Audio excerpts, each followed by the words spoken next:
Okay, wait. Does it work? Hello, hello? Okay, it does.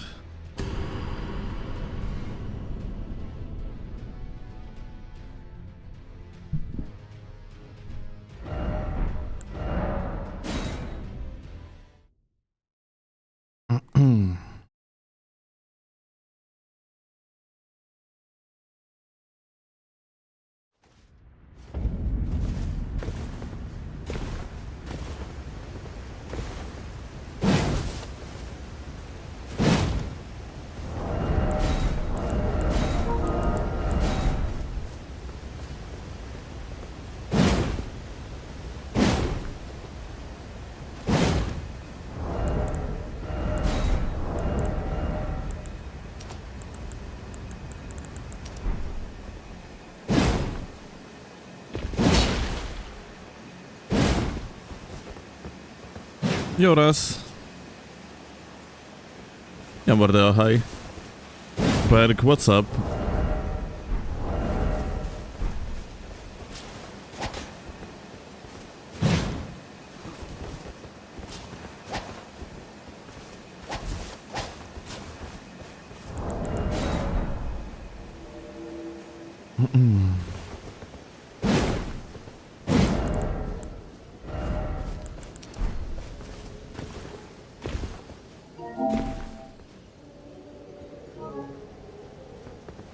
Console PvP, yep.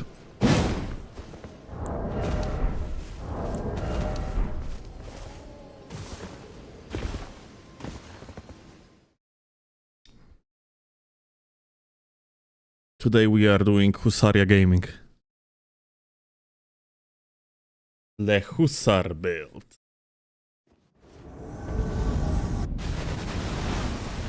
Do madness incantations? Well, I would need actually a faith build for that.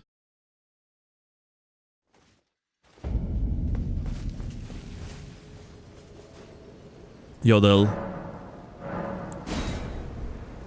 Yo, Steve.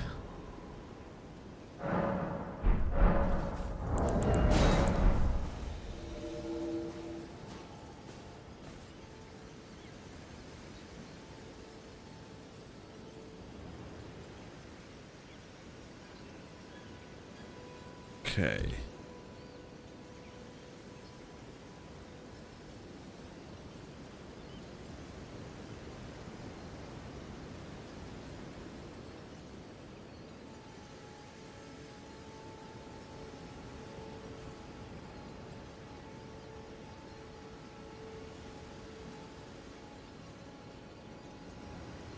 Yeah, Morax, hi. Ice, welcome. Yo, Kokos.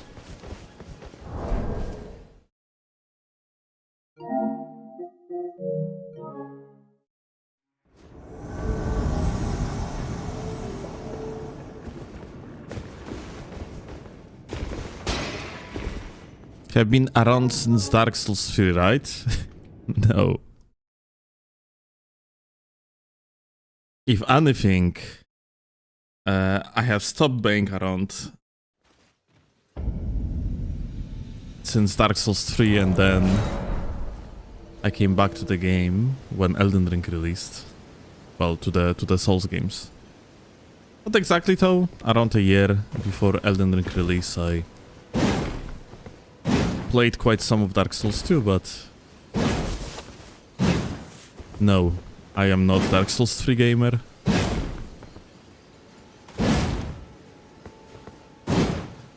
I know very little about Dark Souls 3 in comparison to any other Souls game. Oh well, technically I am the least knowledgeable about Demon Souls. Then I am the most knowledgeable about Dark Souls 2. Then probably Dark Souls 1.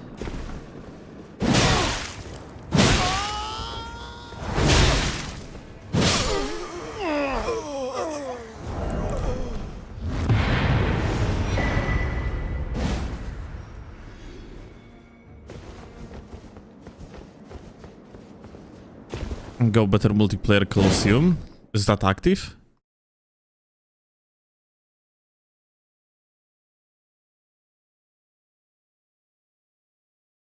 I'm definitely not doing better multiplayer Colosseum today, but yeah.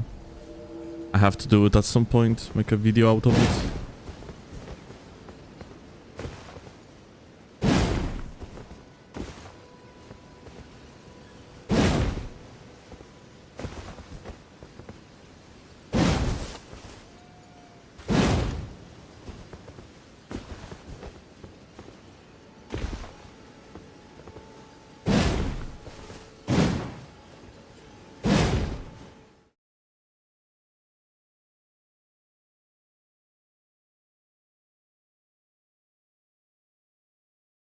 I see change some stuff in matchmaking, okay.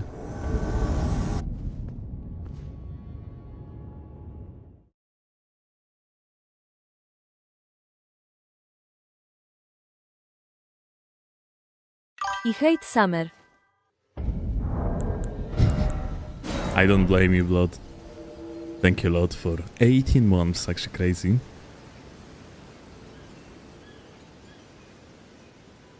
I'm so sorry you have to continue to play Elden Ring. I don't know how you haven't gone completely hollow yet.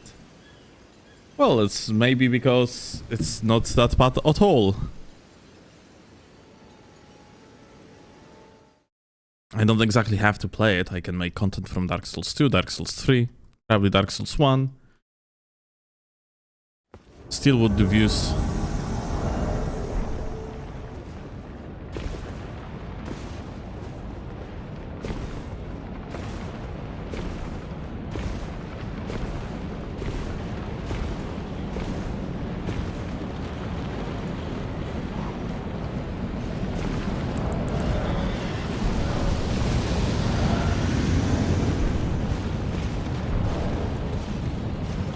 It's been 2 years now since I found your channel. What are these rookie numbers? Make it 5, at least.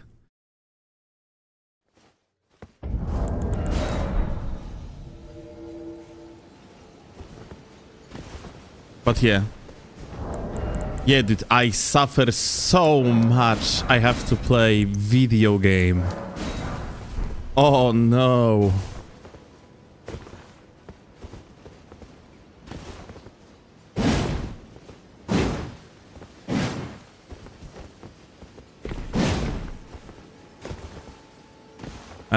I love the Dark Souls 2 content especially. We're gonna actually get back to it soon, yeah? Dark Souls 2 seamless co-op seems to be on a straight line to, you know, to be released, and especially once the version of PvP is going to be released. I'm definitely gonna be doing content with Ouroboros. We're gonna have full playthrough and probably gonna do a few other stuff too.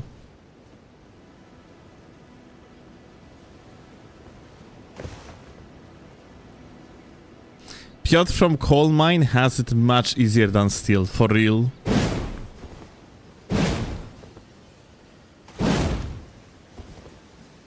Nice of Metal Lance. I'm pretty sure that R2 is not even working, because check this out, I have 68 poise with Bull Goat.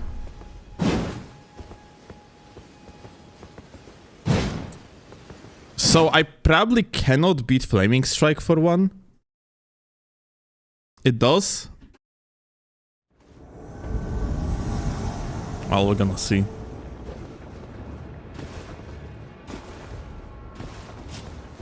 Look at that. I have Scimitar too. Truly Hussar Gaming.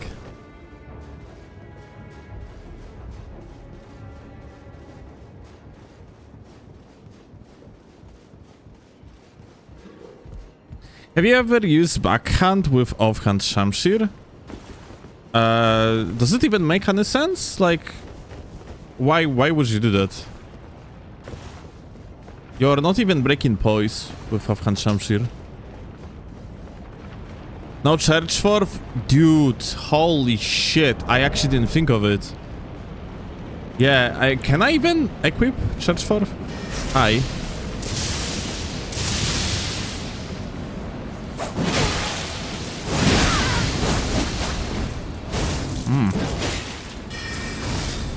Truly gaming, I see.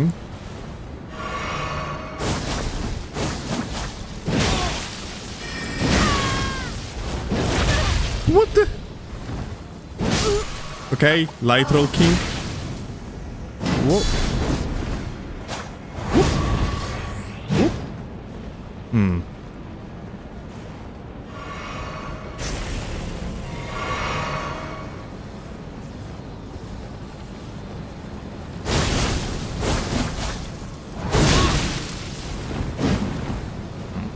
Let me actually let him heal.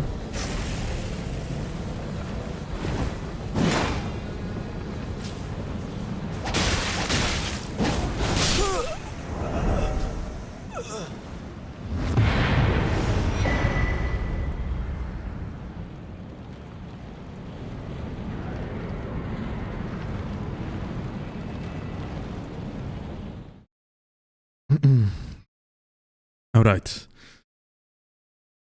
Let's change Ash 4 to the Charge 4. Actually, it doesn't have any hyper armor in this game, no? STGA high. What's the fancy helmet? Ion helmet, I think it's called? Not sure.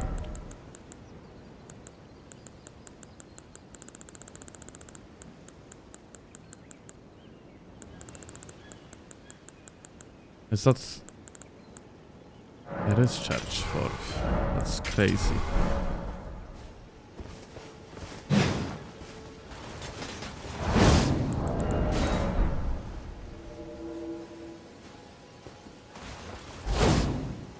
Okay, you can cut it short. Or you can hold. Okay, that's sick, not gonna lie.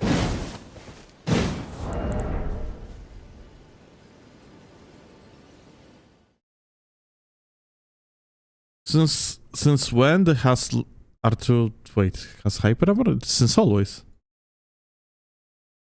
You ever do mid-level invasions? I don't have such character. I used to like 2-3 years ago. Not much though, but yeah. From time to time I did. It was something different, so that was nice.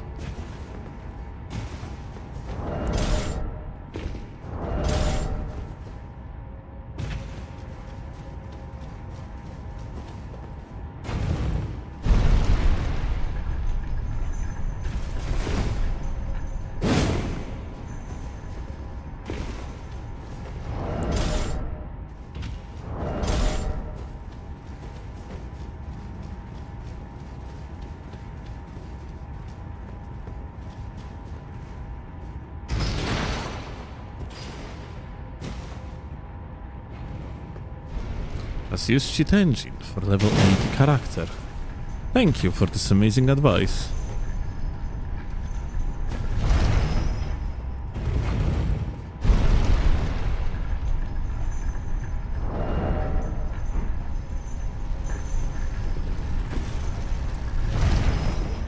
You're welcome. Nice.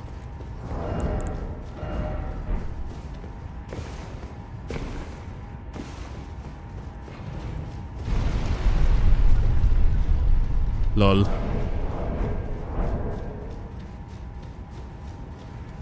Oh. Hey. Oh. Uh-oh.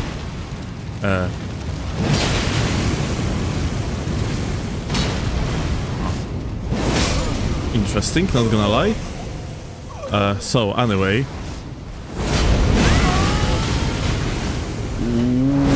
Oh.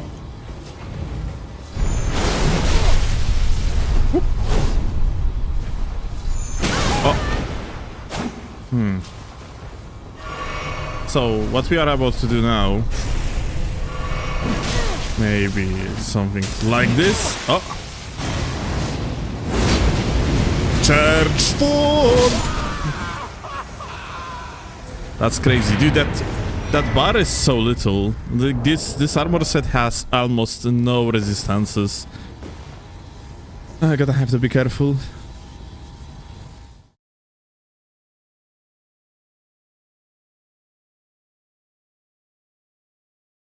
There is no Powash in Elden Ring? I mean, Powash are just thrusting weapons. No? Or am I crazy?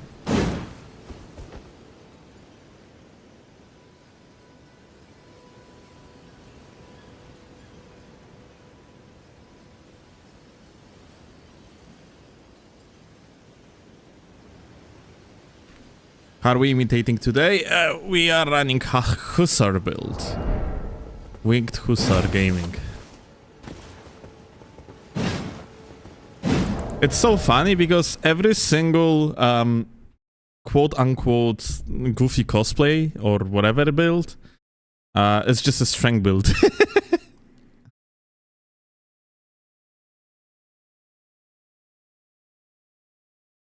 It's literally just strength build, 80 strength build undercover. Like, we have released Pure Knight, yeah? And that's like just 80 strength build with literally the same stat spread that we currently have. And then you also had the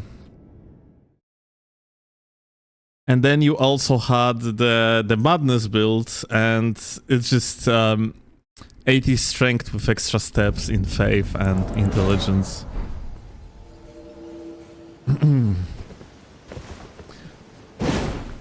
I don't know, like the next goofy shit we can do is eventually some ninja bullshittery. Le ninja build. Or le paladin build. Let's go. I'm gonna die out of cringe before I will actually manage to do a reasonable amount of this type of videos.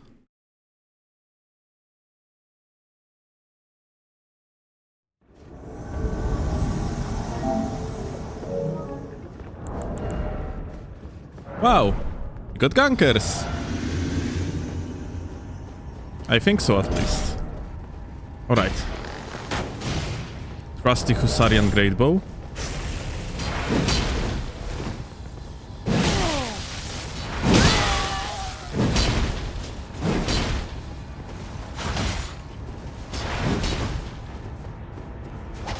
Okay, that's a kill. There's no shot you actually gonna...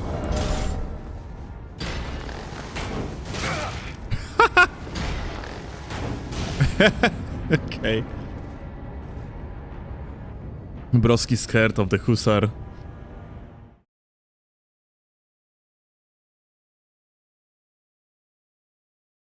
Have you seen Ambient X7's ninja build videos? Yes, I am a fan.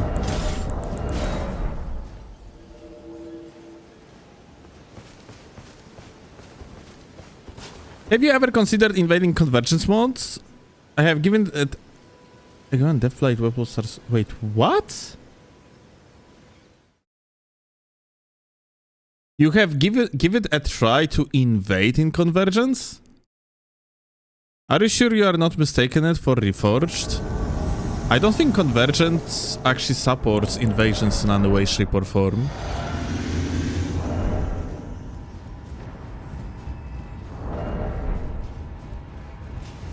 Hey. Oh, I have to be careful. Ah. Well, that's interesting.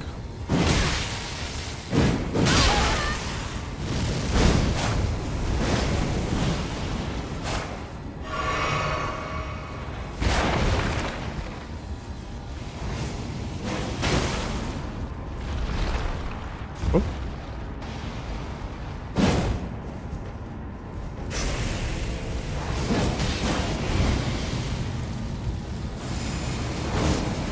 Oh.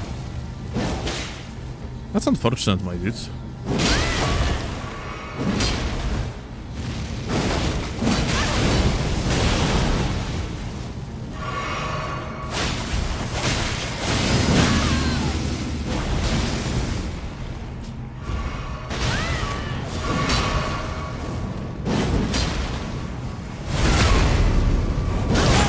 Let me actually kill that friend of his firstly.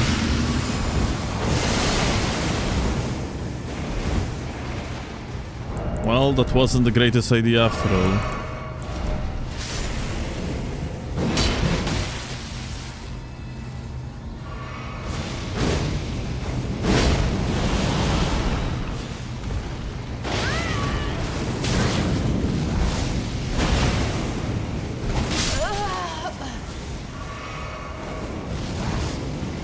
For gaming? Dude, this that has actually pretty good tracking. That's crazy.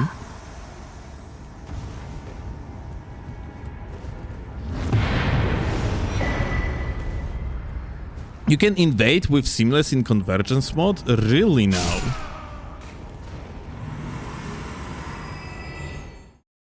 That's really interesting, but is that like something that works ever since like a newest version or something? Because I and Claw were playing on...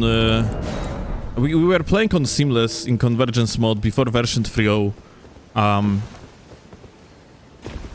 And we never got invaded. We have played for like quite some time, and on the live stream too, and never got invaded, like even once. That sounds extremely unlikely. So, how does that work? Did they just enable invasions through Seamless in the version 3.0? Because yeah, we actually had plans to play Convergence 3.0 update. If you can get invaded on top of everything, that would be kinda nice to actually try it out, I think.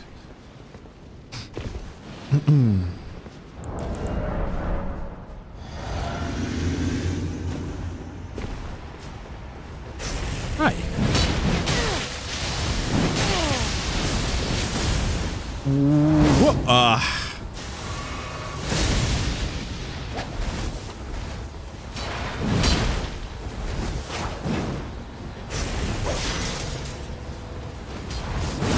Some multi.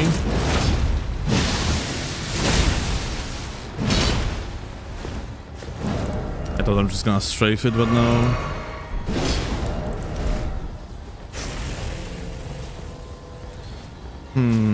I'm not sure if that wouldn't be a little bit better to use Scimitar here.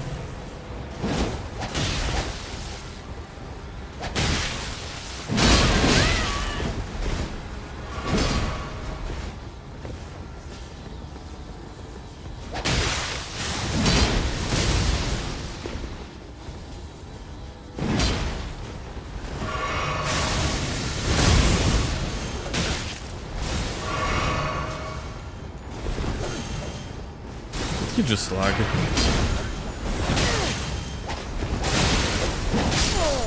Okay, it's a kill.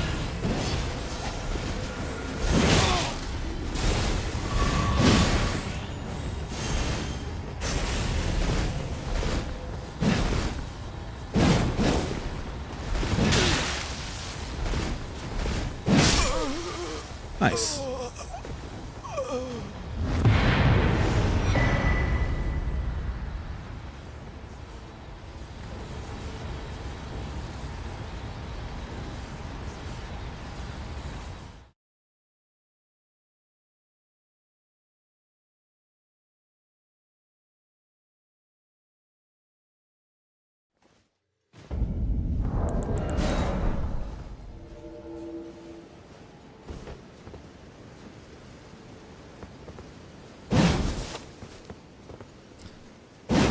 Okay, Smiley, thank you. That's very nice to know. Like, yet again, I just thought that Convergence have, like, invasions completely disabled.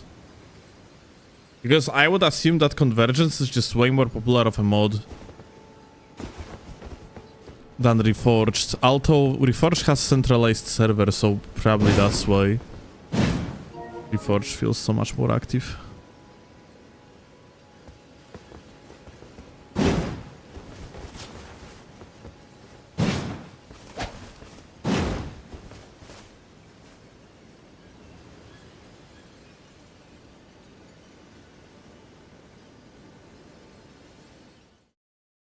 People keep trying to get me to play Mistfall Hunter, not sure about that one. I have been asked what I think about that game multiple times at this point. since it apparently released in like open beta or whatever. But I never actually... I think I gave it a try when there was a closed beta. But the newest release I didn't even try. I don't even remember how that game actually played.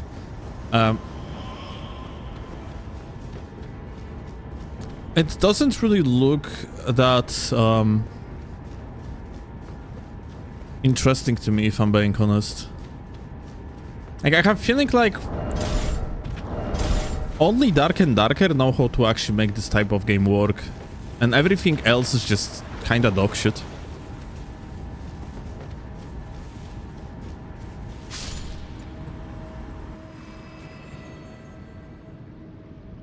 Like, every other attempt I have ever seen at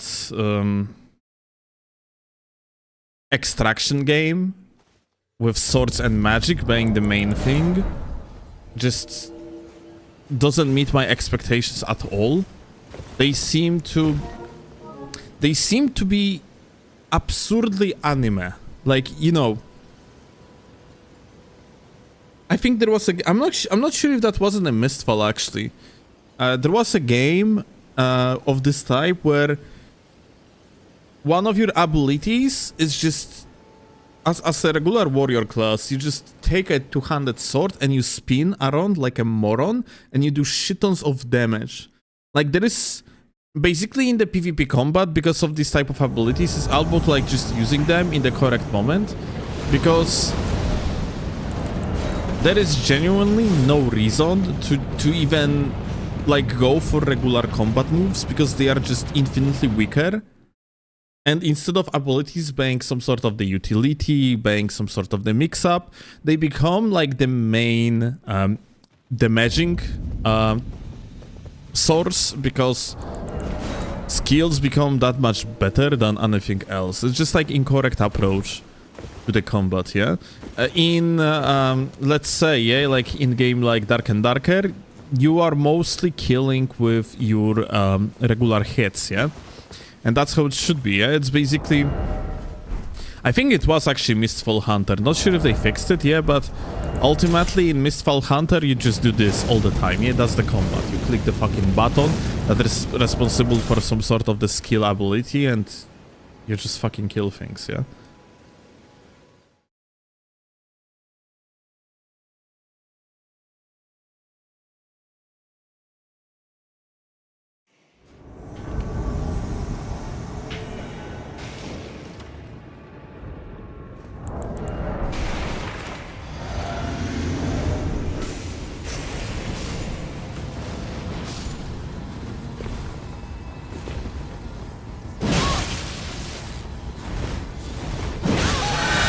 Oh.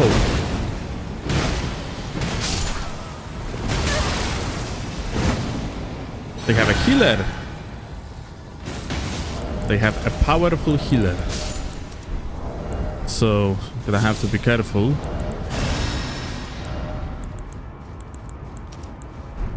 We don't want to freaking die.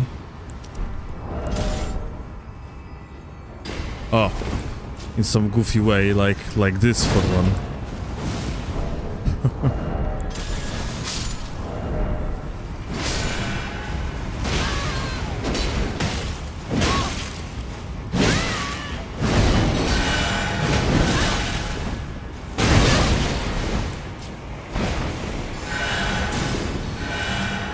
Yep.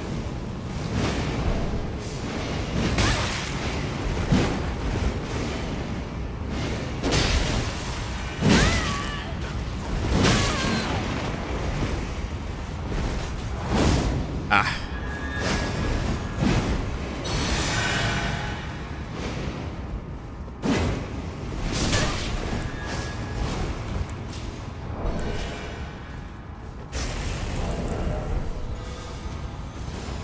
I kind of wonder if this asshole that heals them over and over, like you have seen this net, yeah?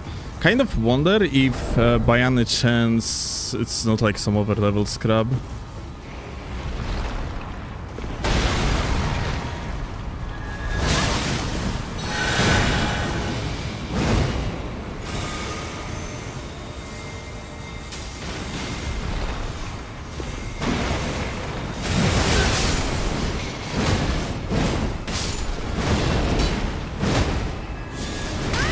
Ooh.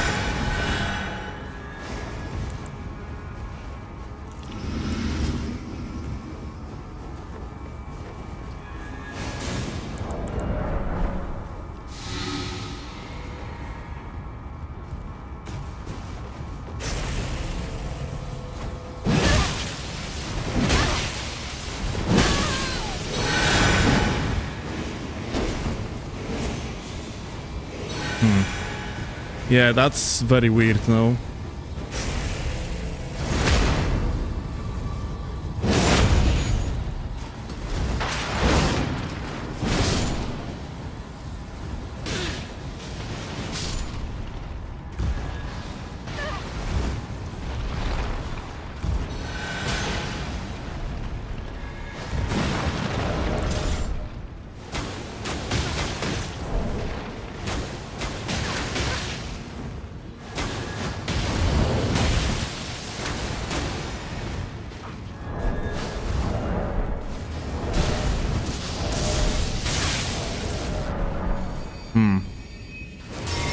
How the fuck this guy has so much freaking mana is beyond me.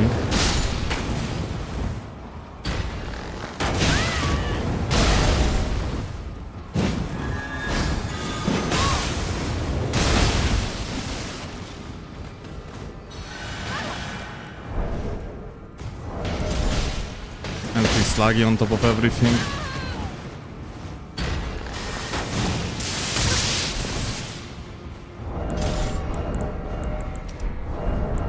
Yep.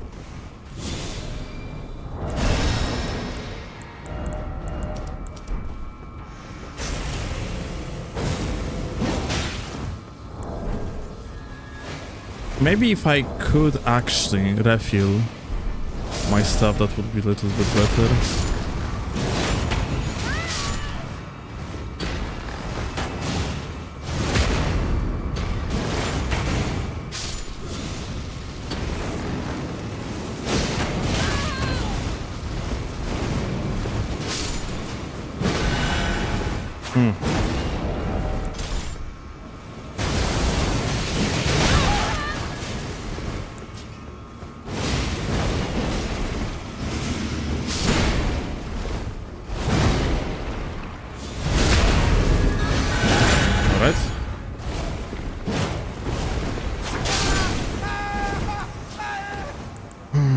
Well, I have feeling like if I would be a hussar, I would be using the HS2, okay? So you cannot say that it is not cosplay accurate.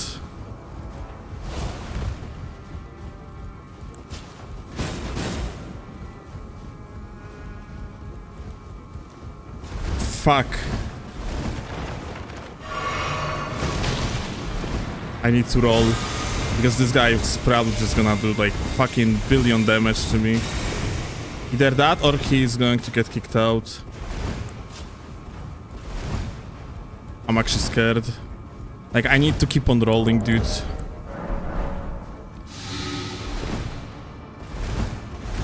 Okay, he got kicked out. That's so funny. I have seen this guy on so many occasions, just...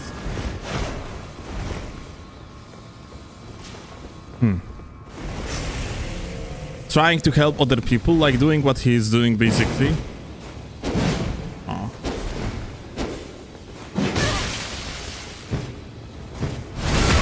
It's every single time the same story. The guy is just lagging like crazy.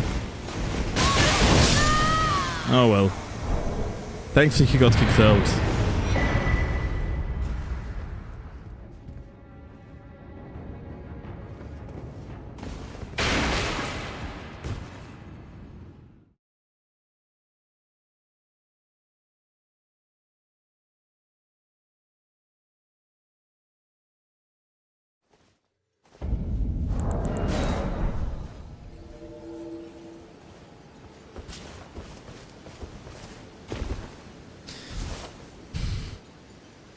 Seamless horse PvP is garbage. Yeah. I was thinking to actually do that cosplay on Seamless, but I came to conclusion that it really wouldn't work, like, effectively, We wouldn't really actually be at horse like at all. There would be no actual horse combat.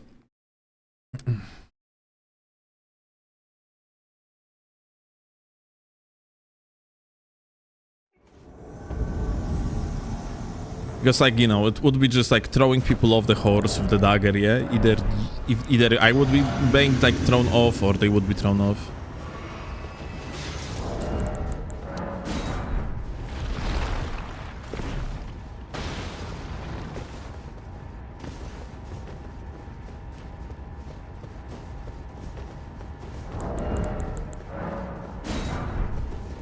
Hi.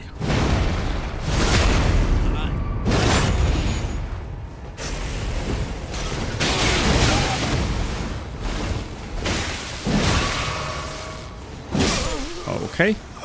Deduwa, where are you going, friendo?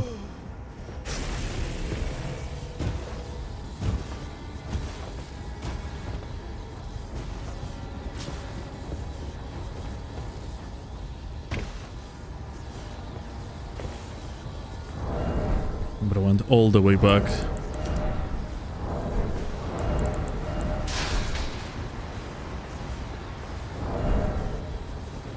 Hey.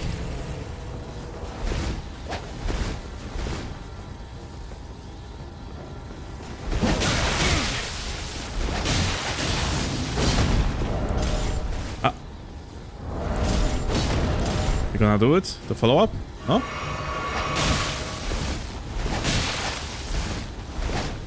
Oh, dude.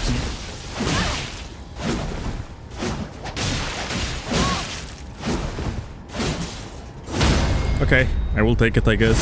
But like, dude, Scimitar is so short. This is actually incredible.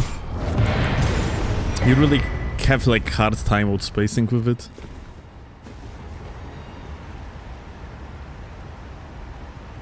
Where can you find my inventory setup? I'm making these videos about the main build. I usually show the inventory setup there.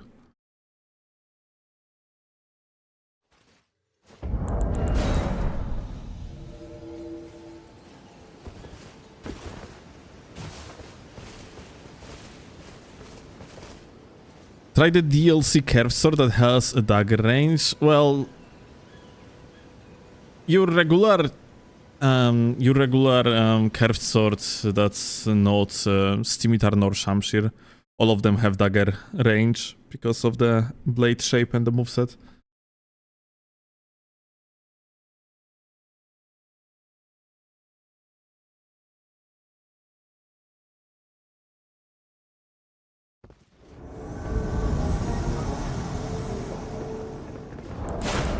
Hi.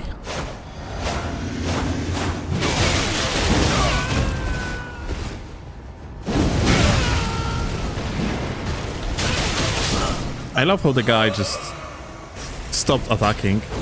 I wonder if he got confused because of the spawn protection.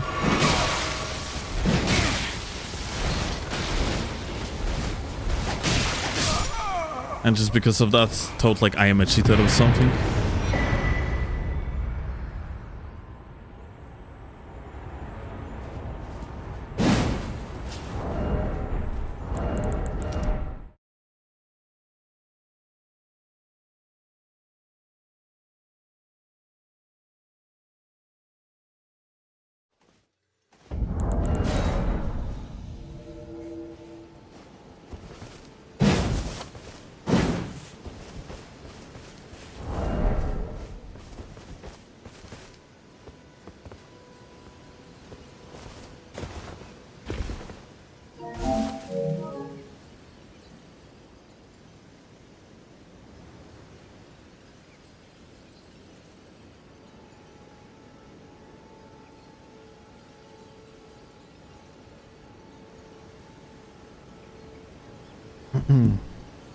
Is this level 150? Yes. Still Larpowski, that's me. No better LARPer in the whole lands between.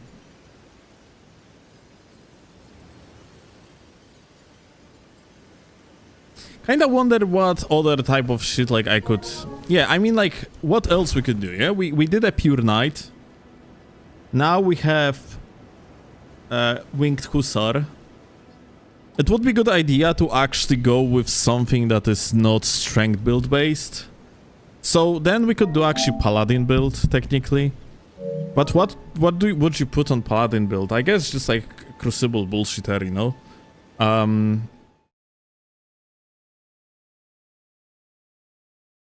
So that would be Faith build, yeah? Melee Faith build. I would actually have to feed like a healing spells in there and other type of bullshit. Auras. Probably Golden Vow.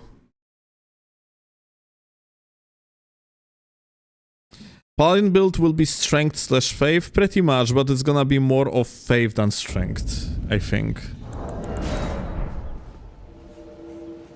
Or will it be? Nah, probably not. I'm not even sure if on 150 we can do it. Unless, I don't know, I'm gonna go like a 50 strength. And 50 faith.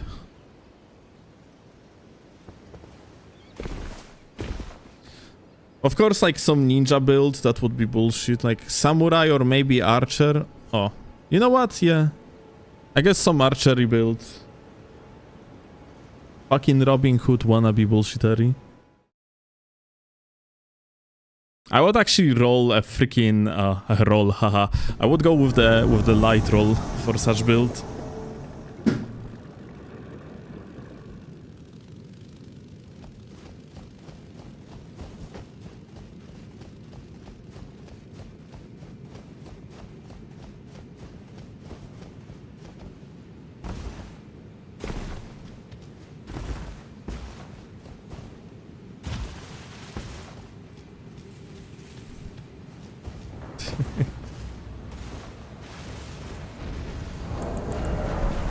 Oh shit, rip. Oh, that's not a boss. Oh, that's crazy. That's actually nice. Hi. Oh, shit.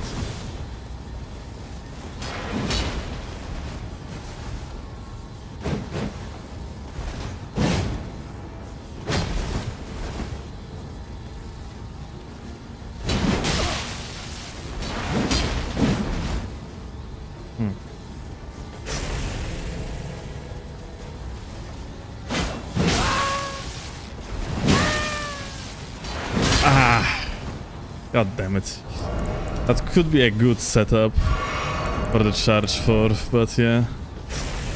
No hyper armor, unfortunately, but even if I had hyper armor on it, it probably wouldn't be enough.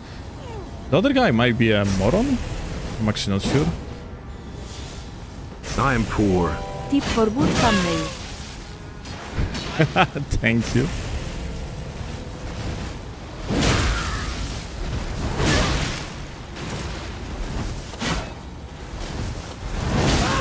Got it.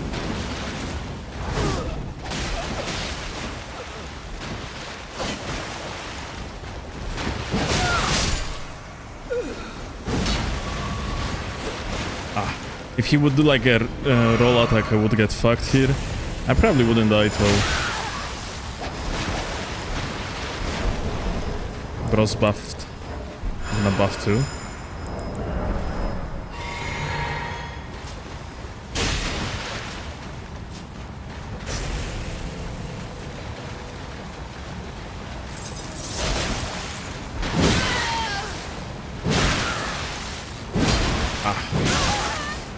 Unfortunate.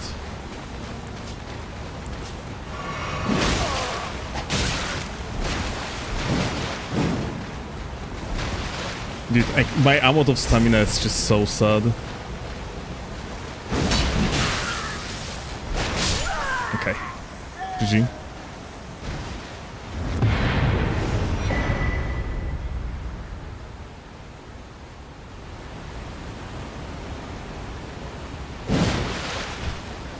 Thank you, Drank, again. Appreciate that.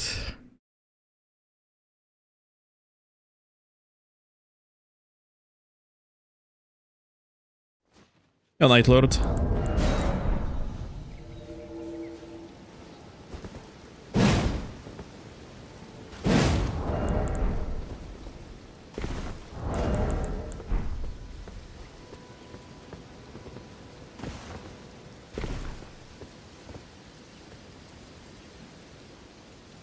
You could do a Landsknecht build too. What is that?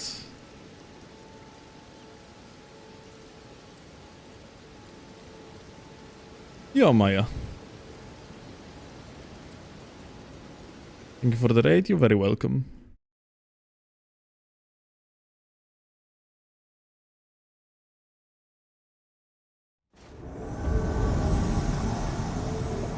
German mercenary. Okay, and what exactly were the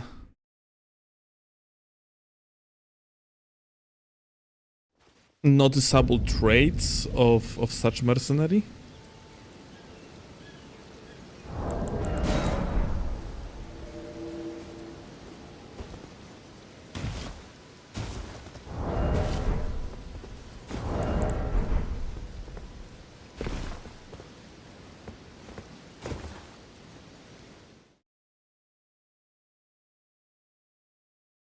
You said 500 pikes and cool ass clothes.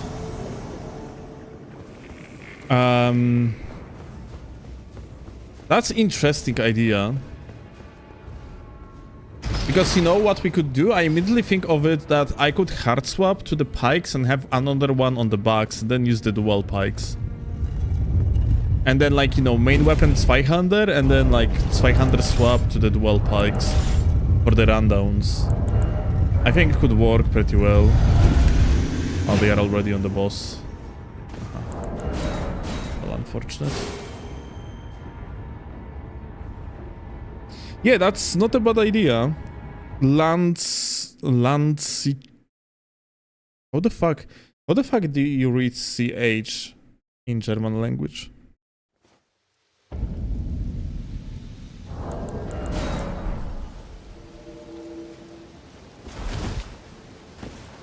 Also crossbow, I see.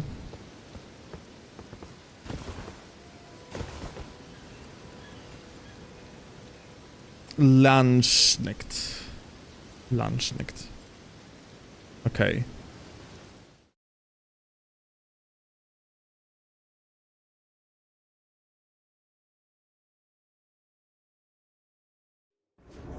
I've been learning German at school, but everything I remember are like, I don't know, some simple words. Ja, natürlich, jawohl. Ich liebe Computerspiele. Spielen? Yeah.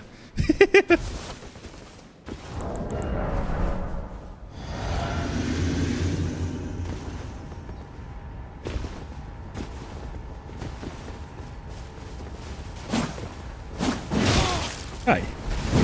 Light roll.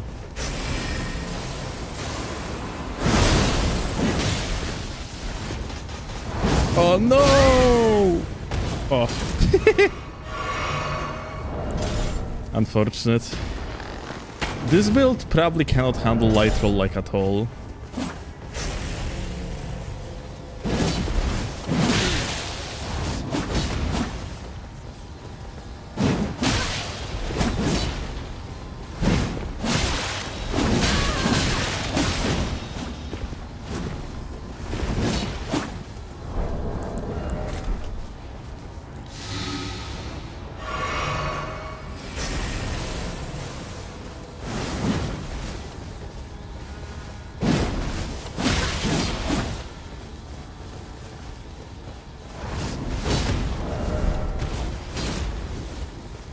I couldn't just do running attack here.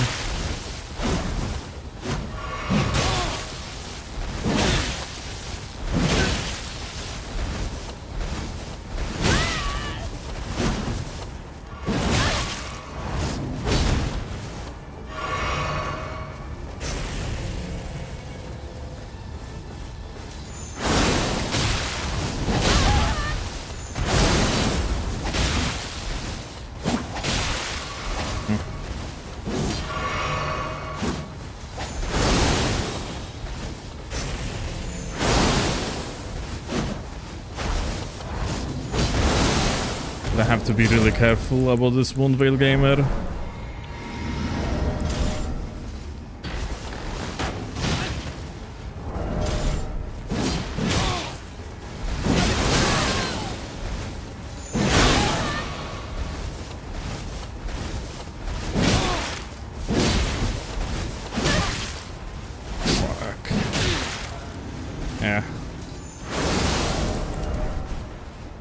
And I wonder if there is like something I could potentially use on the cosplay.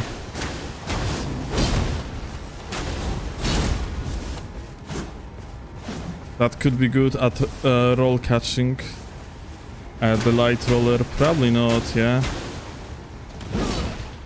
Well, I guess boner bow is good. Roll catching a light roll. Where are you going, gamer? Leaving already?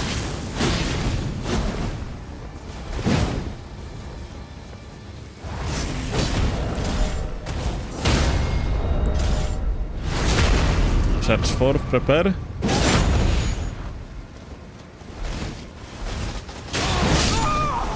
Tyle.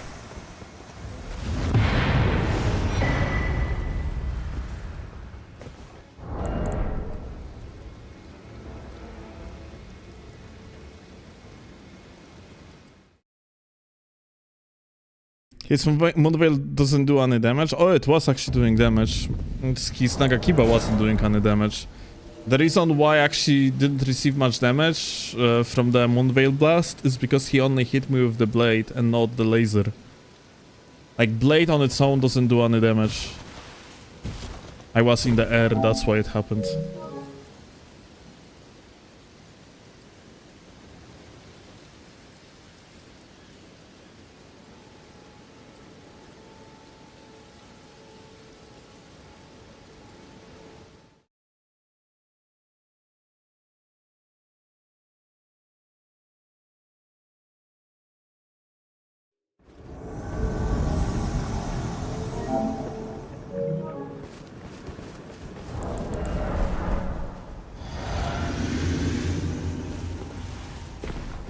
Hey.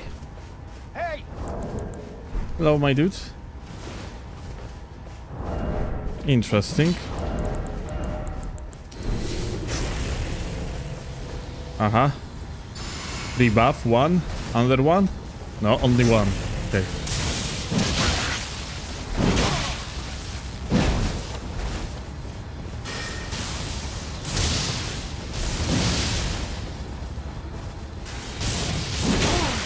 I don't know what to do with this guy, honestly. Like, holy shit, that's very interesting way to play duels, not gonna lie.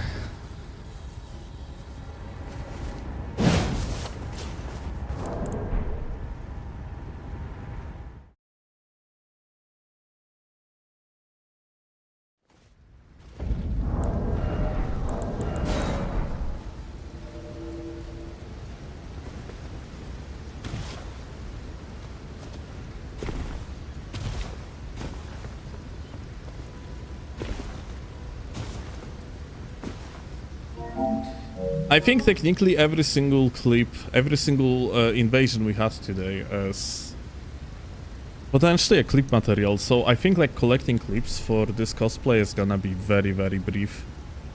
And that's good because I also need some clips, the basic clips there. I don't know, probably I'm gonna jump on Dexterity build after this one.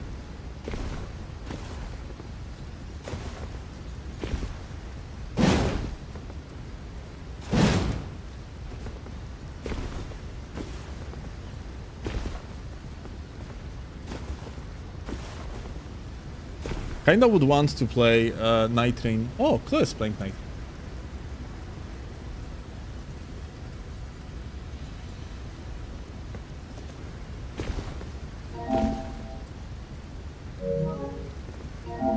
Yeah. I am currently on that Night Train grind. Got back to Night Train with Claw and... Dude, like this game is just so addicting. Georgia is a lot like Switzerland, but way cheaper, just so you know. Wait, like, you mean Georgia in America, or you mean Georgia as a country in Europe? As a continent?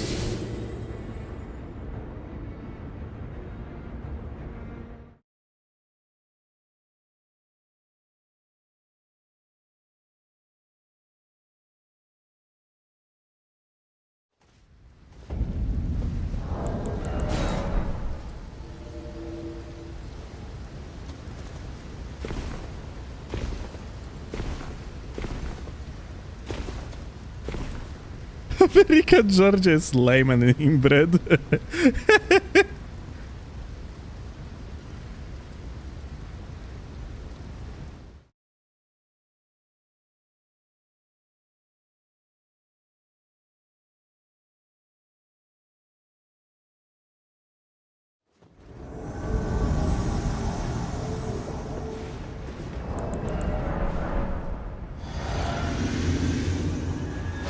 Hey.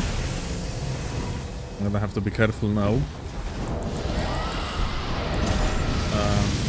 Not far enough yet.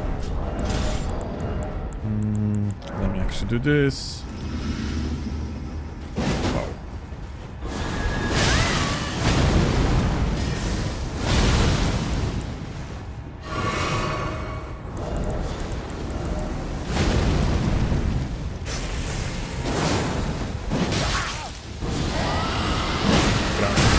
Oh, he hit me.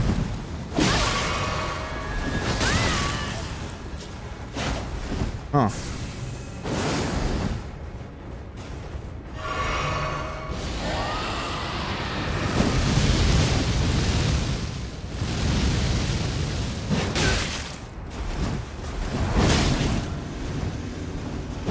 Fuck.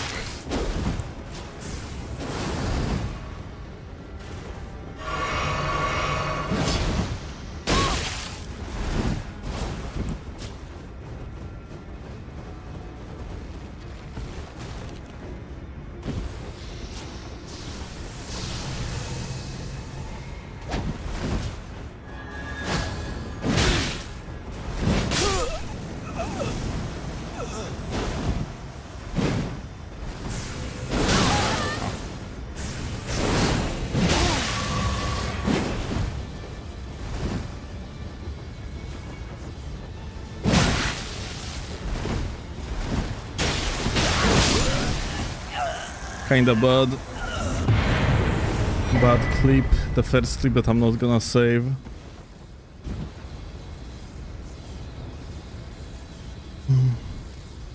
I don't know why I got hit so many times here. I just was clicking the dodge button too late for whatever reason.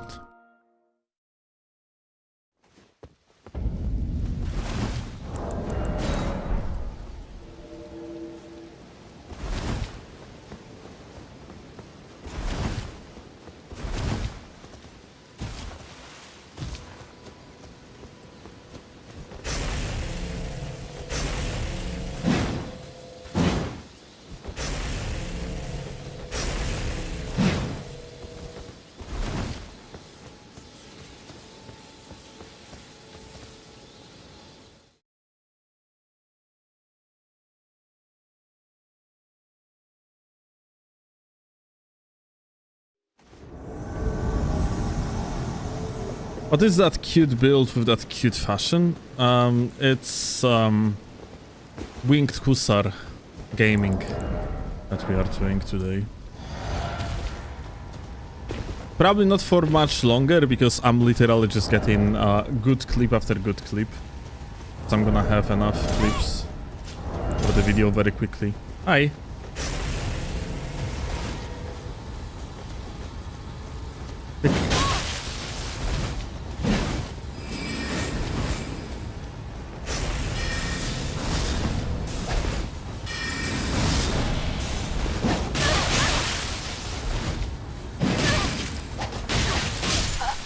Okay.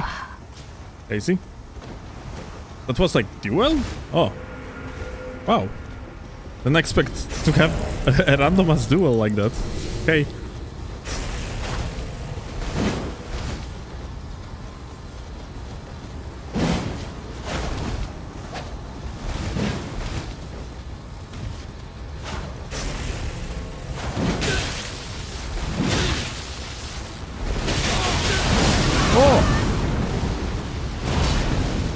Brother? Kinda interrupted us, you know? Like, we kinda were in the middle, like, into something, you know?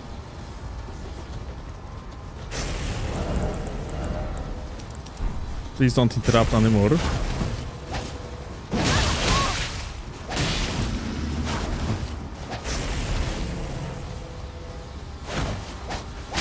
Oh my god.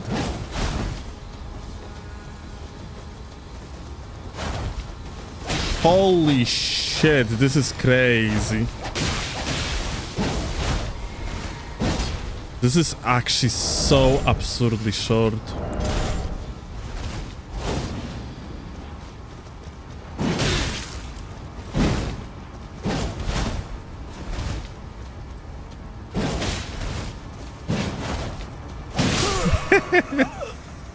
GG.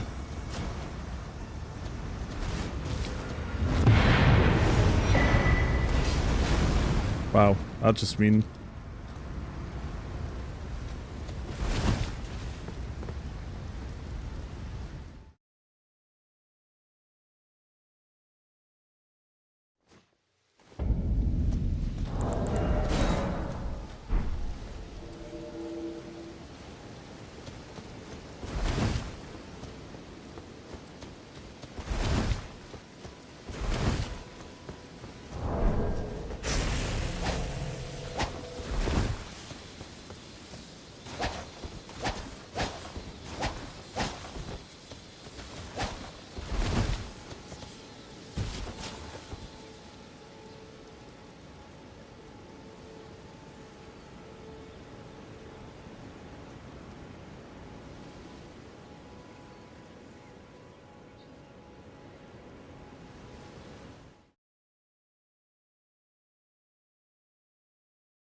Uh-oh.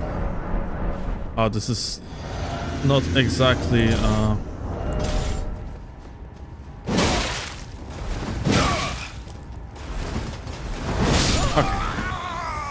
I was about to say that it might be very dangerous, but this guy is literally AFK.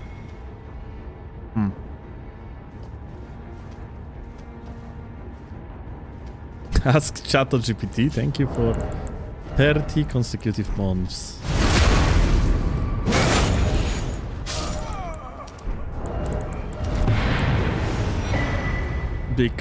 Big watching streak.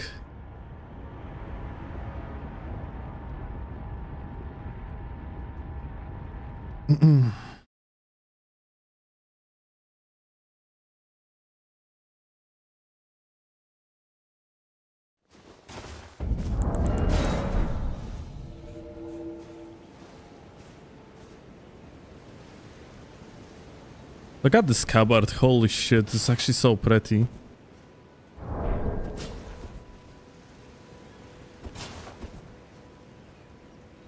That's actually sick.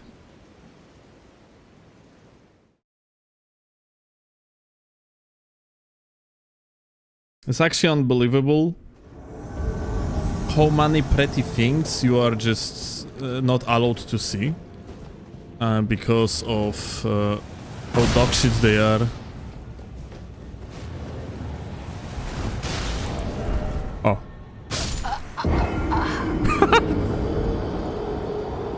G, I guess.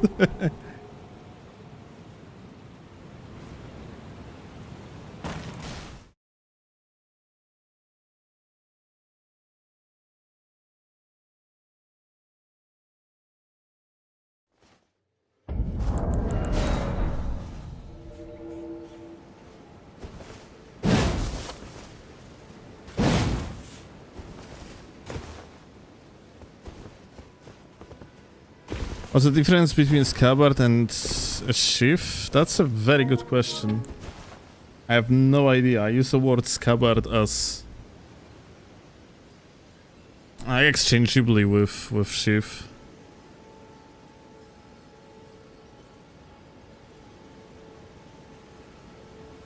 Isn't like scabbard just the name of actual tool, whereas sheathing, sheath is basically a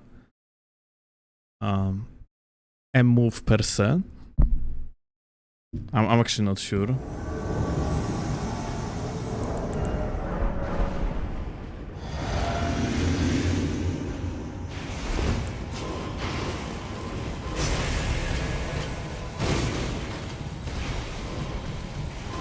Oh look, Church 4 gamer. GG. Live by church 4, die by church 4.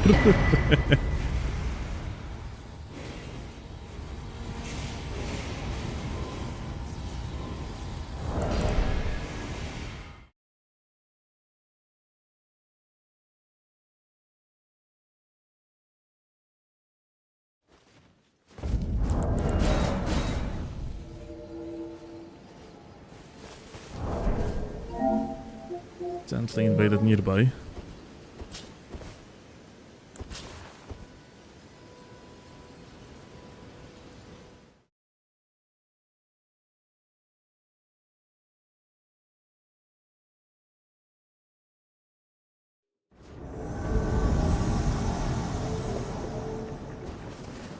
Oh, medal.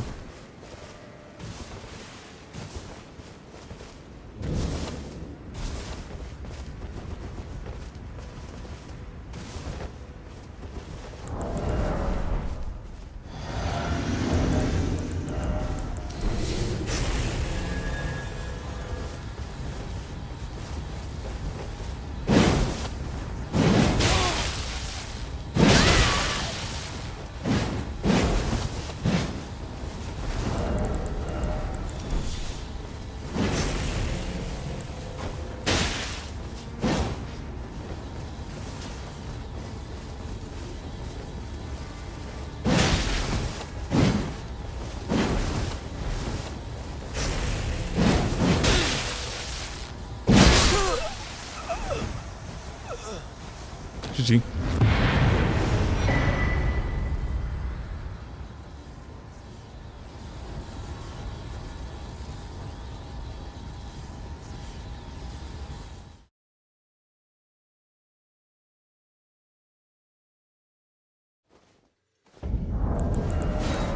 Scabbard longer weapons, sheaths smaller weapons apparently. Aha.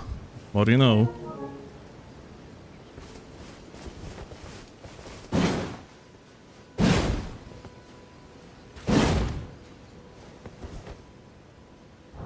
When only big finger invasions, I actually was thinking of it, unironically. Problem with that is just, you know, big finger invasions means very limited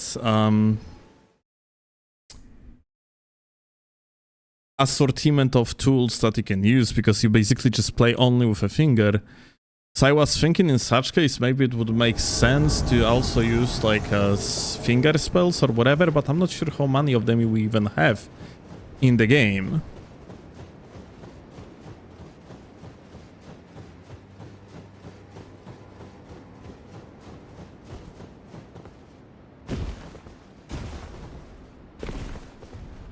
There is that one AoE spell, yeah, the finger AoE spell, but I never actually used it even once, so I have no idea if that's not like utterly dogshit to the point of unusability.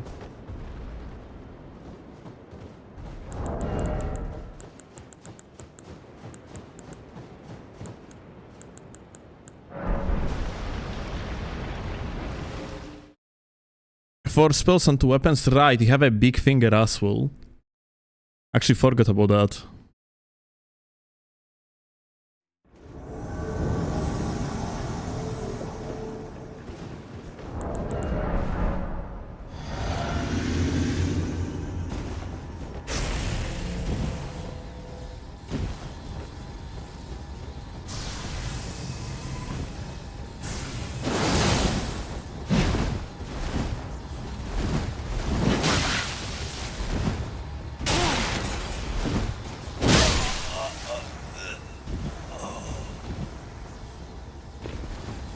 Thank you, Kion, for 5 consecutive streams. Let's go. Will you play Witcher 4? Yeah, that's something that I will do, no doubt. It's Witcher series, whereas rather on the scrap side when it comes to the gameplay loop. It still goes my alley of interest, so totally, yeah.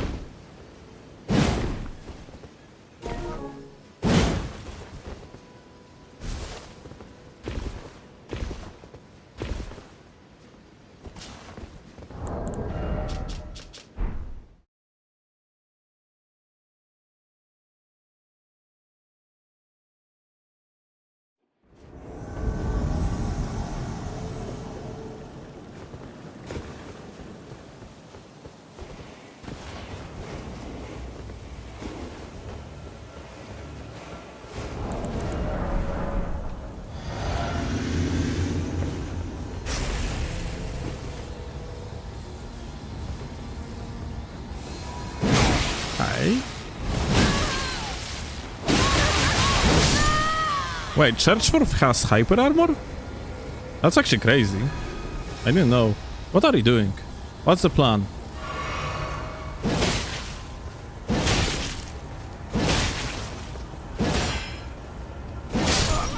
Aha. GG.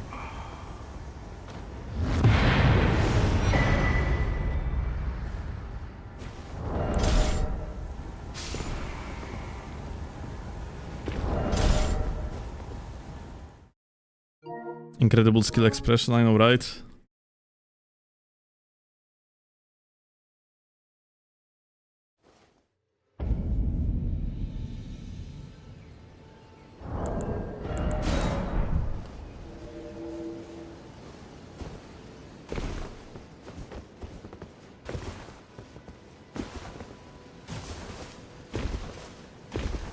I didn't know Hussars used harpoons, now you know.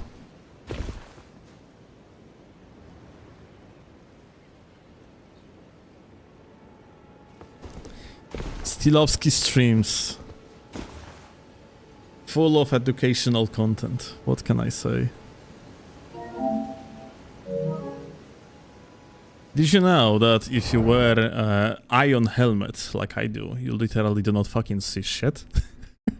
Like, I'm not sure if that's like if that's because of my head size or whatever, but is that going to be visible? Like, you see where eyes are? Like.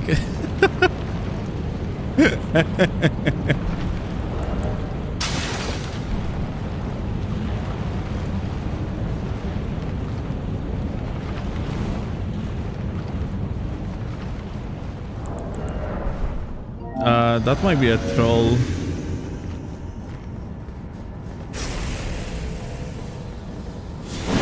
Okay, never mind.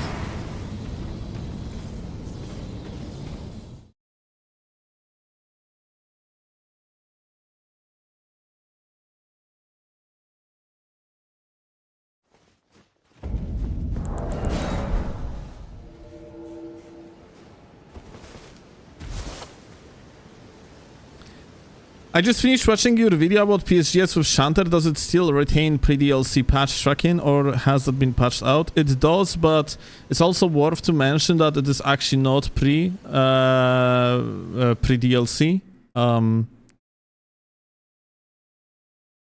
Or differently, it is pre-DLC tracking, but in the meaning that Shanter had its own tracking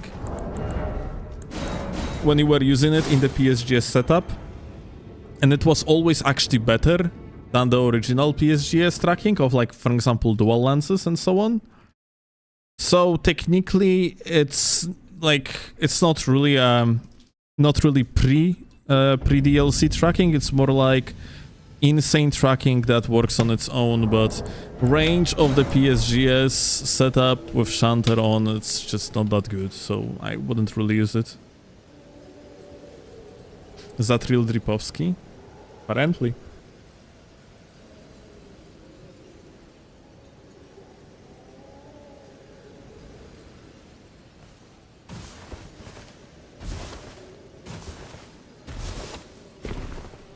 We are barely like hour and 15 minutes in the live stream, and I have feeling like I have collected enough clips for the entire video. No problem at all.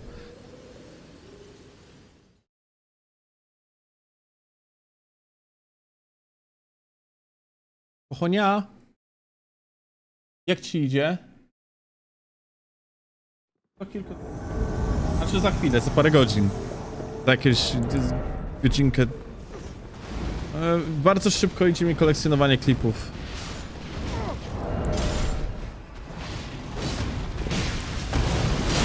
Hello! O! Not a kill.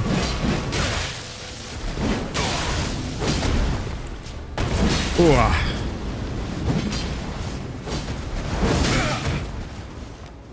Fuck. Oh.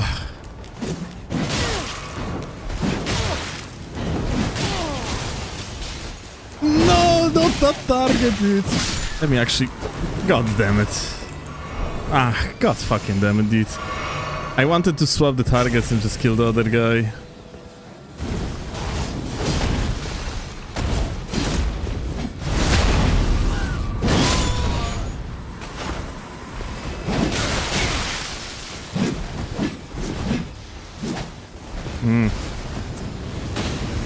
Dude. This range is crazy. Crazy bad that is.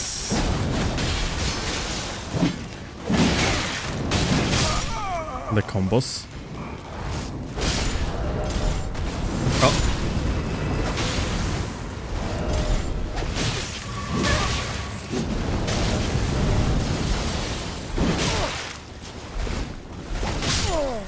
Okay, got it.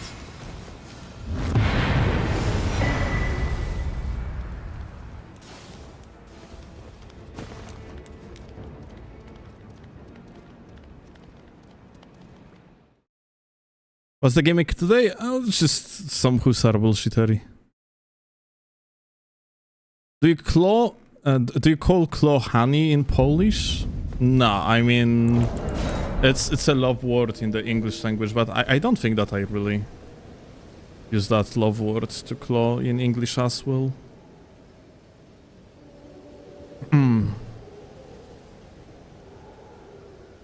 But no.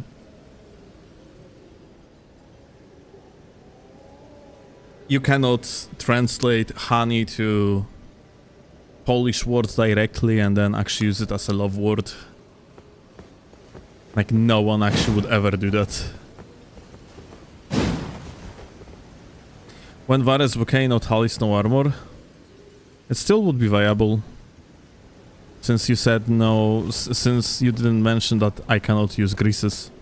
And you can totally make it work with greases.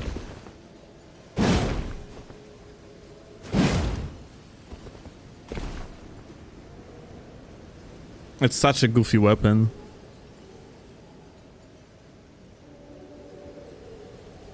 Kochanie is a similar word. Kochanie is in direct translation, kochanie would be my love. Whereas honey in the direct translation means mute. It's mute, but like mute is like it's a substance and you cannot really use it as a love word.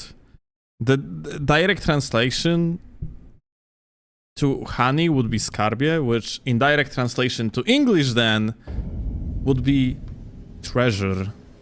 And like people are not using the word my treasure or whatever in reference to the loved ones, isn't it? Aren't they in English language? Like it's so yeah. Like these love words cannot really be translated one to one, that's for sure.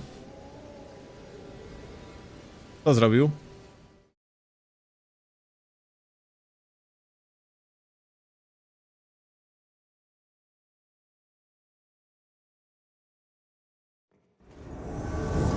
Star Fox multiplayer? What is Star Fox?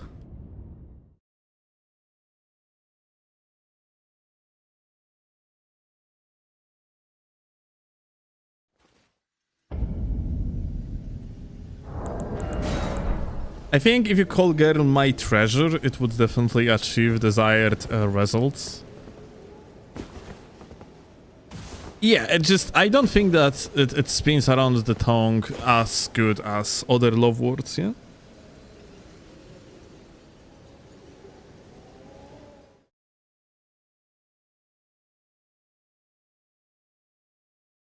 What's the word for grandma? Babcia.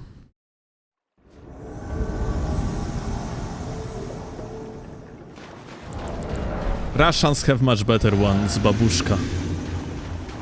It actually spins around the tongue way better. Jeszcze raz? Okay. Hey!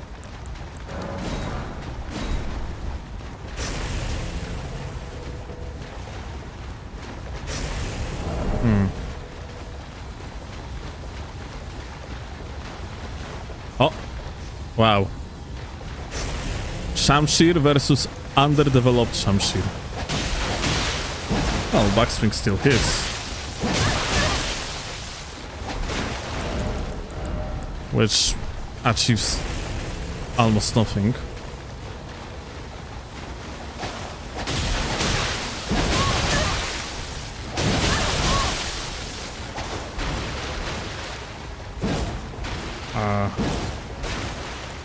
In the knee.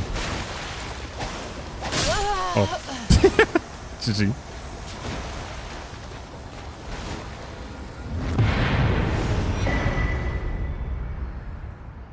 Accent's an unfair advantage.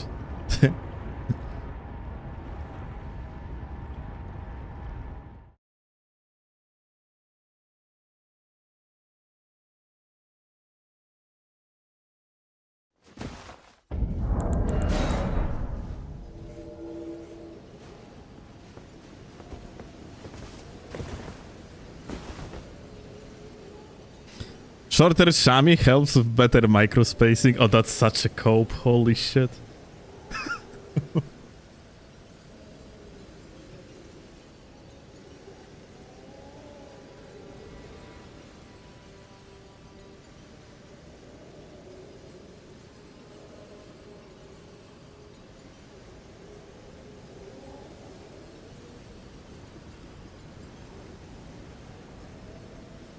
What's the most similar and closely related language to Polish? Probably Czech. Slovak or Czech, yes. Russian is not really, like phonetically it is, but not as much as others anyway.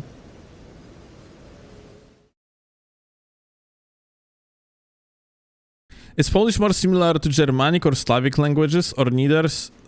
Actually, that's a very good question. I mean, like, definitely to Slavic, though. But, like, how similar is... I guess,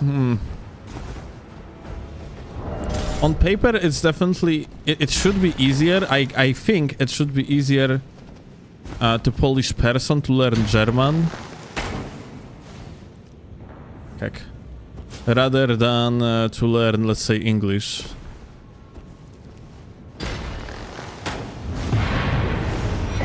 I think so, at least.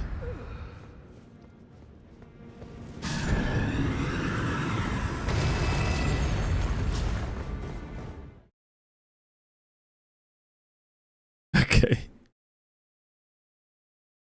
Can you speak German? Ja, jawohl. Ich liebe Alkohol.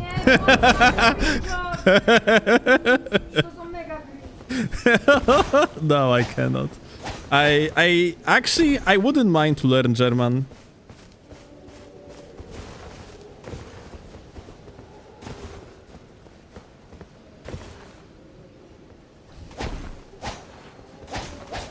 Actually, I like German phonetically. Like, my favorite country in the entire world is probably Austria. I absolutely love that country. As a tourist, that's true.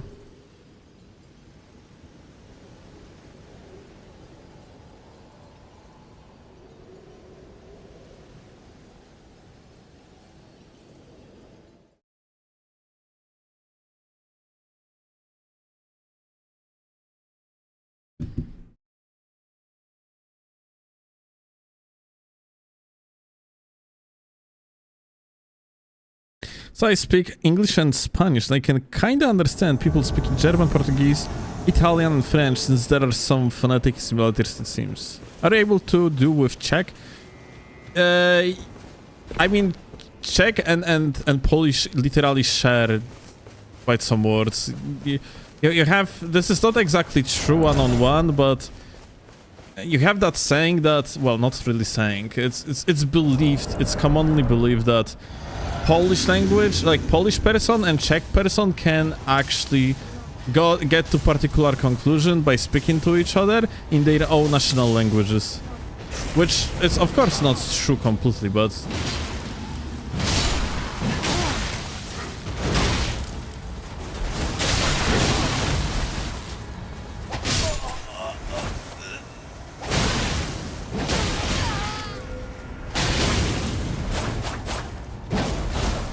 Oh, dude, that actually didn't hit. Jada. Oh.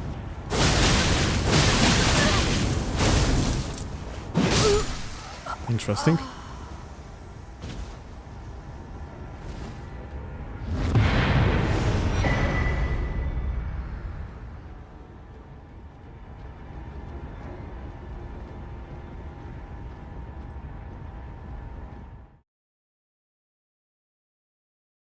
What's your favorite game? What's your favorite Souls game, PvE-wise? Oh, Elden Ring. Unless we take into account Night Rain, the Night Rain, 100%. Like, if we take into account Night Rain, and so you would understand the scale, yeah? If we take into consideration Night Rain, then I like Night Rain something around like 5 times more than Elden Ring PvE-wise.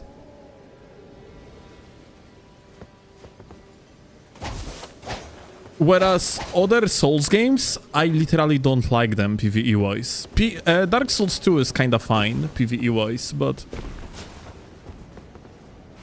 that's really about it.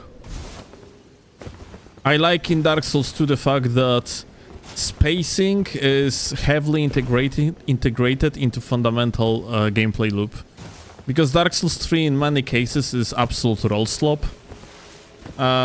Dark Souls 3 is absolute roll slop, whereas Dark Souls 2 is expecting you to actually space around. Yo, Fuji. I can get used to no crouch attack in Night Rain. It actually sucks like fucking crazy. We have been talking with Club out recently. Hey!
Ja pierdolę, dude. Because of the amount of points I couldn't backswing.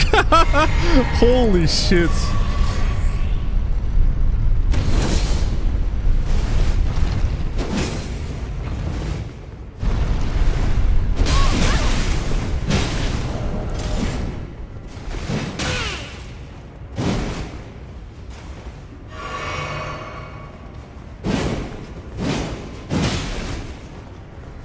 My god, can you stop lagging? Holy shit.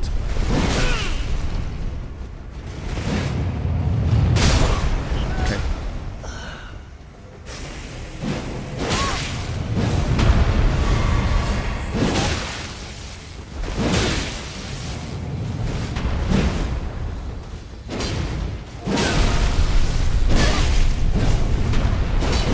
Okay, here we go.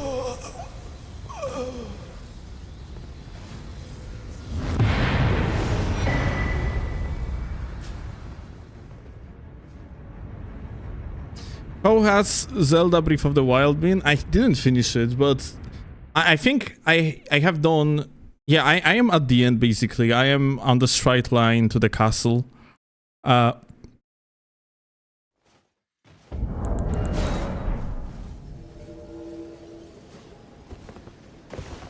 yeah, I still have yet to finish Zelda. Probably will do. once there is gonna be a network test for Night Rain, because currently Claw moved our Switch 2 to the TV, and I stopped playing on it because of that.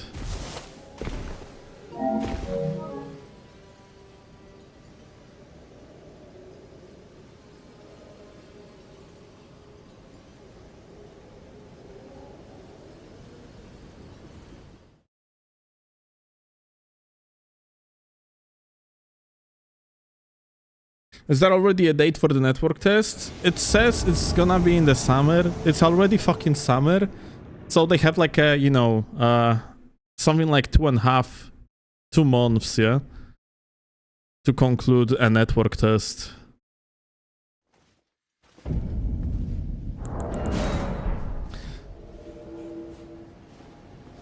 I heard so that network test gonna come sooner if you're going to drop a like under this live stream on YouTube.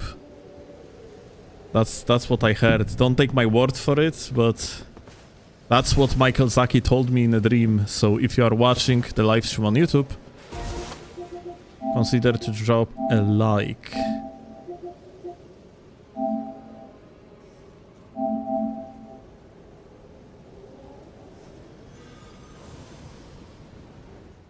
What the fuck? Kochanie? Grasz? Chodź do mnie, szybciutko. Aha. Dobrze. To później ci pokażę. Look at the legs.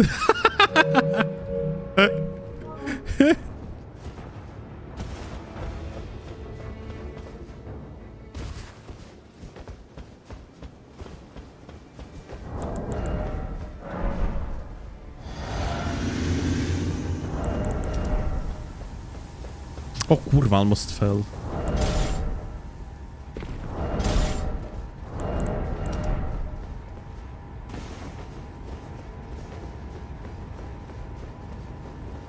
Because of funny camera shift.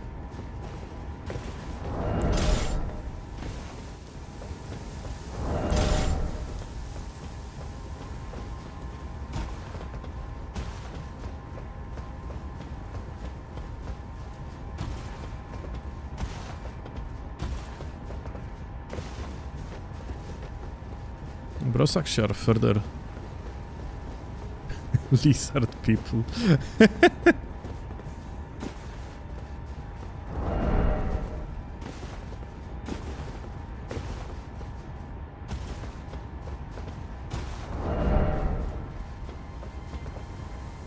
Oops.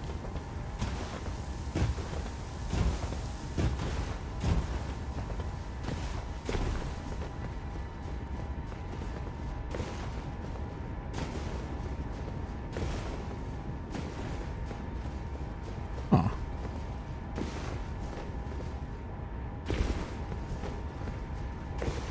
Ah.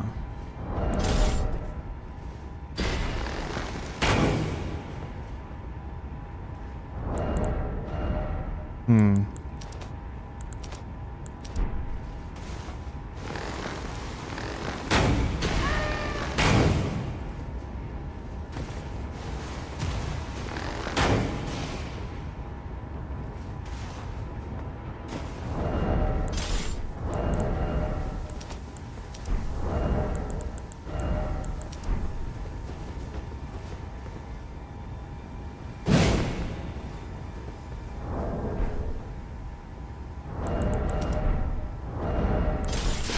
Oh.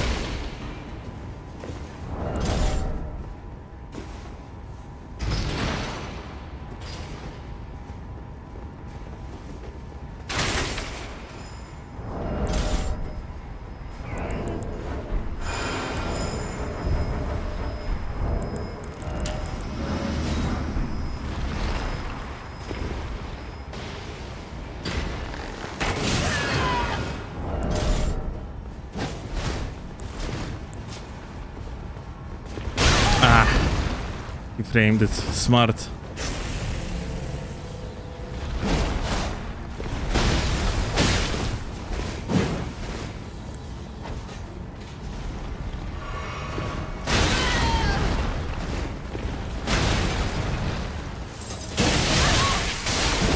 Bruh.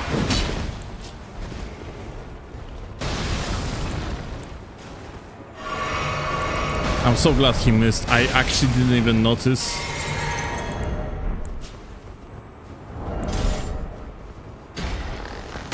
Ah. Oh, man.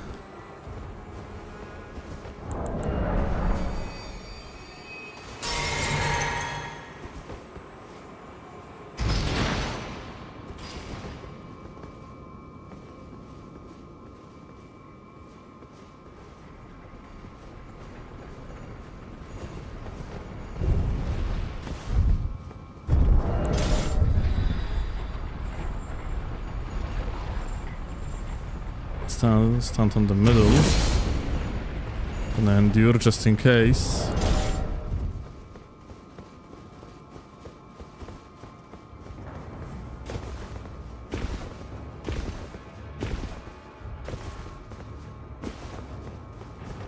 You know, you really like the you're really liking the Hussar build. Well, you know, that's the problem though. Think about all the poor Redditors. They are not going to have an argument anymore that we are winning only because of the tryhard builds.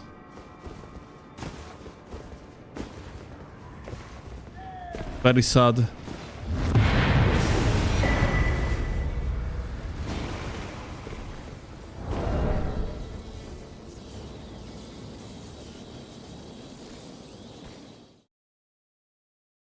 Are you threatening me? If I'm being honest, Drunk, I have no idea what are you even playing on your channel. I remember you were doing some cool builds.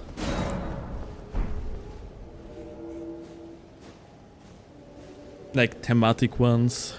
So I don't think this is it.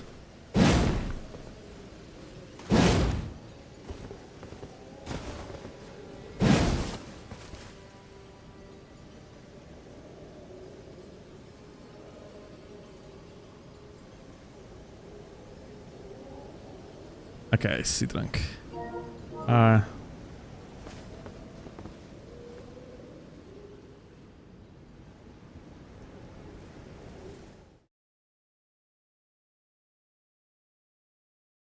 The notion of tryhard build is a social construct.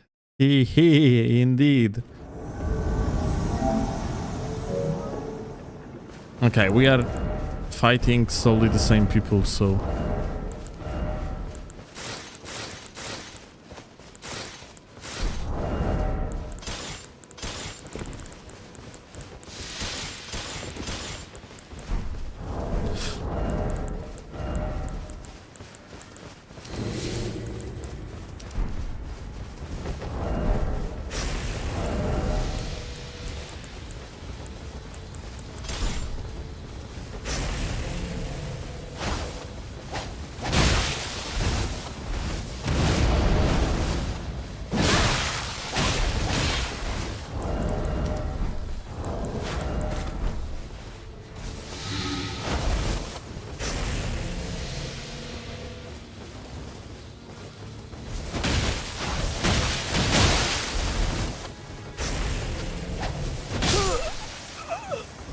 Alright, let me actually see how many clips I do have.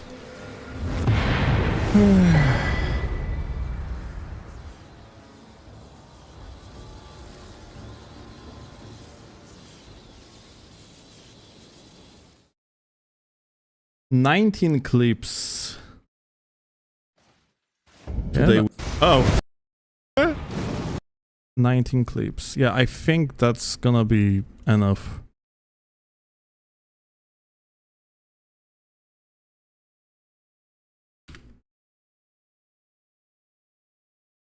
Okay, cool. Hussar builds cosplay done when it comes to collecting clips. Let's jump on the dexterity build. It's gonna collect some, gonna collect some feel clips like.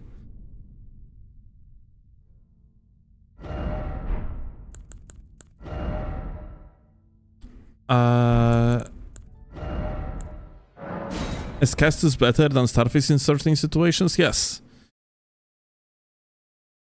Namely, sometimes you can keep the prio in particular matchups on Kesti, whereas you cannot do it on Starfist.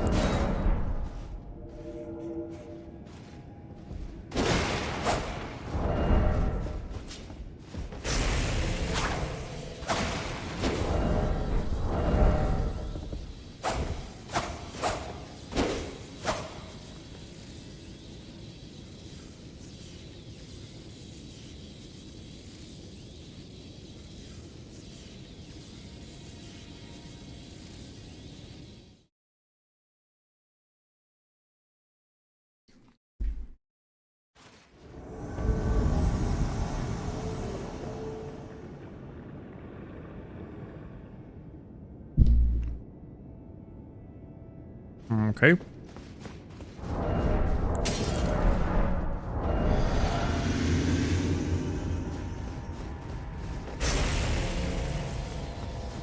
Hey.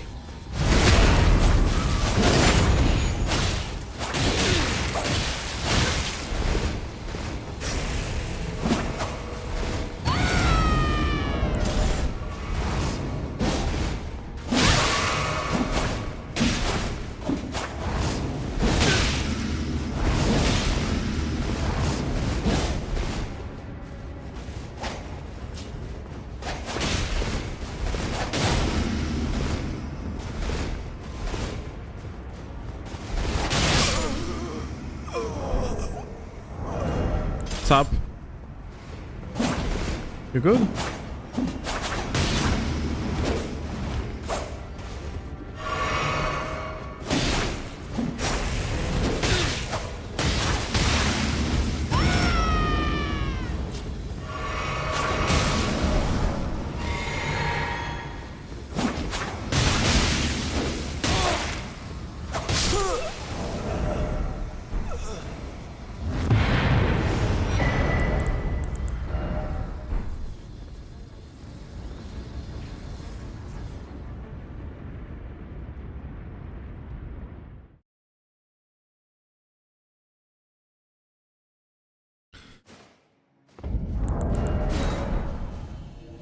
Does the Anvil Talisman also work on the Lizard Greatsword? I have no idea. What's the Anvil Talisman exactly do?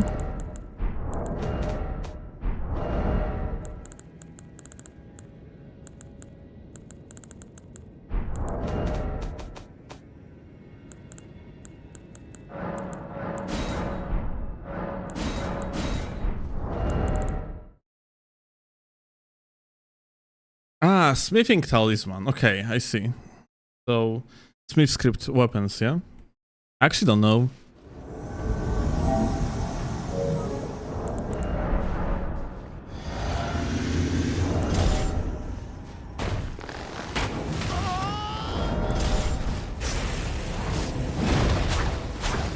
Ah.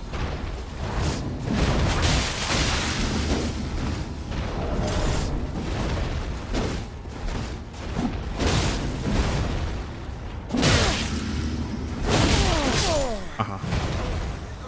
Right.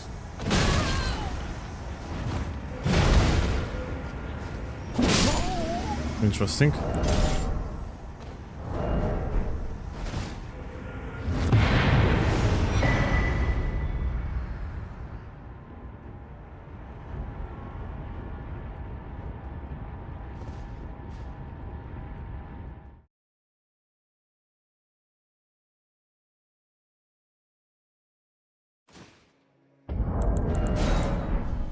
That's wondering, could main hand axe and offhand Rakshasa be OP as fuck? Would you always have a prio?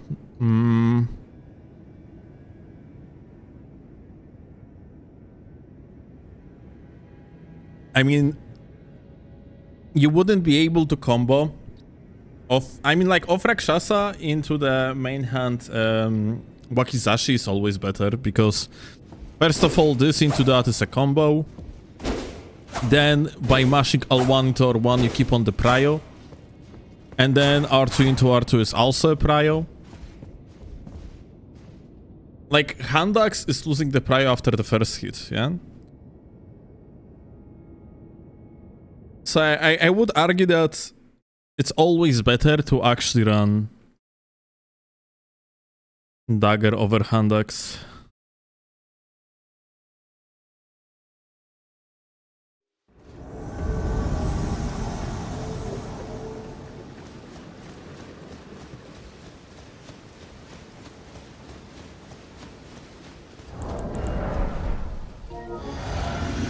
Hello, gamer.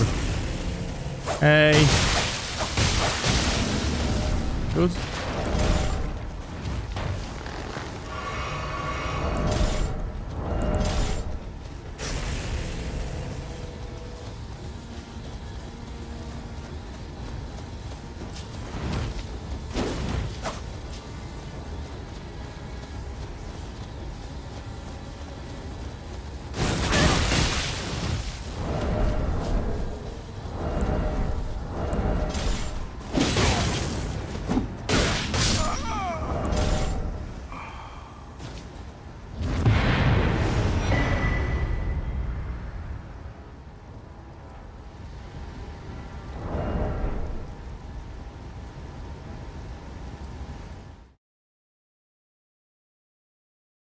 Main hand axe has no aura. Two-handed hand axe is actually slower, no?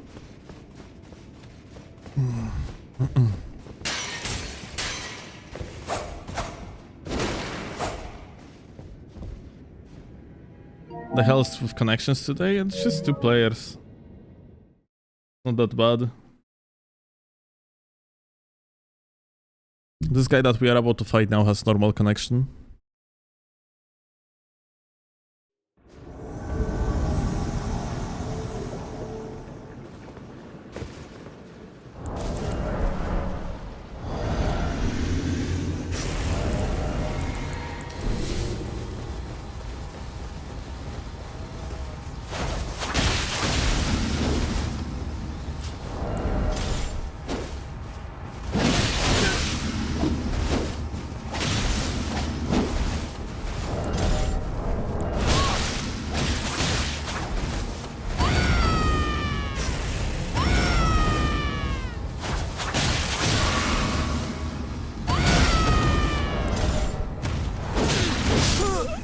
Poor guy.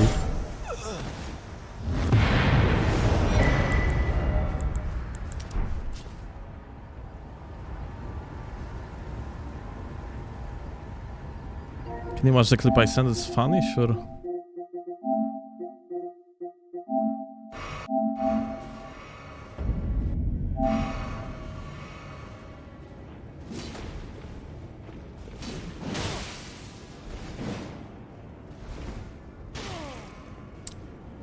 Aha.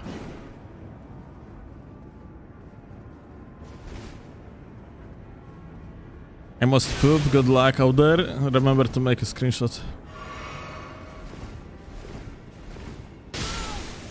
Well, I would say heavily outplayed. GG.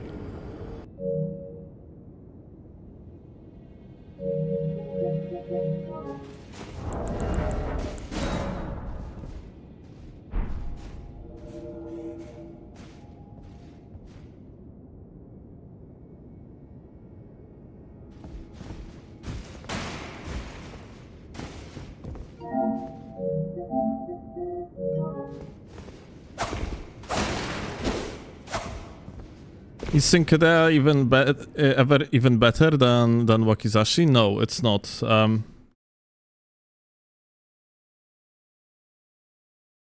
I think it used to be minimally stronger before DLC, but ever since Mega Greases got introduced now, not anymore.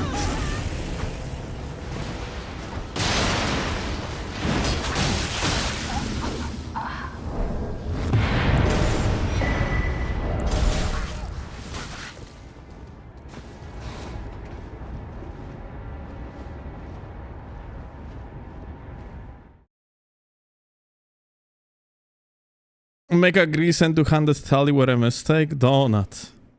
I will tell you more, the whole fucking DLC was a mistake. I really don't understand why the fuck it is just not a separated game. Like, for fuck's sake, there is enough content to make the whole separated game out of Shadow of the Earth 3 instead of like them just figuring out a system, dogshit system like fucking Shadow 3 fragments in order to make you feel like you progressed through anything. And nah, fuck this shit, dude. It's so bad. Vast majority of weapons and changes that got introduced in the DLC are just abysmal for the state of PvP, and I would argue that for the state of PvE as well. I would argue that PvE-wise, this game is just better without DLC. DLC feels completely out of the loop. It feels like it's not a part of main game at fucking all, even for the sole purpose of consistency of the main game. It would be just better if the DLC wouldn't be a thing. And whereas, yeah, that's true that DLC actually connects to the lore and explains things here and there to some extent, it also ponders more questions.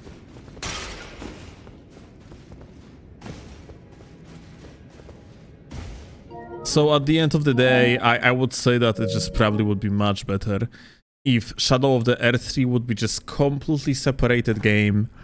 It would be just another Elden Ring, not really a spin-off, but like maybe even just standalone DLC or whatever, just its own game.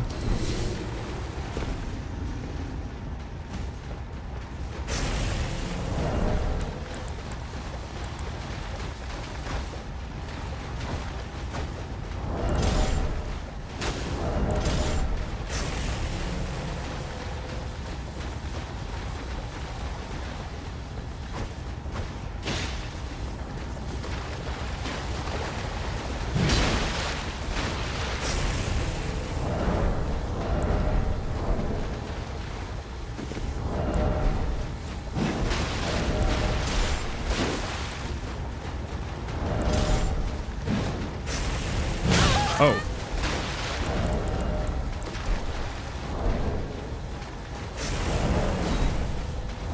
I think like running R2, not sure if it's going to break him or not. Bro, it's just backpedaling through and through, that's fucking crazy.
Are my defenses like lower because of the Rakshasa in the offhand? Yeah, they are, yeah? But by how much?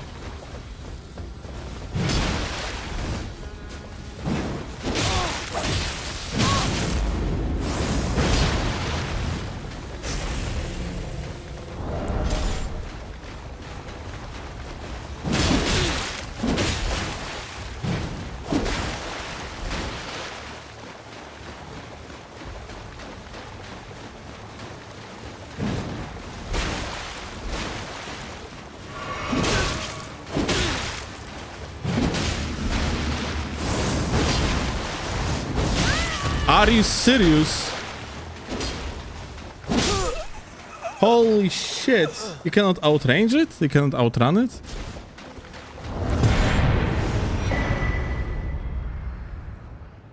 Should have just rolled on his backs and backstab, I guess.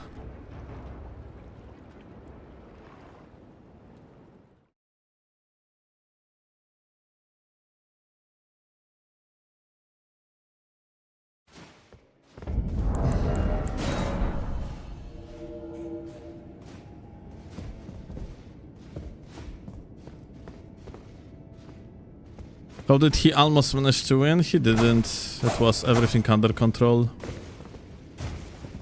Like, me being on the low HP doesn't mean that he stood a chance to win.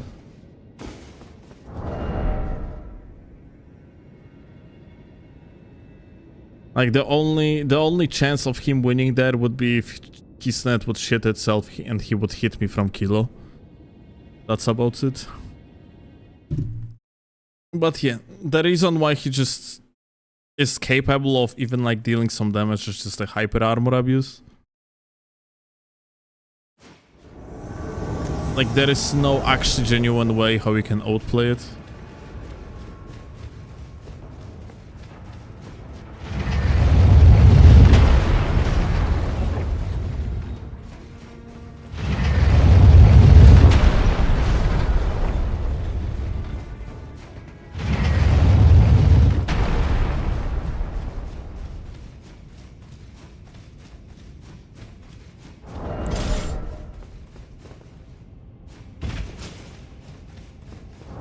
When I do invasions on PC/Steam, I couldn't find a single invasion at 150 or 170 in hour with all invasions areas unlocked.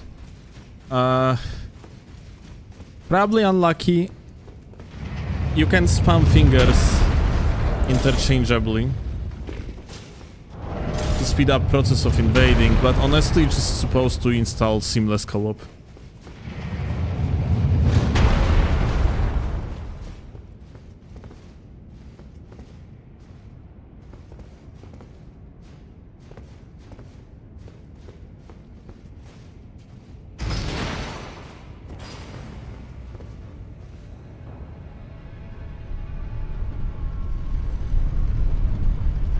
The only way to beat Steel if your net shits the bed. It's more like this guy that we fought. Just rather, like, you know, doesn't play sneaky enough in order to actually beat you in 1v1, as simple as that. Like, you know, if you are not really using any offhand, any fast weapon, yeah? Like, from the neutral, when you are just being prepared,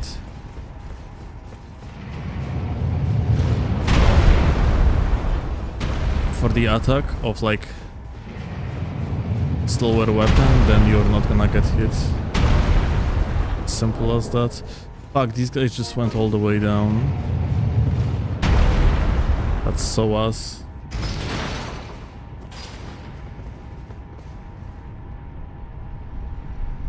Yeah. What would you say the hyper armor abuser's bread and butter is? Webster's definition.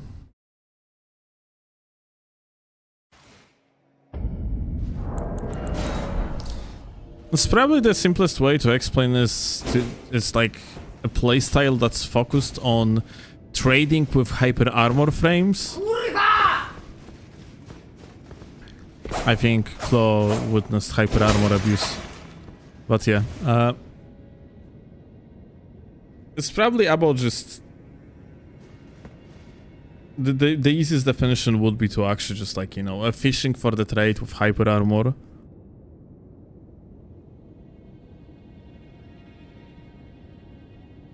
So instead of like trying to actually outplay your opponent with correct spacing, just play the game in favor to win a fight in the proper clean way. You rather just try to win statistically by just mashing the hyper armor, yeah?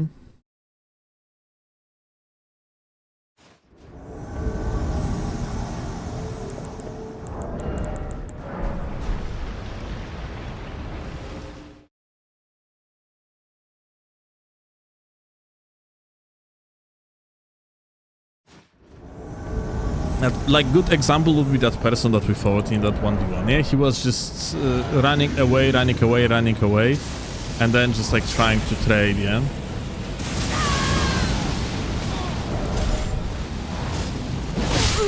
Hi.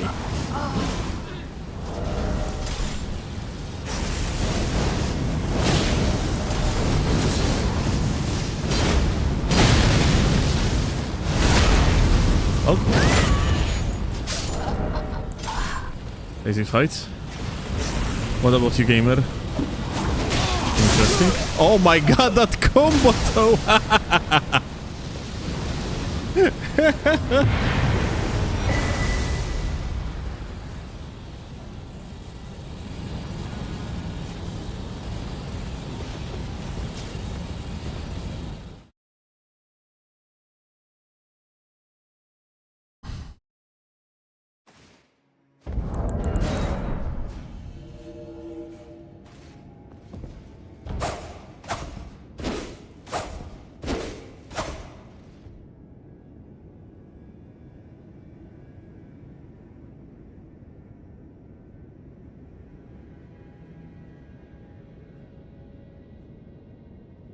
Can invaders use Endure to use the repositioning finger without being staggered? No, but you can use Grafted.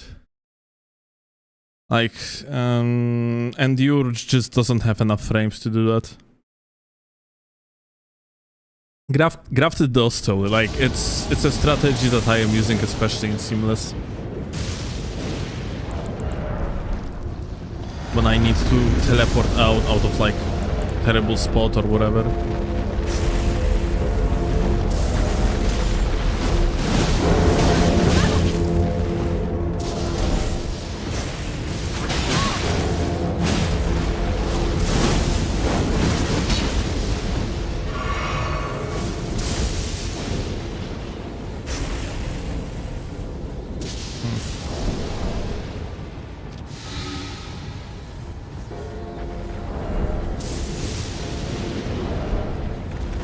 So how are we going to approach it, I wonder?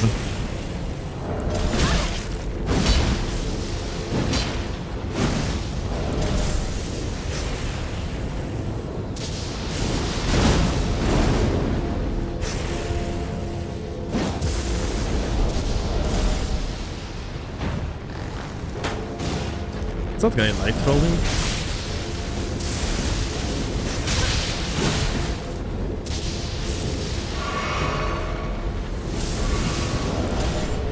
Let's abuse the fact this guy is on no poise.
I have feeling like this is probably one of the situations where I supposed to use Raptor Talons.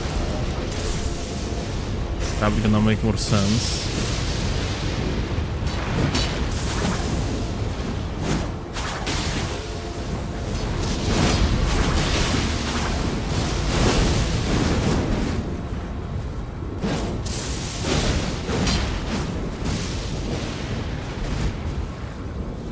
This guy a little bit too high latency to actually do that.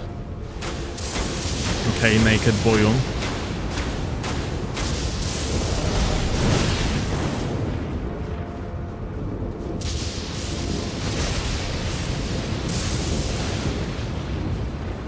Come on. Running attack? Maybe? Someone?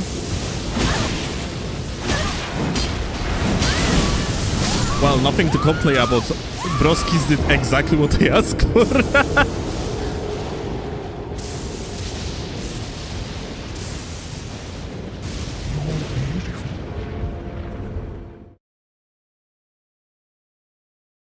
Oh well.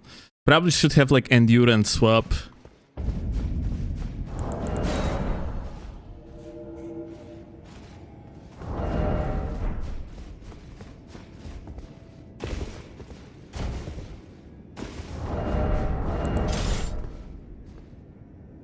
What are the wings? We done. I have collected all the clips within like hour and 30 minutes or so.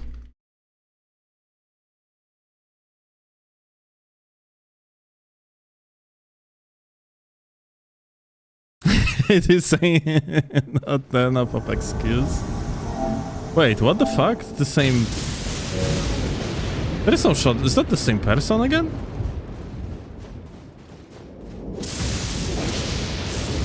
So fuckers are actually ganking here?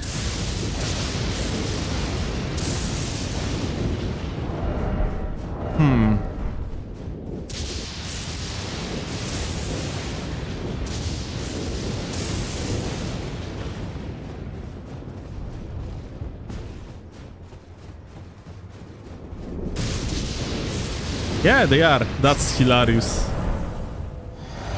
That's actually so funny, dude. Look at them. You could never tell that they are gankers, but they apparently are.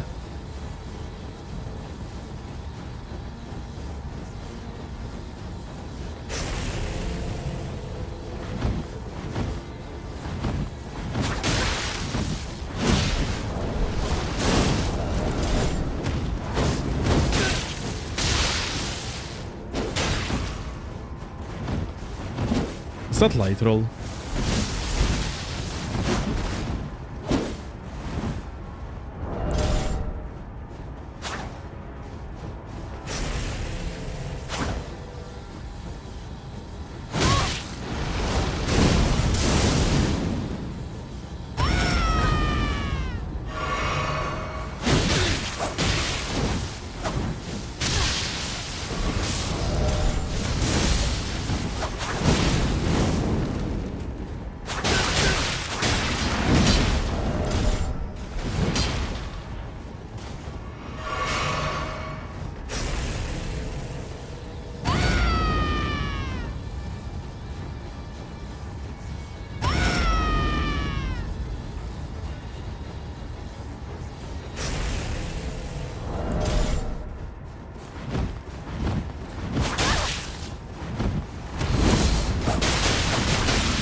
Insane, dude.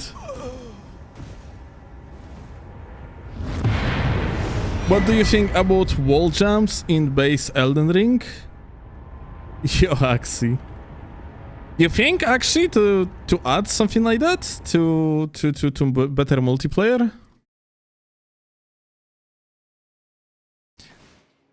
I was talking about it with Claw a while ago. Like we have been playing, I think, Convergence.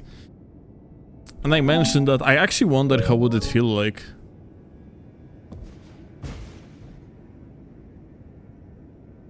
Like, Claw said that maps are probably not adjusted for such type of movement, but yeah, that sounds fun. You say that people will hate it, you think? Do you think you could make it, like, for the sole purpose of testing, just to enable it on the host side, in the meaning that the host has possibility to enable or disable such movement? Because maybe it could actually... Maybe it could work. I mean, like, I definitely would love to give it a try, like, do PvP with... Dude, like, that would be such a good topic for a video. I would get like, I don't know, Donut and Space or whoever else, yeah, and we could actually just do that 3v3 hosting with wall jumps and see how it actually feel like. I have feeling like that would be very interesting, but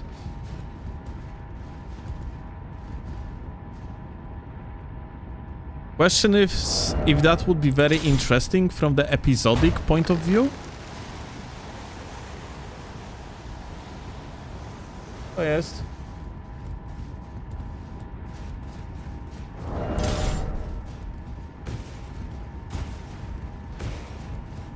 Longer just want to play Titanfall.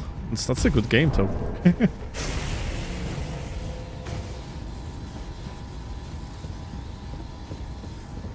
What the fuck?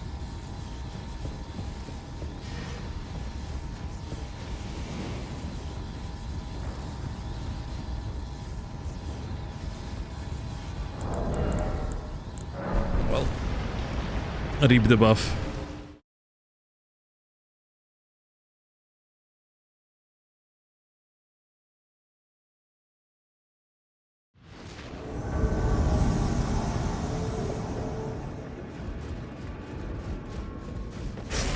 Yo. 3 players.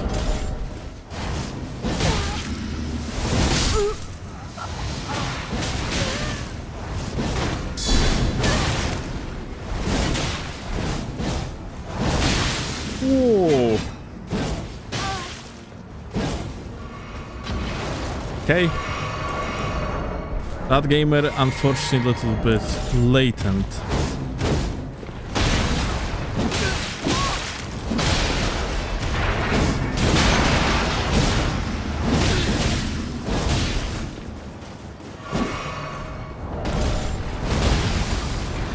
I think he thrown his hefty pot and he still had the hefty pot in the hands, like the animation completely desynced.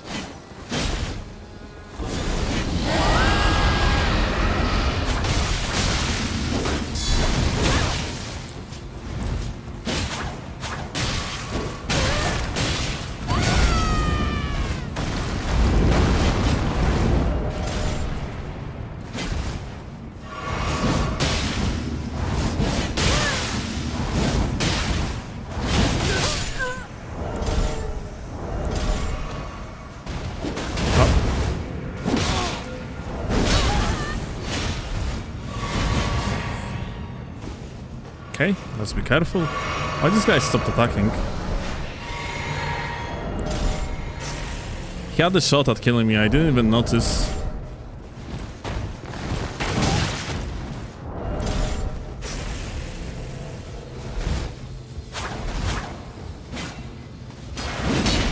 I think like he noticed nickname or whatever, recognized me or something, because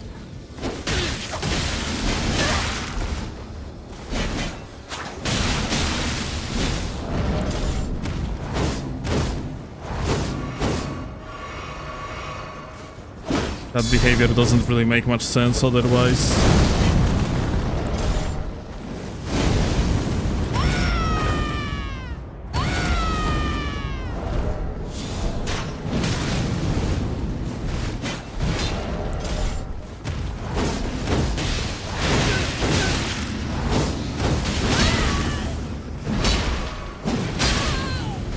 Interesting. That crouch attack actually moves you backwards a little bit.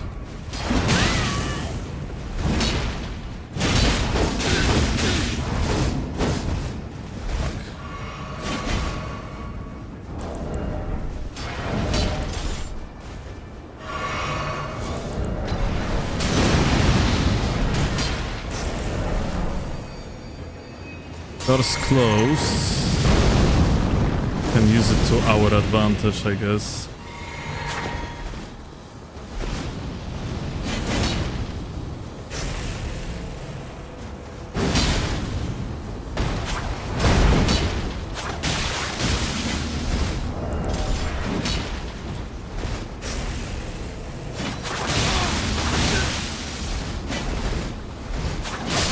Okay, it's a kill.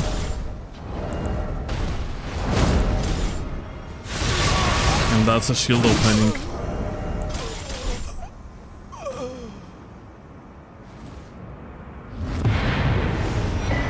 I can organize Night Rain PvP for you to test it out. Remember though that movement in Night Rain I think is a little bit different than in original, and for one, your neutral jumps are higher.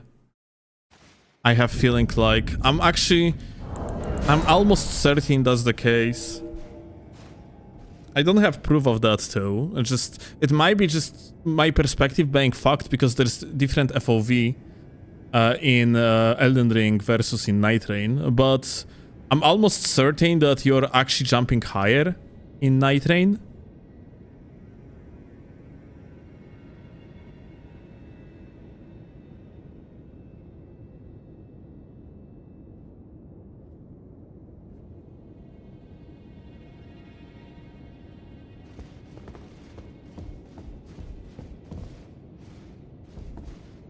Slimmer torso. It's... I think it's the same character. Not sure, actually. Don't you also run 2 times faster in Night Rain? No, I don't think so. Like, on the Surge sprint, you sprint as fast as on Torrent, but... normal sprint is, I think, about the same. At least I don't feel any difference when I'm spacing enemies without Surge sprint.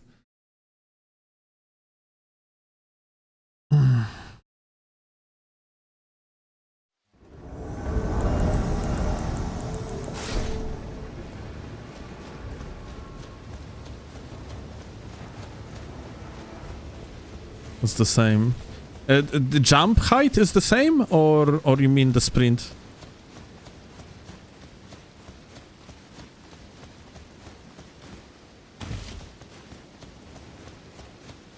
Let's share about jumps. I play Revenant and her whole movement is silly. Right.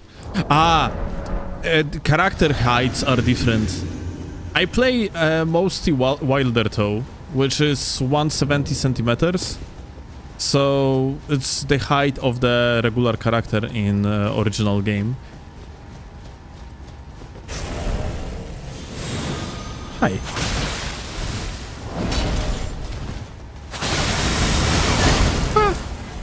What? Oh kurwa! Okay, that desync is truly something. That's crazy. Wow.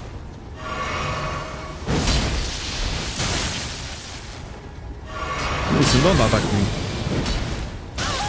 Holy shit. Wow.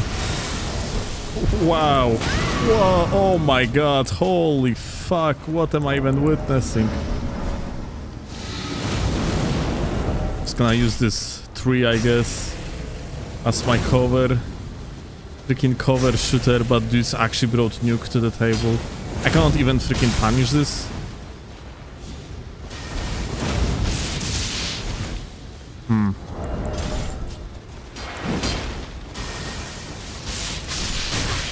Oh my god, a bumpy ground fucked me up. Stop. Leave it. Okay, that's gonna be a heal. Let me put this on.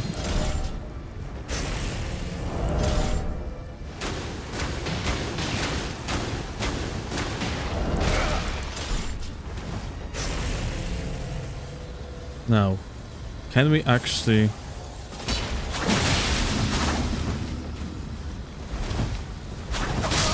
Okay, yes, we can actually kill the guy. Very nice. Now you wanted to boner bow me back. What the... That looked so weird. I swear to god, I had no idea how the fuck react to this jump.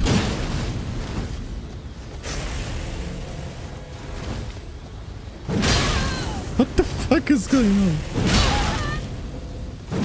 Holy shit!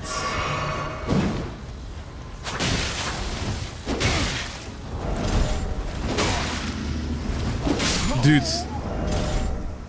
I swear to god, I just couldn't tell where the fuck the attacks go. So goofy. I wonder if it's because, you know, it's so dark in the DLC. Lands of Shadow after all, so you got the fucking shadow-like filter all over the place.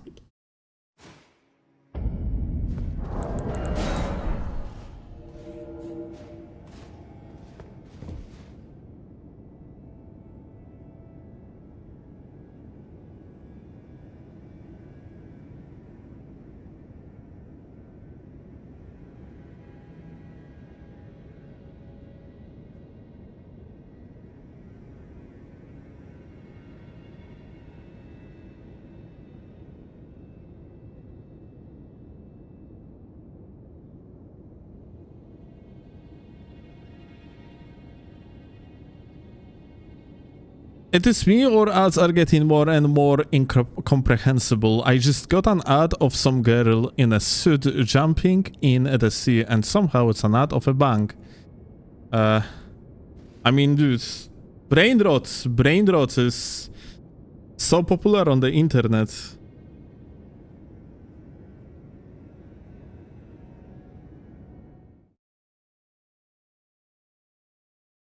And people that being fed brain rot since the very beginning of their fucking life, ever since they got on the internet, at this point they are actually becoming adults. Slowly becoming adults, the like generation of brain rotters slowly starts paying taxes.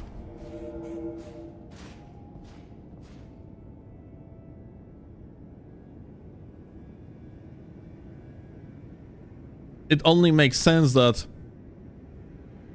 freaking ads on the TV are going to be dumb.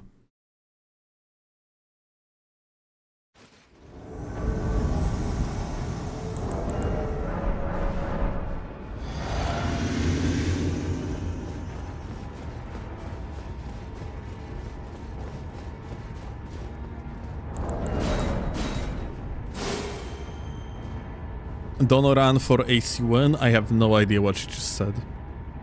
I know some of these words, but that's about it. Donation. Okay.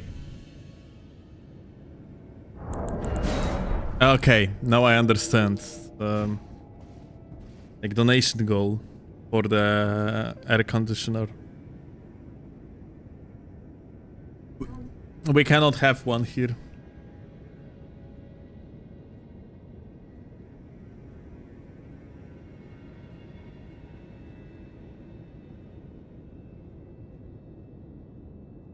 Tung tung tung sahur. Ah yeah.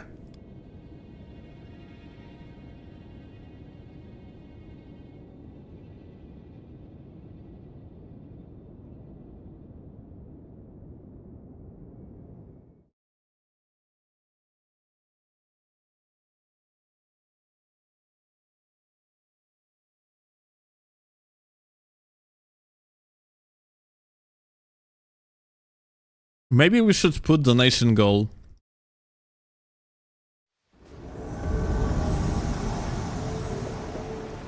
For air conditioner.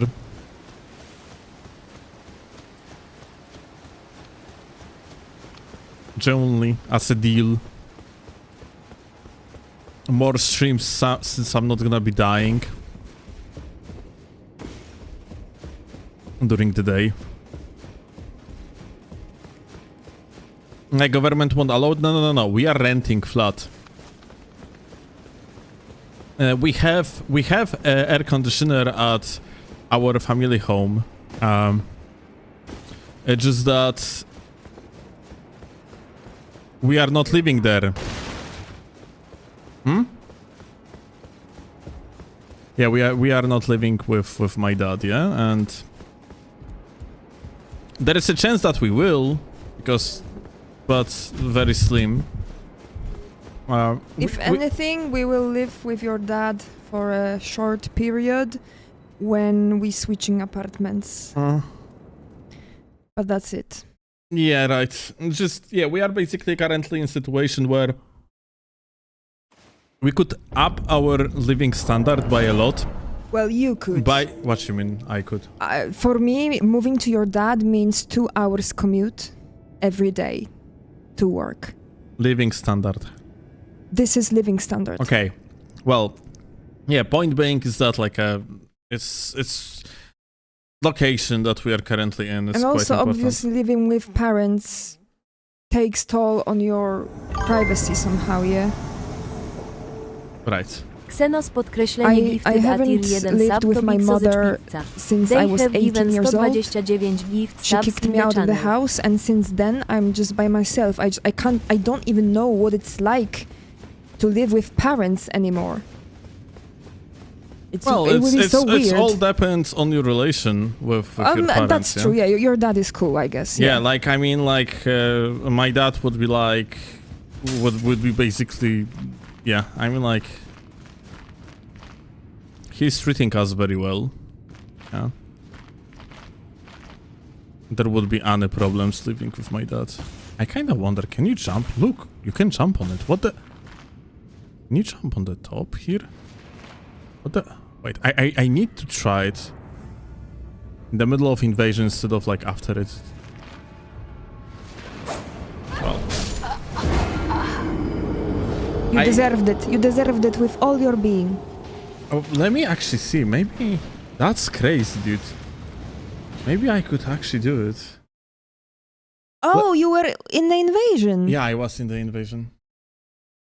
Very smart of me, no? Yeah.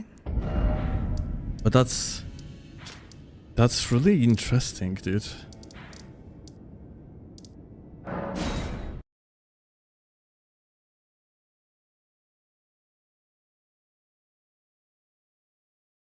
Hi, Kaiser Bread.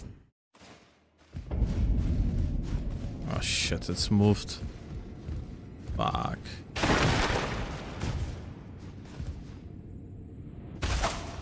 Jumped on the feet.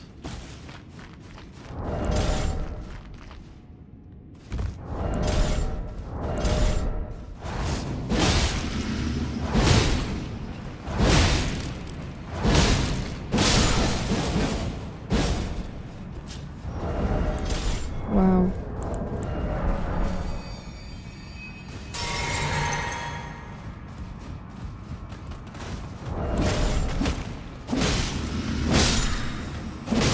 Are you going to try the jump?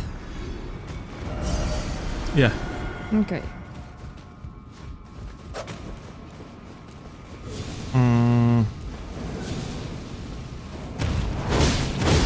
They do this skip in speedrun.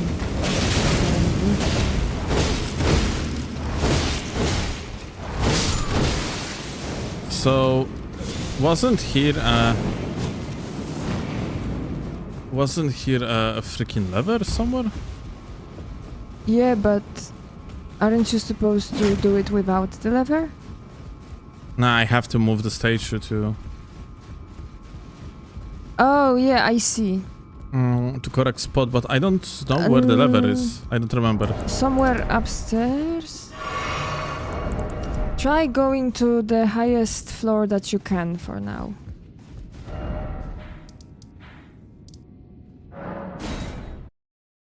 Oh, you have all the graces. Yeah.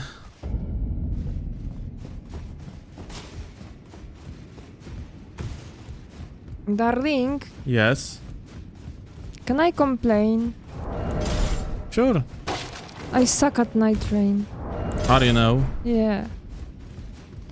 Why you suck at I night have train? 700 hours in this game and I still suck. Like, how is this possible? How retarded one has to be? Holy shit, darling. can Look, it is when you have skill issue, you just practice and you get better. I don't get better. Why? there is a chance that you are just practicing inefficiently, but you are also probably really not that bad as you think you are. It's more like Well, I am definitely better than I was 700 hours ago. yeah, But so there is a progress. yeah, but it's so incredibly slow. Yeah, darling, because that's how you play the game. Yeah, you are just playing the game. You are not studying the game. Yeah. Yeah, I tried that boss arena mode and it was incredibly boring. And here you go. Yeah, that's. Because you know there was no meaning behind killing the boss. Oh, in the mod. there was meaning getting better. Yeah. But yeah, no. It's different. When you're on the run, there is bigger purpose to what you're doing. There is a purpose to killing the boss. You get the passive and you continue on. And here is just mechanical fight. Yeah, like this is a matter if you're actually interested in this type of shit. Like I, for one, when I am playing boss arena mode, it's just super interesting to me to just look up all the different movesets, like enable the HP refill and just try to dodge in various different ways and see how like I can actually improve at defeating the boss. Yeah. This is where you're supposed to end up after. Yeah, like I'm doing the getting level. back to the bottom. Like I'm actually not sure where the fuck we actually have. Can you try killing this knight without cheesing him? Just dodging correctly and strafing? No, I don't know the movesets.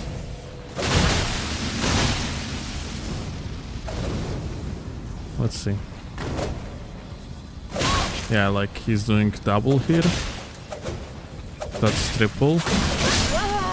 That's quadruple. And he's constantly on the hyper armor. Yeah, these enemies, they're special. Like they are just getting staggered by Storm Stomp over and over. Like basically, from that what I understand, the correct way to fight this enemy is just literally stagger them with something that can stagger. Otherwise, you are just ending up fighting a guy that has bazillion fucking moves and... Can I have a question to the chatters? Chatters, please share which boss from Elden Ring or Night Rain is your most consistent one? The one that you feel most confident about doing hitless? Which boss are you the best at? Please share. I'm very curious. The purple dragon? The gaping jaw, you mean? Oh. You cannot even prepare the odd space up. Morgoth, Malenia. Ja pierdolę. Patches, oh patches, nice answer. Yeah, Morgoth, Malenia, so bosses that are very fun overall. 4? Holy shit, this enemy is so fucked. So the bosses that you probably practice a lot, right? But they are fun. They have interesting movesets. Adele is by far the easiest, okay, but the regular version or Everdark version? Everdark version is trickier. To me, my most confident boss is Earth Tree Avatar. And yesterday I died to him in Night Rain. Soldier of Godric, yeah, another one, very, very hot. Though they sometimes, those soldiers with big swords, they sometimes catch me off guard. With some bosses, you just feel their tempo. This is true, this is nice. Kurwa, what's the word? Kochanie, jak jest, że zauważenie czegoś jest ładnie? Że osoba ładnie zauważyła? Pointed out nicely? Nie, brzydko. Well spotted. Okay, this was... No, this is still not the word that I was looking for, but let's say. Nice remark. Oh, thank you. Holy shit. How do you even fight this fucker? Like, what the fuck? Holy shit, is that Dark Souls 3? And Fire Surge Gaming? Is that like roly-poly type of enemy? Ah yeah, that's another thing about them. Depending on the weapon, they have completely different movesets. You're doing nice damage though. Oh.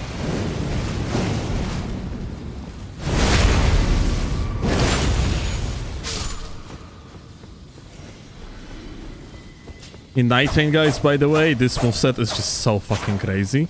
Like, close 100 are so good. You do kinda more damage, yeah, when you are using 100 moveset versus power stance in Night Train. So like doing this is just like you are doing such insane DPS. My favorite base game boss is unironically Godric. Very fun fight and he has insane aura. This is very unpopular opinion. I actually like Godric too. I'm kinda happy that Godric has fans. Because most people, I think, are of the opinion that the real boss of Stormveil is Margit. Why you running around instead of invading, just chatting? Nah, I wanted to try particular jump, but I have no idea how to move that statue that is hanging. Maybe you are hardlock because you have the Yeah, graces. maybe I am, yeah. You have the graces and maybe there's a script. Yeah, I really like Godric too, but yeah, Malenia in my opinion is such a fucking peak of the boss fight. Like I genuinely, and dodging waterfall is probably one of my favorite things, unironically. Like overall, Elden Ring bosses are so cool. And your favorite Night Lord is Holstor? Yeah, both Holster and Dreglord. Ah yeah, and you like Dreglord too, Yeah, right? I really enjoy this tune.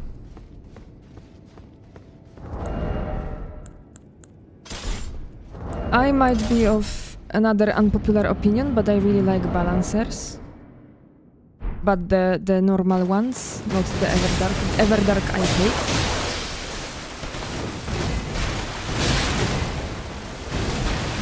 I haven't fought Malenia in ages, actually.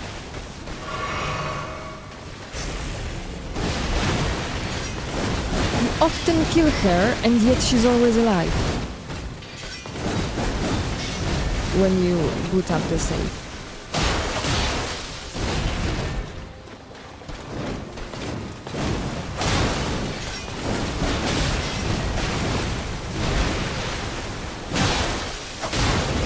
Malenia has so nice animations. She looks like she's flowing. Yep.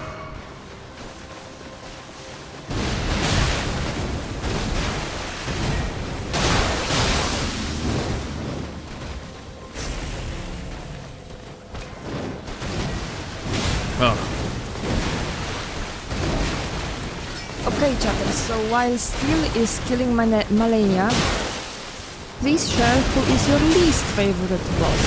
And not in terms of you don't enjoy the fight but you're good at it, because it's easy, but rather the fight is annoying, unfair, difficult, but not in a fun way, and you just hate it. For many people, that title will go to Metyr. Mother of Fingers. Fire Giant. Oh yeah, Fire Giant. I hate him too. DLC Radan. Yeah, that's true. Oh, today Steel and I watched a video analysis of why Radan sucks. And it was surprisingly in-depth and Yeah, it was very good, this video. Yeah. The person pointed out truly just design mistakes in this boss. Oh, you cannot do space like this? Dragon type enemies. Oh yeah, they are just annoying, true, because they're flying around and it's just marathon fight. Metyr in Reforged on hard mode. Did they change the boss or just it's hard because of the Reforged unique moveset of the character, not the boss? Mesmer? You don't like Mesmer? He's the best boss ever! Nope. Blade of Mikola. Emo Waterfall is stupid and ruins Malenia. I actually really like Waterfall. It's probably my favorite.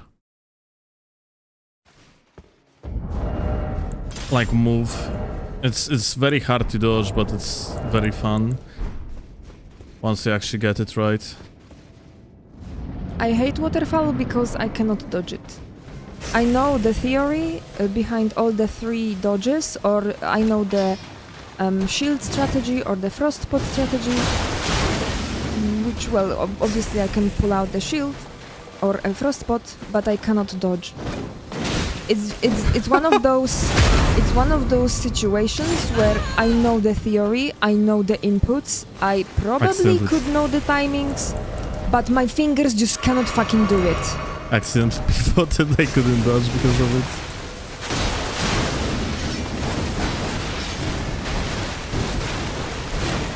Chat, do you remember how did you kill Malenia for the first time on your first playthrough?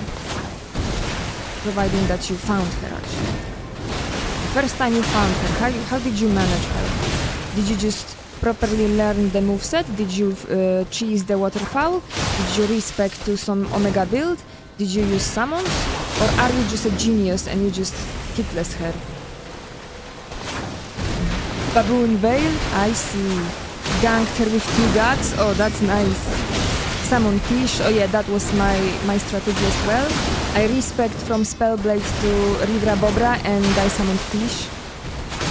I discovered myself I can bait waterfowl with throwables and it's on CD. What is CD? Spam crouch pop with gags? Or just UGS? Ah, cooldown. Okay, thank you.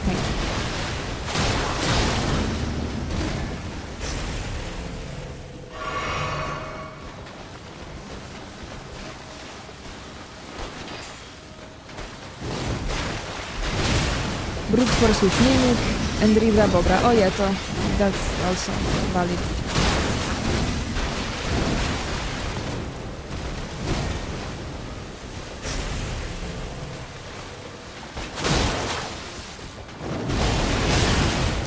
Should have double rolled here.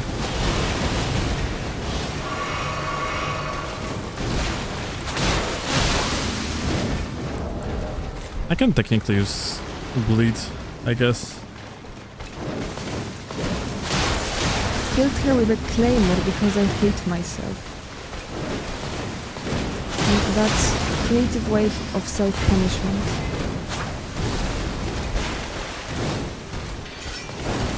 Okay, chat. Thank you for a nice conversation. I'm gonna go take a shower. Bye-bye. No! I'm fighting Malenia, I cannot leave yet. But I stink! I am a rock lady now. I need to take a shower.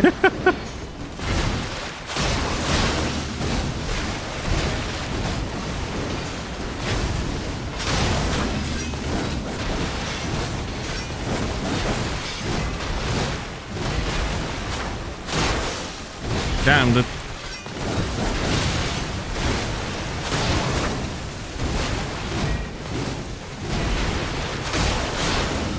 That turning ability is actually pretty bad on the Dagger R2.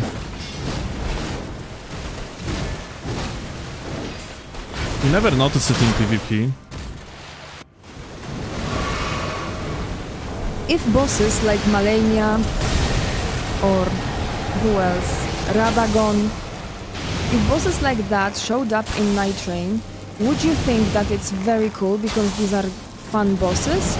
Or would you think that it doesn't make sense to have Elden Ring story bosses in a game that doesn't revolve around Elden Ring? Well, technically we have Morgoth. I would love to fight Malenia in Night Rain. But I have feeling like it wouldn't be a good... Like people would leave the session.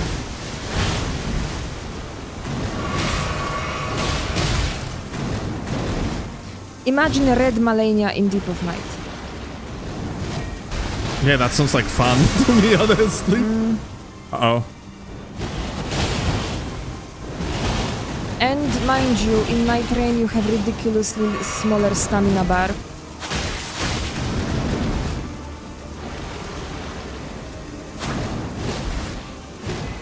Yeah, but you can be very powerful too in Night Rain, technically, damage-wise, yeah? Though honestly, if they swapped that fucking ginger dog for Malenia, I'd say yes, please.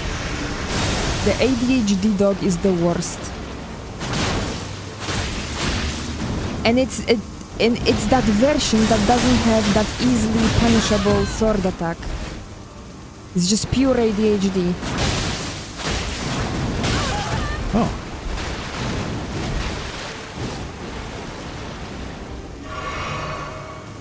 The lion boss, for example, was hell in ER, but in Night Rain he's super easy. Oh, you mean the dancing lion? We hate this boss with steel. I would say that he is not easier for me personally in multiplayer because of the split aggro, and this is such an erratic moveset.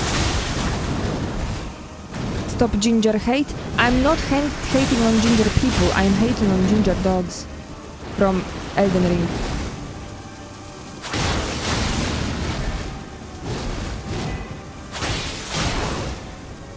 Oh!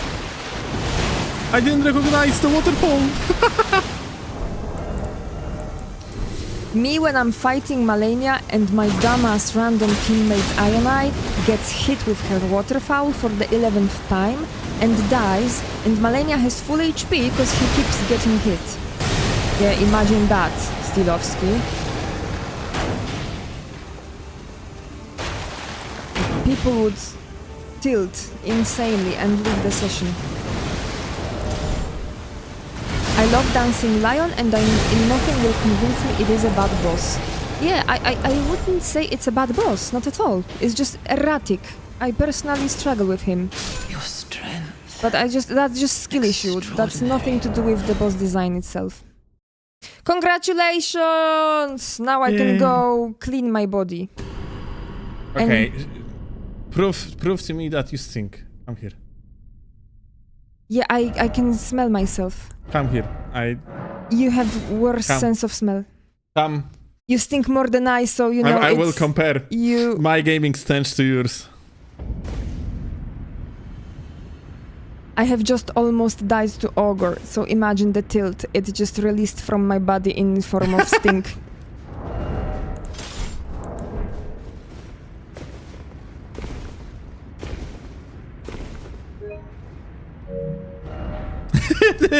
Napoleon move.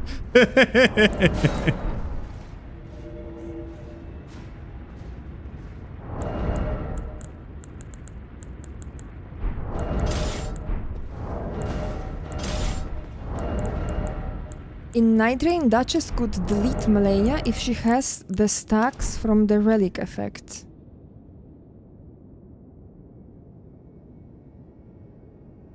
What do you mean?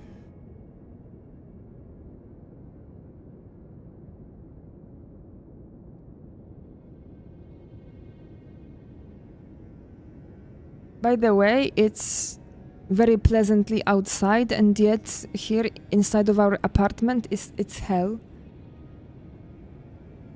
I think our PCs works as radiators, and it's constantly hot. Okay, bye everybody, and have fun invasions. Chodź.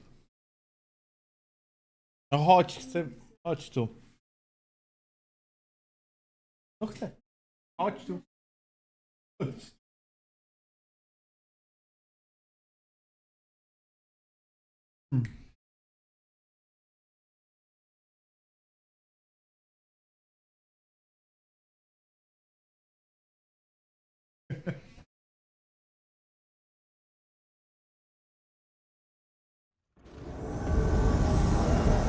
Hot, and then it is 30 freaking degrees. Oh, look at him. I am so used to the high temperatures like that. The temperatures of yours is like nothing. Eh? Holy shit, Bonk. Thank you a lot for 10, my goat. I appreciate that. Oh, hot, and then it's 30. Listen, I invite you to Poland. Kochanie, daj mi powiedzieć. I invite you to Poland in January when we have -20, and we will see how you can walk on ice.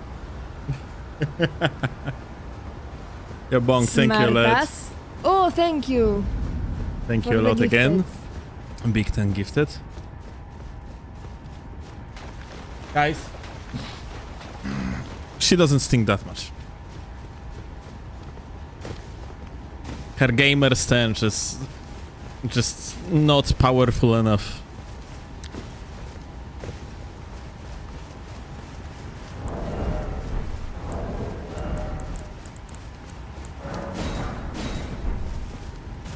Only -20.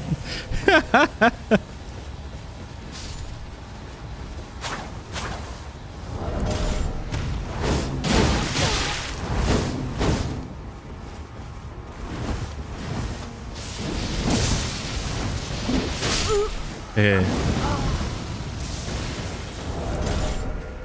One dead.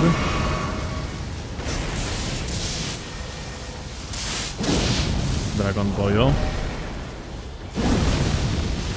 Doing funny ranged combat gaming.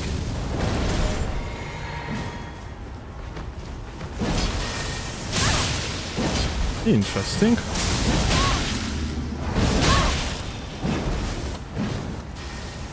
Oh no! Hey, and my shit missed! Fuck! Hey!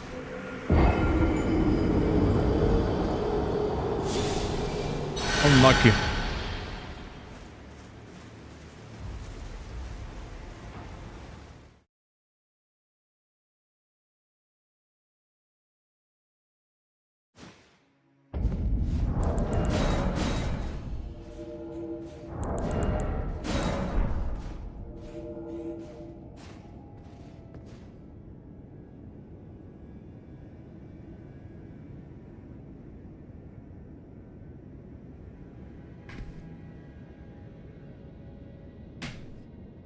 You didn't use Bastro combo, I guess, my bad.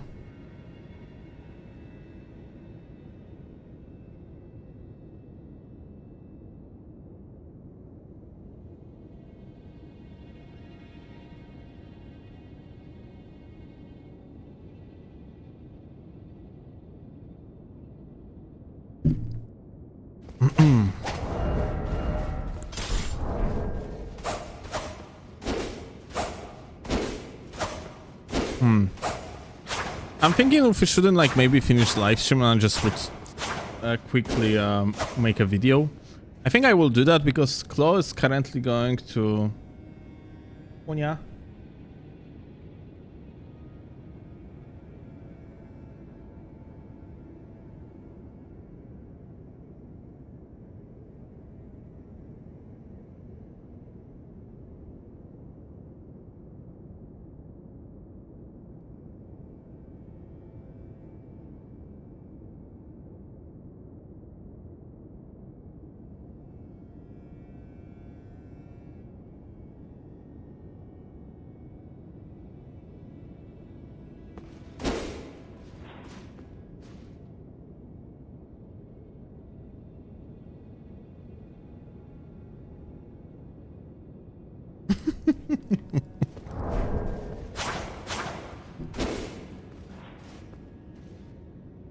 I to co, może pójdę ci do sklepu po taki.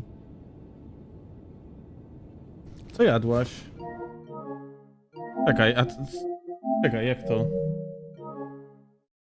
A zapiekanka. A chipsy, które kupiłaś?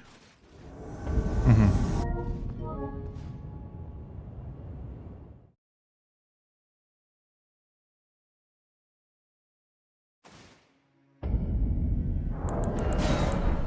I think running through Urnia is probably the worst part about replying Elden Ring. It's so boring.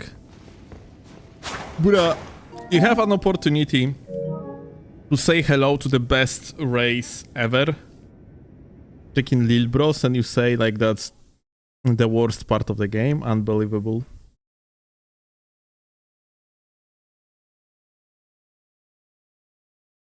That's some traitors bullshit over there.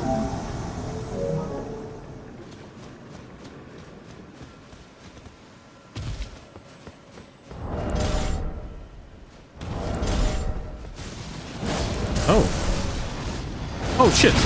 Oh.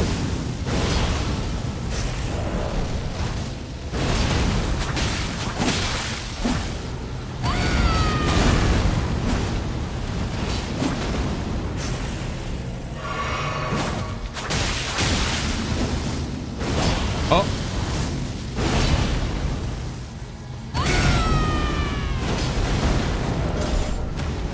No, this is talk about. Holy fuck.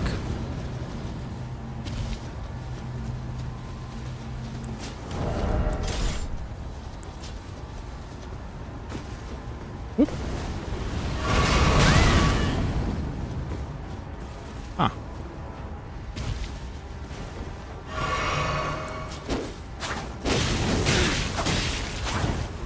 No, fuck.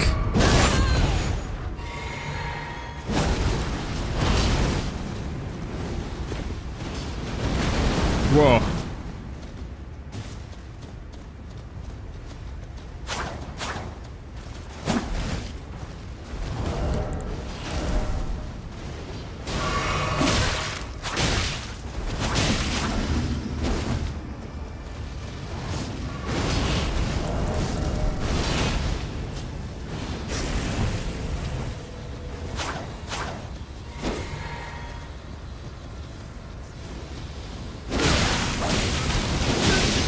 All right.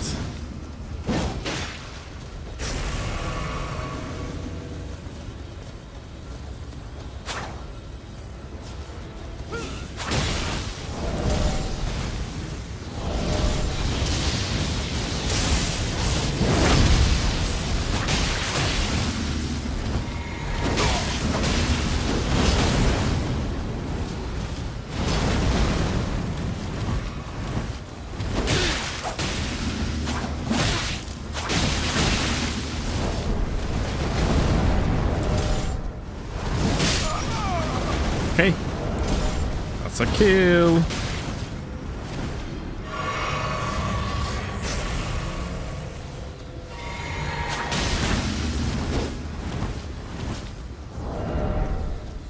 So, my dude.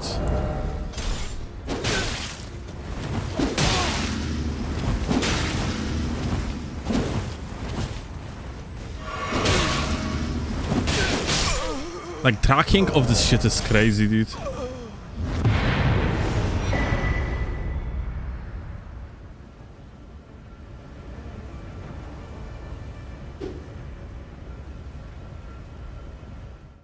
Did I say thank you for the gifted? I appreciate that, dude. I'm not sure if I noticed initially. Thanks. Yo, Haito. What do you think about the idea of having a talisman for just one hand, like two-hand one? Dude, just rework the two-hand talisman. You don't need more damage in this game. Like, this is actually so ridiculous if you think about it. From Software was actively lowering the average damage output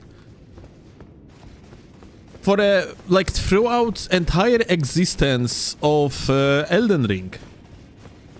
They were actively nerfing damage output on practically any tool imaginable, no matter if that was a good tool or bad tool. Like, and then in the DLC, they did completely 180 and they started increasing fucking damage output, the average damage output. It's so stupid.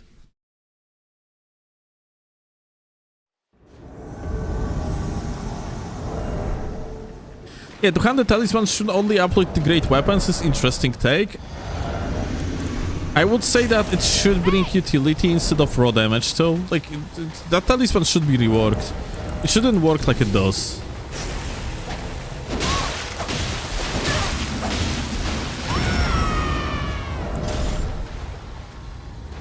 You good?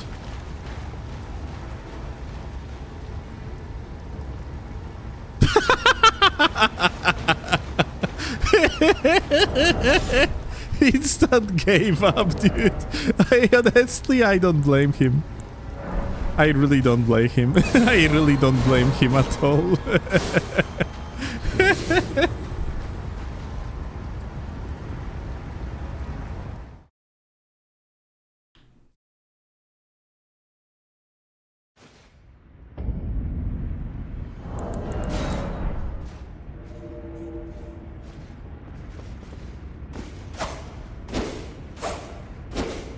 But yeah, From Software actively did something extremely stupid in the DLC because they lowered the poise damage of one-handed weapons. No idea why. They just fucking did. Profoundly retarded decision. Unbelievably stupid decision. But this is what they did, yeah? They lowered the one-handed poise damage. Essentially nerfing one-hand weapons throughout entire game, yeah? Like, it's not really worth to use them. Like, on patch 1.10, it was for one worth to use something like one-handed Starfist. It's not the case anymore.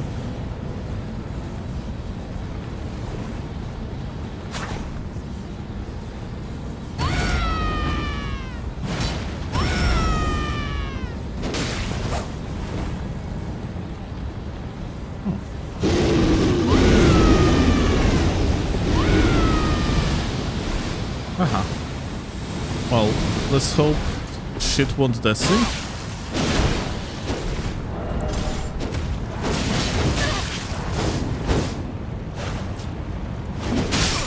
Oh, that's crazy. Hey.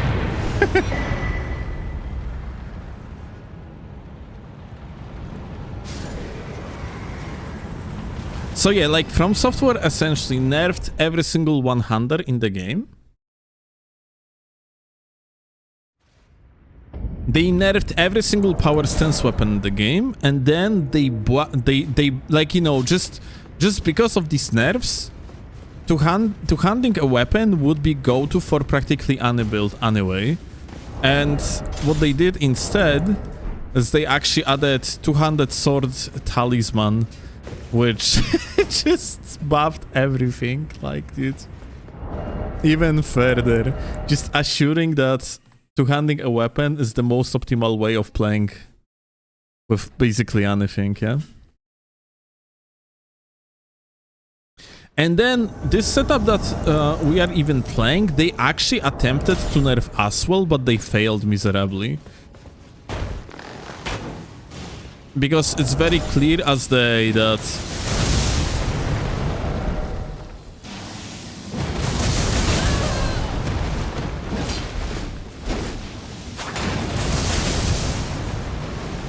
people that work at From Software do not really play the game.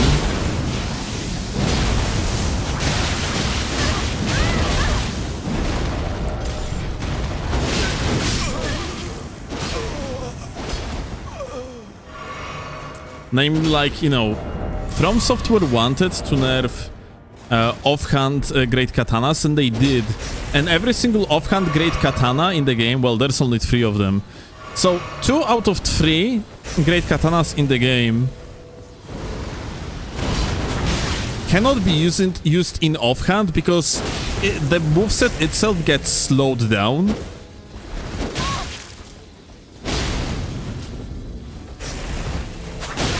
But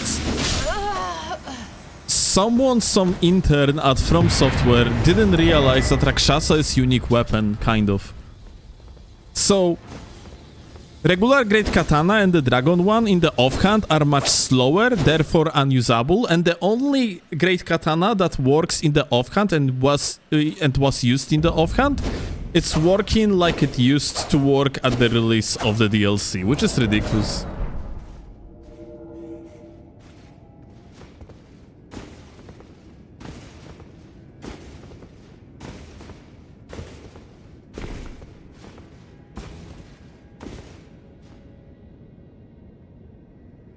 Which one of the Souls games had best and worst players?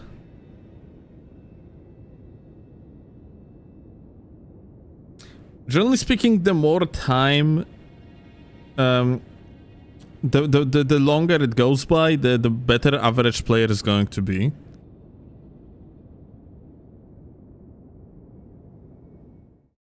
So you could argue skill-wise, probably like Elden Ring players are the best.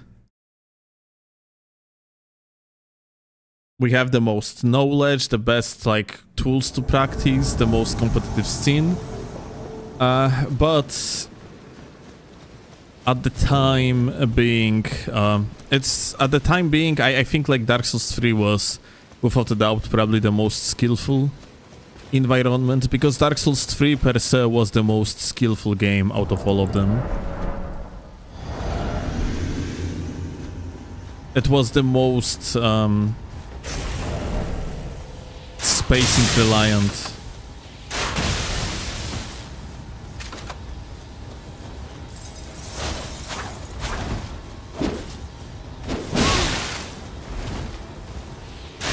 Interesting trade.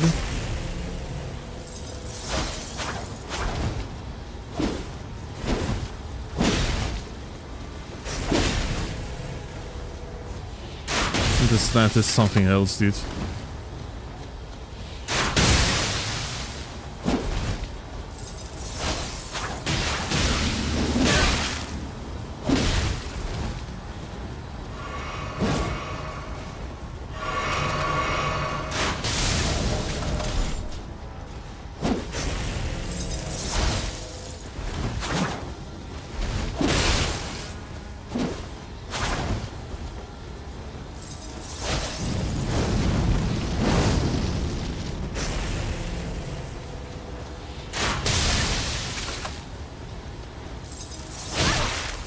pierdolę.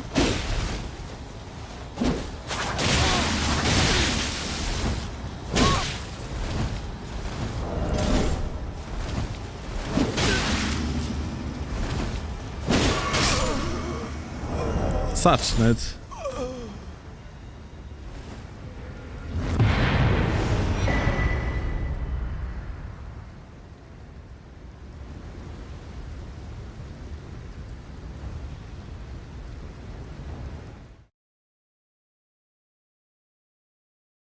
How about bingo video covering the changes in the Tarnished Edition, the nerfs and buffs you are expecting? Ah. Can you parry 200 Great Katana? Yes, you can. Haito... don't really...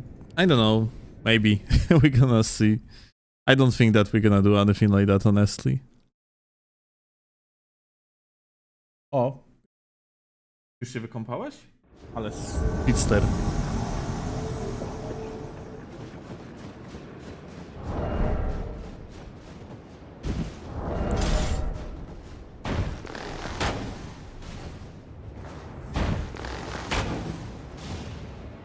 Bro walked through. Is that true? You can parry the jump R2 of the Rakshas, or is that a myth? I'm not sure about R2. You can definitely parry jumping R1.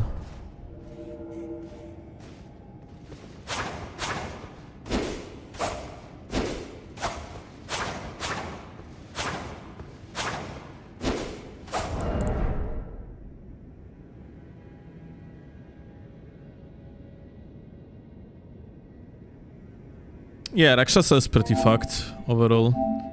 I'm just a mess. It's almost feels like Rakshasa was just created alongside great katanas and not as a great katana, if you know what I mean, yeah?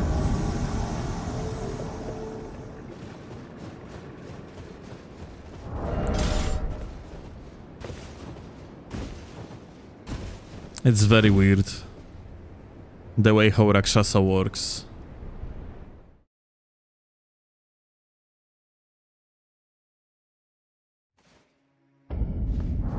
Is that the general rule? You can parry jumping R1? No. It's only Rakshasa that can be parried. Only a jump R1 of Rakshasa can be parried. Can you defeat Chase the Bro? No.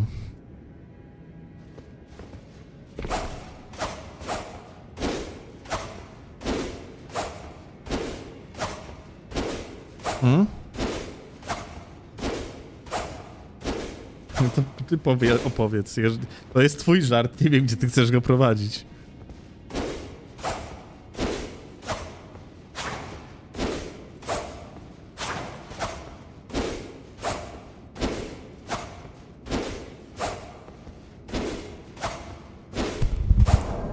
Okay, so I'll be quick. To the chatter who asked whether Steel could beat Chase the Bro, do you know the myth about Icarus and what happens when one reaches too close to the sun?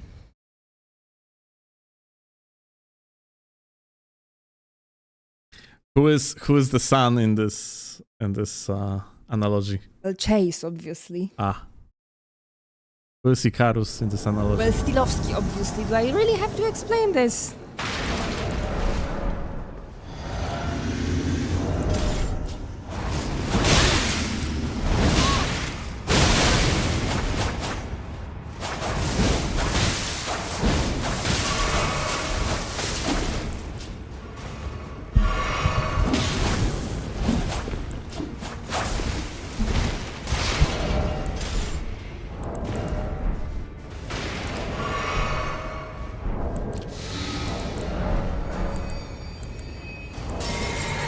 Alright.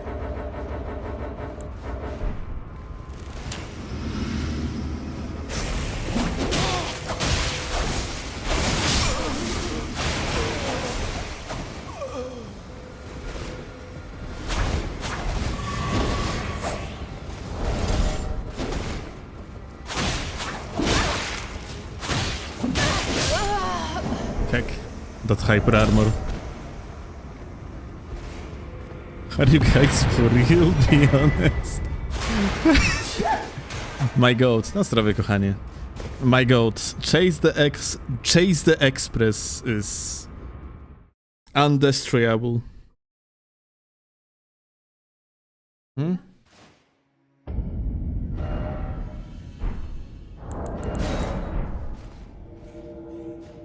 Możesz sobie albo możesz zamienić postać na przykład.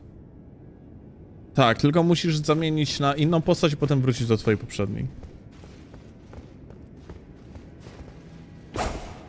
Kers is a chatter. Alright, I'm going to tell you something that maybe a lot of people actually do not understand, especially if you are not following the scene that closely. But there is not even a single content creator that is actually good at this game nowadays. We are, or like, good at the game that outstanding, let's call it that way, yeah?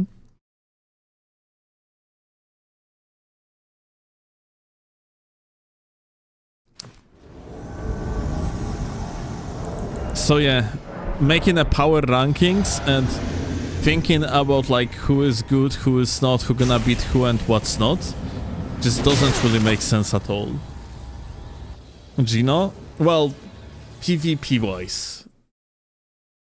Gino is actually insane in PvE, that's true.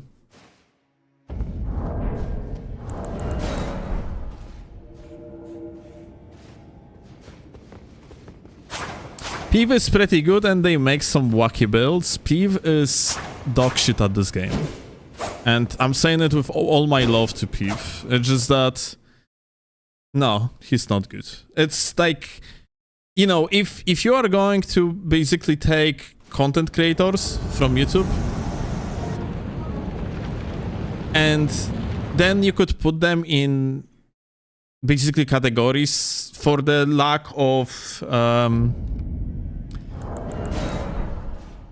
knowledge about every single content creator. I'm just going to talk about the most popular ones.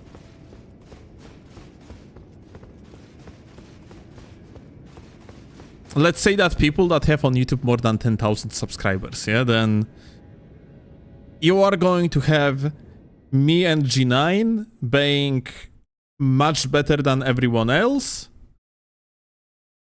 And then you probably have Chase that is probably worse than both me and G. It's practically almost guaranteed, yeah, because both I and G are tournament players, or used to be. We are fucking terrible at this game now, because we are not participating in the tournaments. But we are terrible from the perspective of the tournament players, yeah? In the meaning that we are still better than practically anyone imaginable that would be like invading around and so on, yeah? And just that there is a huge gap between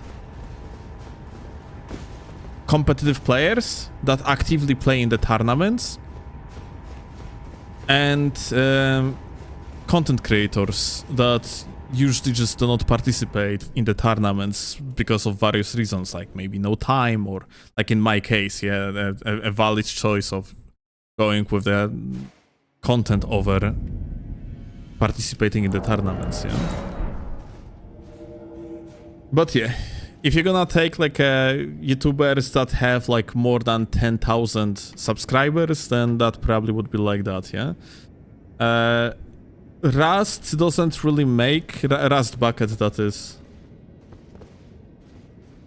Why don't you invade more in Seamless Co-op, by the way? Because I am not playing this game outside of live streams recently.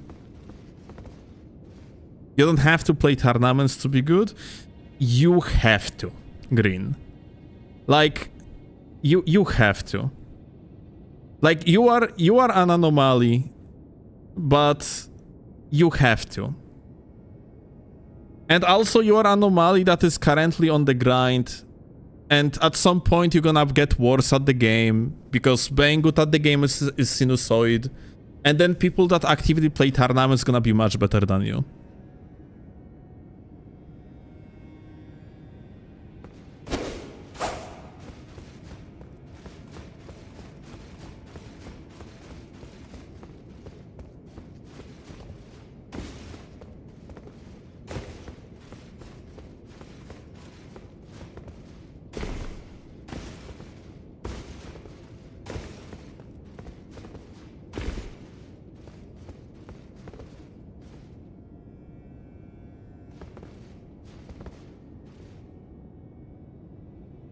But yeah, like, it's also extremely... And there is, like, also a thing, though. You can be good without playing tournaments, but in case if you are practicing against tournament players, it doesn't even matter, yeah? Like, you are still, like, of course, by saying that playing tournaments, it's like being in the competitive spirit and practicing against other people that also play tournaments, yeah? If you are playing tournaments, you're gonna be fighting against other players that play tournaments. Point being is that in order to be good at the game, you have to play against best players. If you are actually going to play... If you have to play against best players, then you have to be in the environment where the best players are at, and this is environment of tournaments. As simple as that.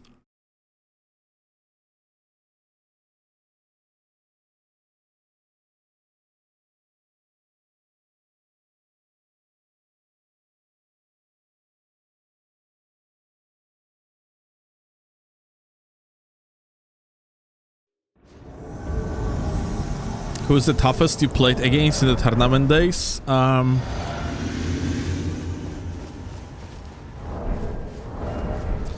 When I was playing tournaments, I was among the best on the PC. And I don't think there was anyone really that I would consider tougher than another. Probably Frosty because of net rather than individual skill. Frosty is an amazing player, but so was a lot of other people that I played against.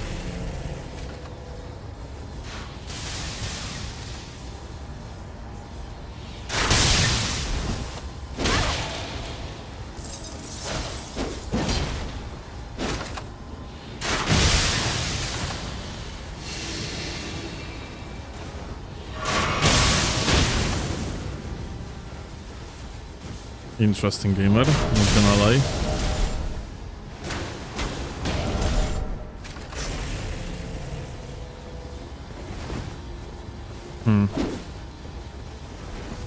I'm waiting for the other guy to actually do something, honestly. But he's like...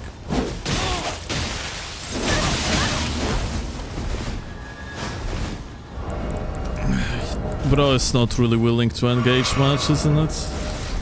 Isn't he?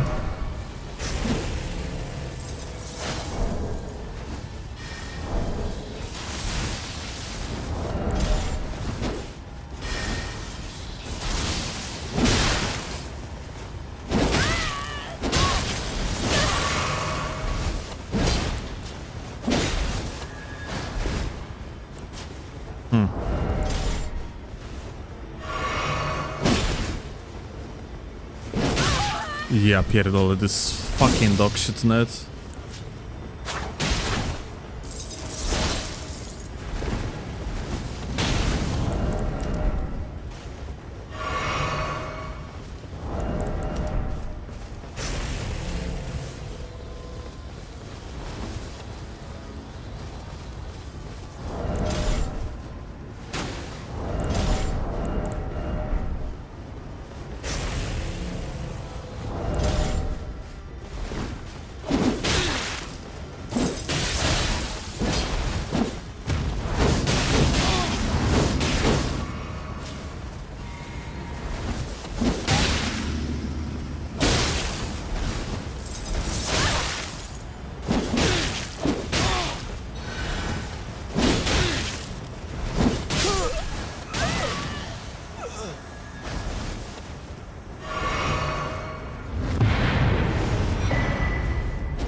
G9 is just as good as anybody from PC2.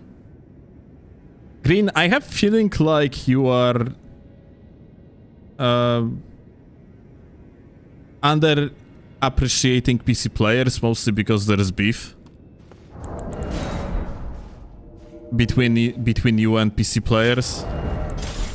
But PC players are much better than us. That's for sure. Like mechanically, it's just that. Let's make it clear, yeah. We actually, if you give me and G a month, we are top tiers. Like if you would be practicing on the PC, but at the given moment, they are better. Like there is really no reason to not admit that. It's not about like, you know, playing restricted, unrestricted. It's about understanding traits. I do say a few more months? Fuck no. We are not worse mechanically than like any of PC players, but we are lacking general knowledge about like how to interact in duels. And this is something that if I would be playing against, let's say, I don't know, like every single day against Space or someone else from the comp scene, then that shit would rather catch up relatively fast. Like, I am not worse than you or any other PC player mechanically. In invasions, I'm still fucking like gonna beat you. But in duels, you're definitely gonna beat me.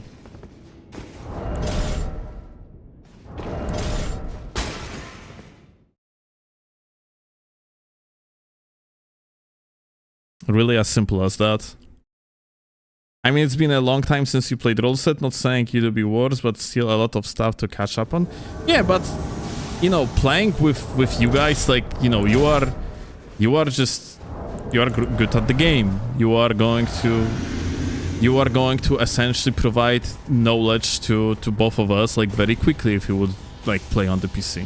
Just by playing against you.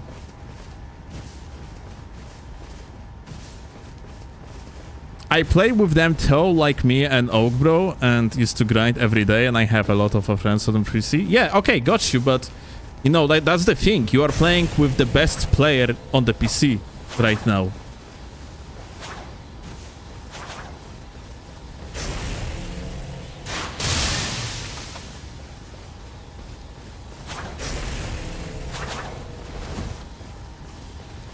Like, you know, practicing with Oakbro right now, like in this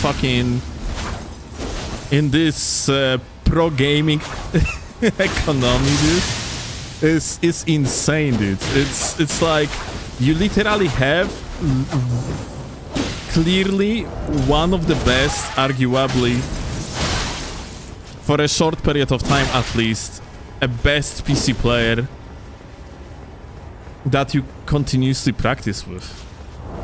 Like, Oakbro improved so impressively well and was winning tournaments over and over for a certain period of time. It was very impressive to see that.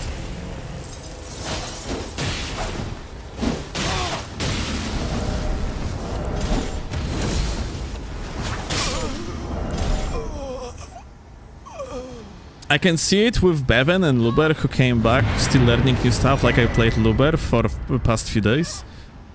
And you think that Luber is not going to catch up in a month if he's gonna be actively playing? Like, to actually hang with the best? Like, Luber is extremely talented. Not what I mean. Like, you mean that they are behind? He's still really good? Well, no doubt. Like this, like Luber is an absolute beast. So what you mean exactly?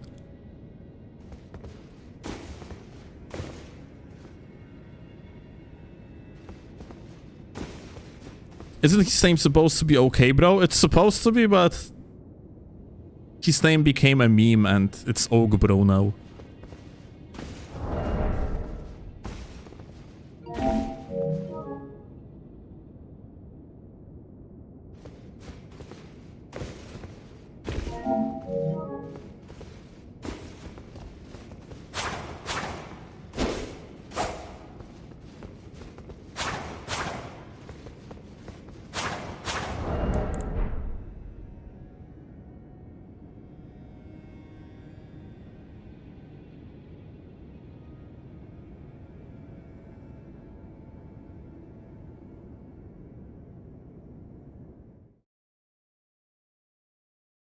Are you saying Oak, bro, or OG, bro? Oak.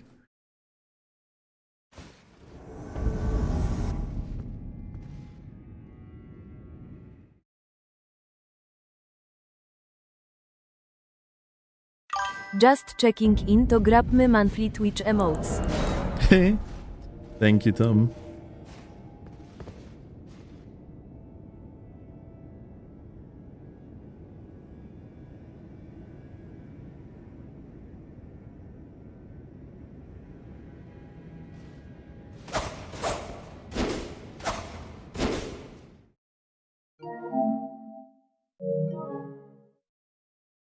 But yeah.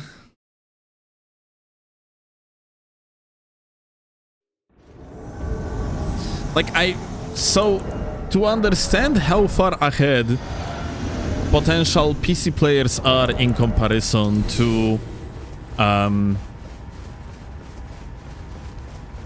like typical gamer on PlayStation. When I was practicing with Space, like, he knows stuff like, for one, how to actively make offhand hand axe actually fucking how to aim punch it with Shamshir, which gives you like 3 double hit. Like, it's insane type of knowledge, and he knows how to do that consistently. Like, that's next level of understanding the game.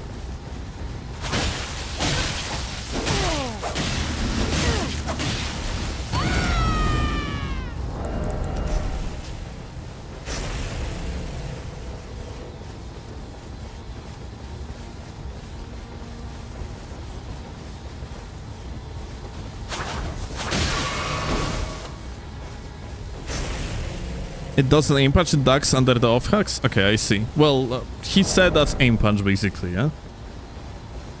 You just strafe it? No, that's not what I mean. Like, I'm gonna show you in a second.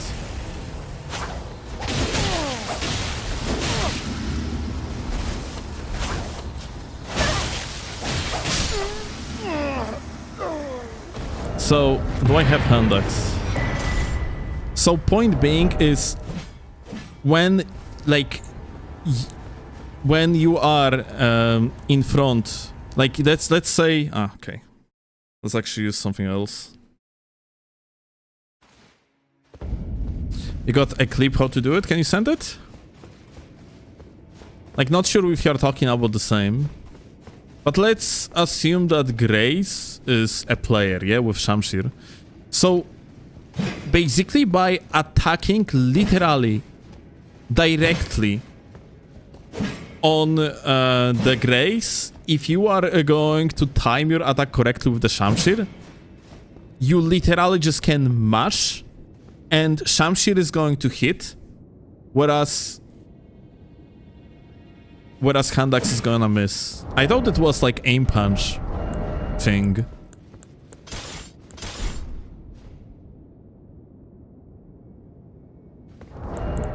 Like, it's pretty insane, dude. That, like, this type of shit is actually consistent.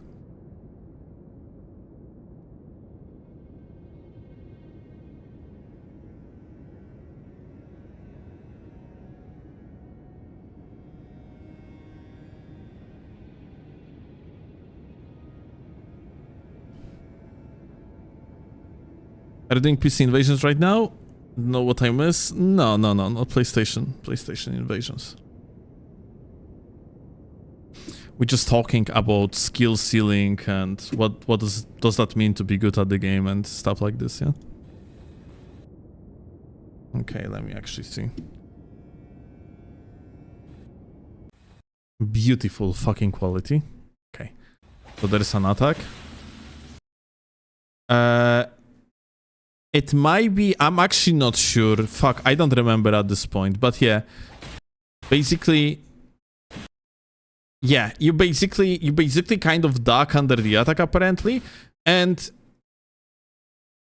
Donut didn't do it, but he could continue mash here, yeah?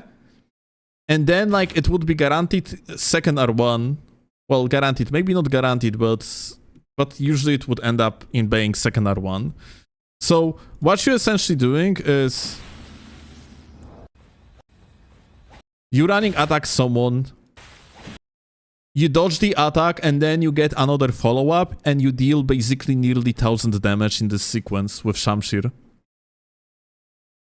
It's just some fucking angle fucking knowledge that is absolutely fucking crazy. And that's something that you just gonna know if you are actively playing against other tournament players, because even if you are not actively talking about them, but let's say you're just playing against other competitive players, someone is gonna do that to you, and it's gonna give you a drive, it's going to give you opportunity to even acknowledge existence of this type of mechanic, and just even by pure observation and experience on the receiving end, you will know what to be cautious about, or you will know like that you can actually literally do that. That's why it's important to be in the competitive environment if you really want to be good at the game.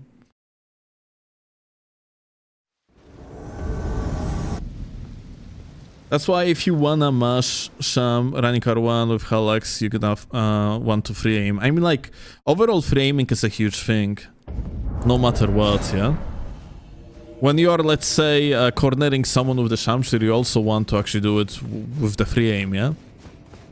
Not only like you can hide your attack, like you're not only on like basic things like that, you can just straight up land your backswings. Like this type of shit is absolutely insane. And just understanding the game at way deeper level than one could anticipate, yeah? Even fucking exists.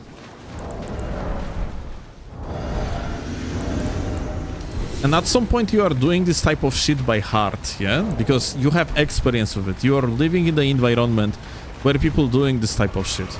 So you are straight up doing this type of stuff by heart.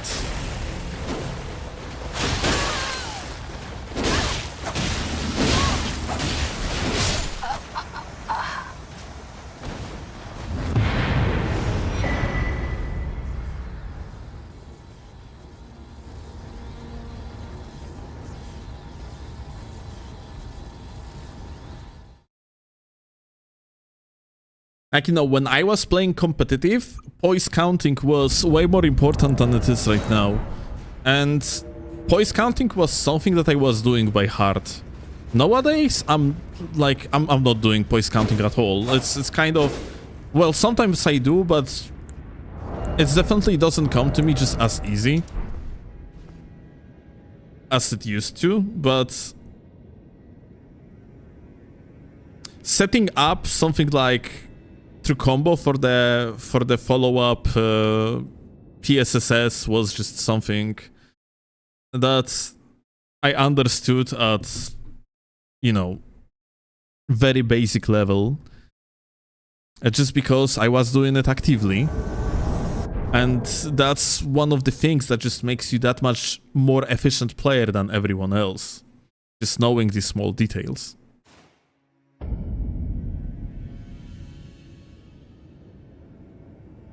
Or just click Flame Strike there. Green, I don't think you get in prio in such case with Flaming Strike after running attack. No? I think on the low latency, you lose. You don't? No, yeah, here you go. Only after tier 2, yeah. So yeah, Flame Strike actually in this case wouldn't be a correct play.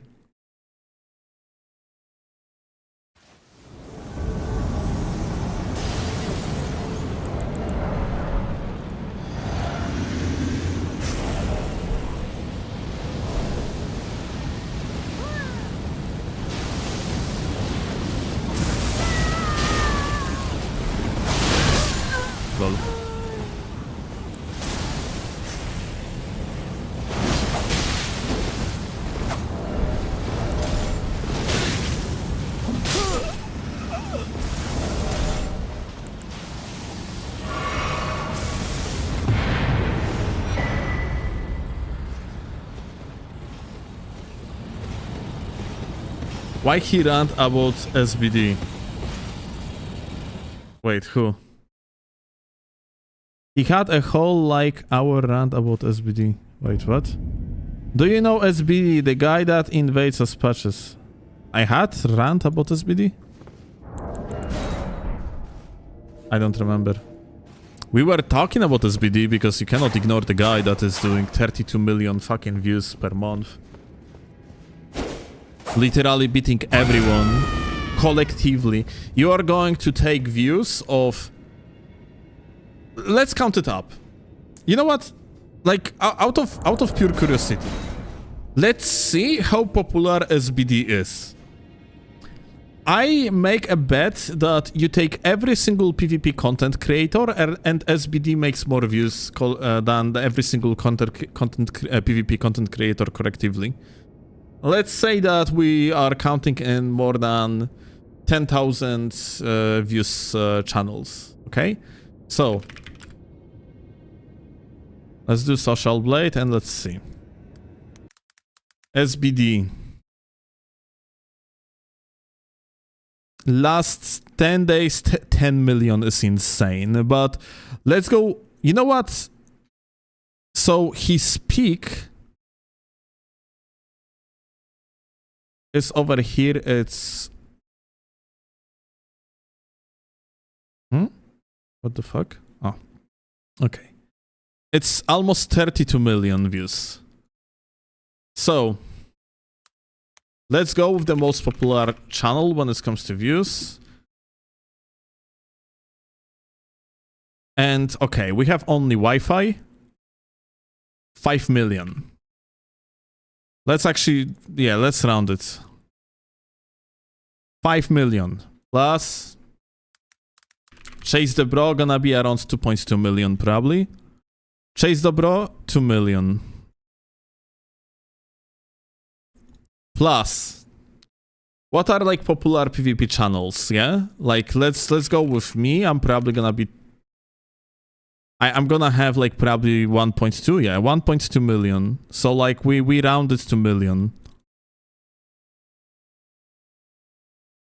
Then we got G9. G9 doesn't do shorts, so it's like 200,000. Yeah. So. Probably shouldn't even like maybe count it because... Well, let's... You know what? Let's count my views and his views together, just, you know, like from like exactly the amount that we have, like, and round it up to 8.5 million just to have a little bit of chance, you know? Who else? What are other PvP channels? What are other PvP channels? So, out of even like... So here, in this pool, you have only Waifu, you have me, you have G9, you have Chase the Bro. And only actively, for this month only, SBD still is doing more views than all of us collectively. Ouroboros doesn't really do YouTube content currently, just streaming, and he has some views from streams. As you can see, like on his YouTube channel, he's doing less views monthly than G9 for one, yeah? Despite having technically much better reach. Other PvP channels, but they are too small, yeah. Like, that's why I'm saying, like, we are taking into account 10,000 plus subscribers.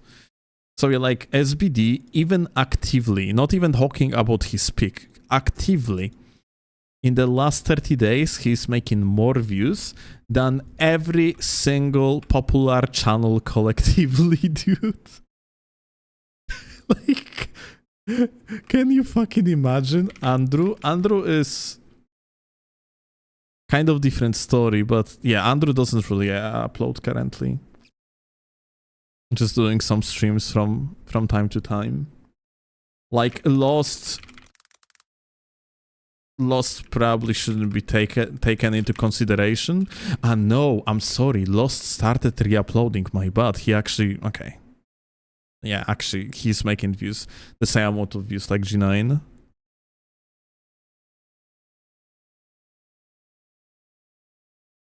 Only waifu? We counted only waifu. So yeah. This motherfucker is doing such immense amount of views compared to everyone else. It's pretty insane. Drunk Souls is probably going to be... that's... different Drunk Souls. Or is it? Wait, is that our Drunk Souls? It is. Yeah, I mean, like... doesn't really matter.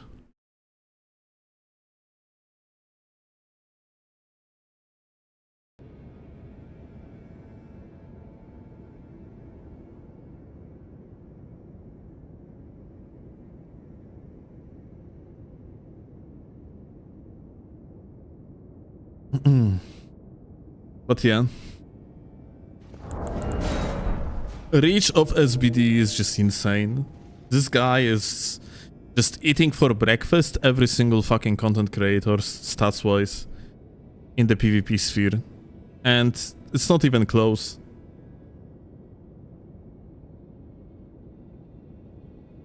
Like, popularity of that individual should be studied. And he's pulling off numbers like this in the period of complete stagnation when it comes to Elden Ring. When there is going to be Elden Ring 2, this guy, like, is going to completely break the system with his views. Assuming that his format is gonna be as popular as it is nowadays.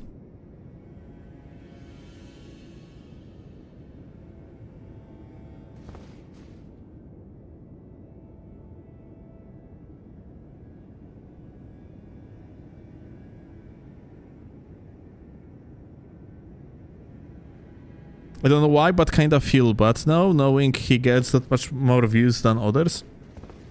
I mean, if you want to feel less bad, he's also making not that much money out of it. Like, he's probably making less money than I do out of videos, because he's shorts focused, and shorts basically pay peanuts.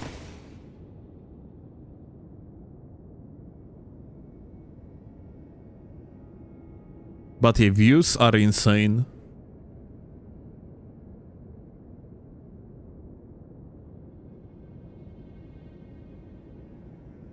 But yeah, this is what it is, yeah? It's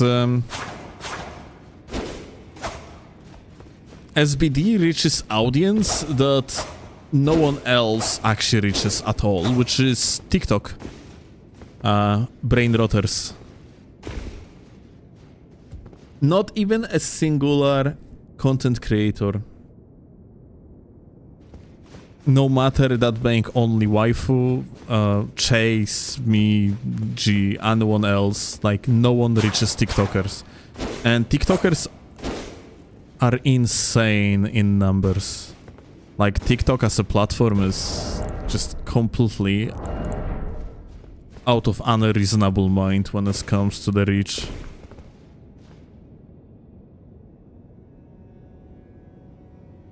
He posts compilation though, and those get decent views, like at least 100,000. Yeah, I have... wait, not 100,000.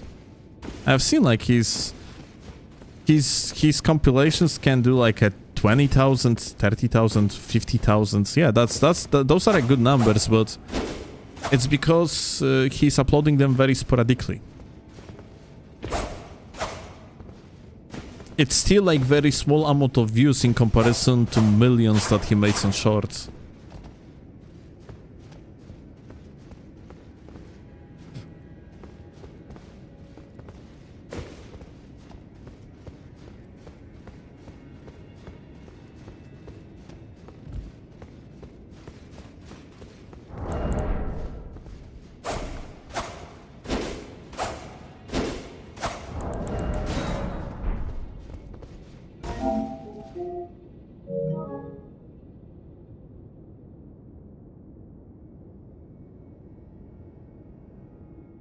Or was streaming on TikTok, these people ask the same question like 100 times through Brainrot.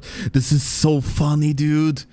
I actually been on that live stream when he started co-streaming on TikTok and he was mouthing. It was hilarious.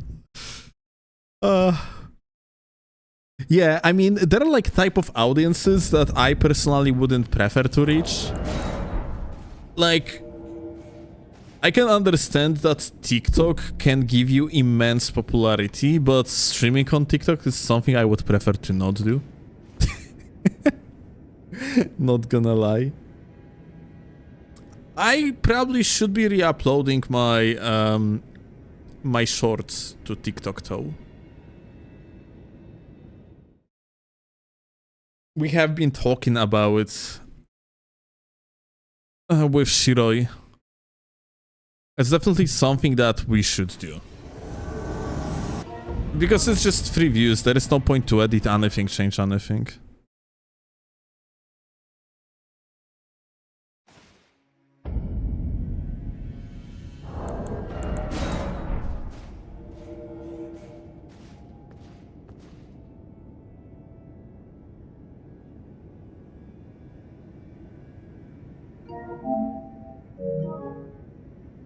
Like, I see it like that. It's very important to be known in every single community. The wider you reach, the better. But without a doubt, you don't want to make particular type of community your core community. I mean, you can go for that, but it probably can backfire.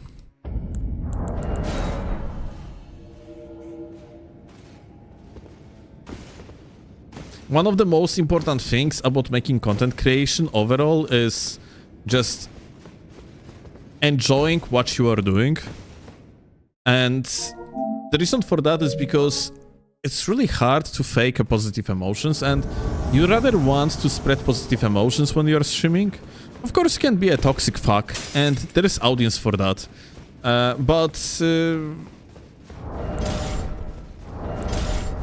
You better be extremely charismatic when you do this type of shit. Otherwise, you are fucked.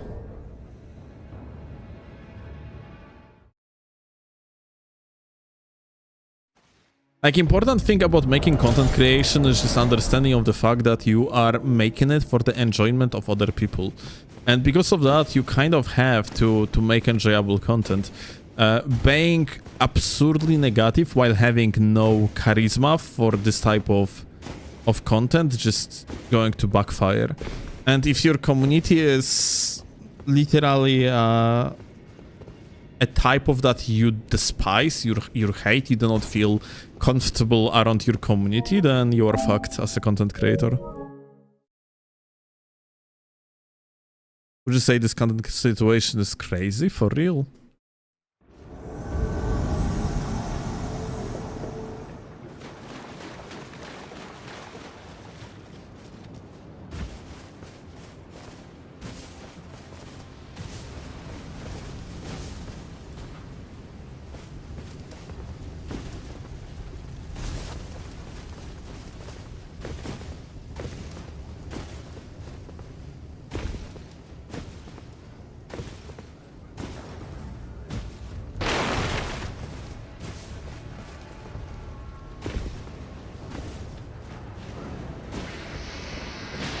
I tell chat I hate them all the time. I don't know how I keep getting away with it.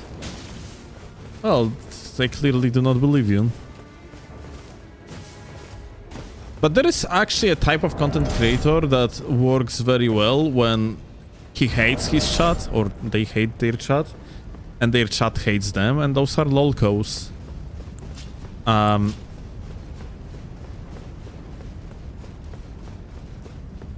No matter what type of content creators, you are going to find people that are going to appreciate you no matter what and gonna enjoy your company no matter what. Yeah, you might have, let's say, I don't know, like in case of Souls community, Napstar is a perfect example of it. Yeah, globally wise, DSP is indeed like the best example of it.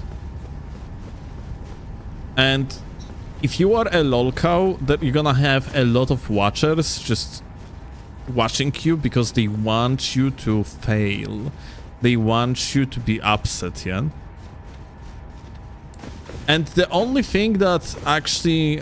So being a lolcow stems from usually one simple thing.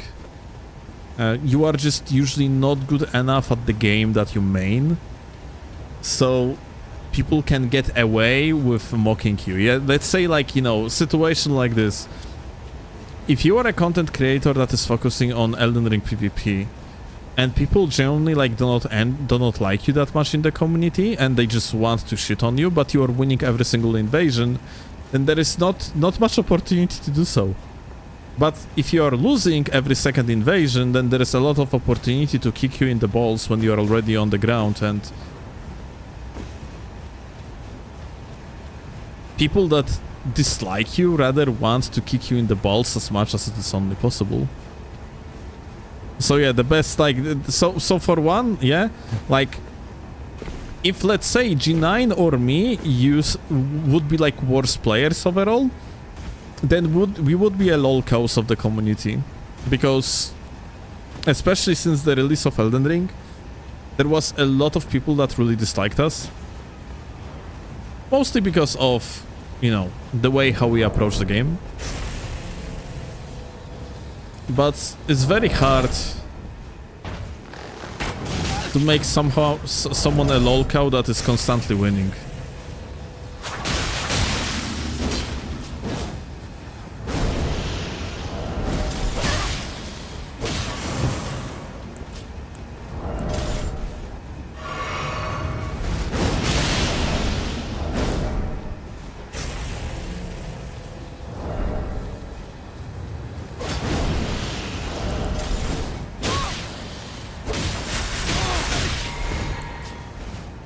This guy is lagging, or did I just miss the attack?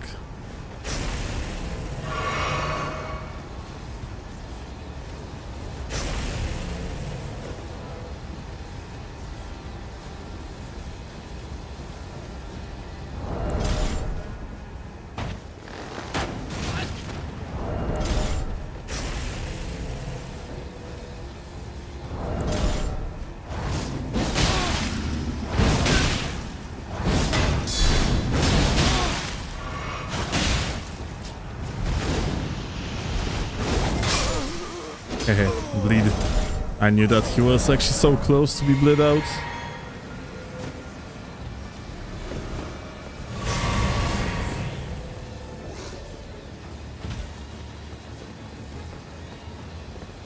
You're for real.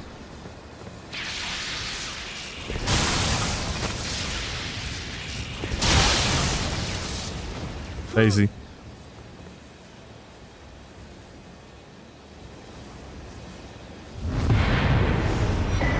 There are some content creators who are horrendously bad, but they will ban you if you tell them up front. Good? I mean, like, let's make it clear, yeah? Like, particular content creators are fucked in the head, but this is their environment, yeah? Like, you're not really supposed to come to someone's chat and just be an asshole to them, yeah? Like, this is something that people do, but this is not something that they should do. G9 is far more toxic than you. He's not. I don't think so. G9 is more emotional though. But I can absolutely baby rage like fucking crazy, dude. It's just that G has tendency to get more emotional, yeah? And it's not in the meaning that, like,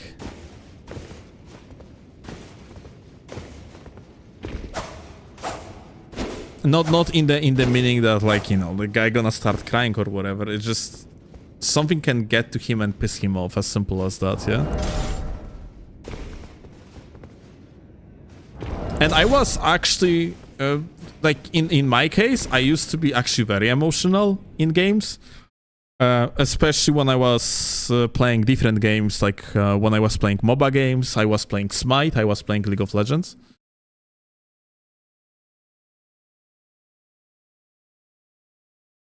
But that episode of my life taught me that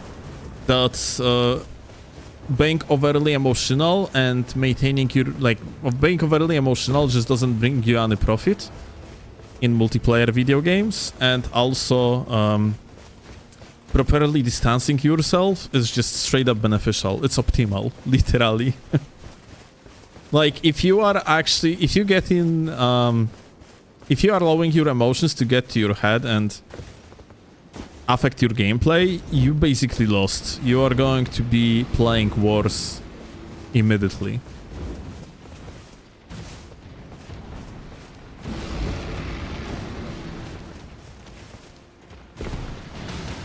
Yo! SWF, thank you a lot for the super sticker. I appreciate that, my goat. Thank you for all your helpful info and tips. You're very welcome. Glad to hear you enjoy the content.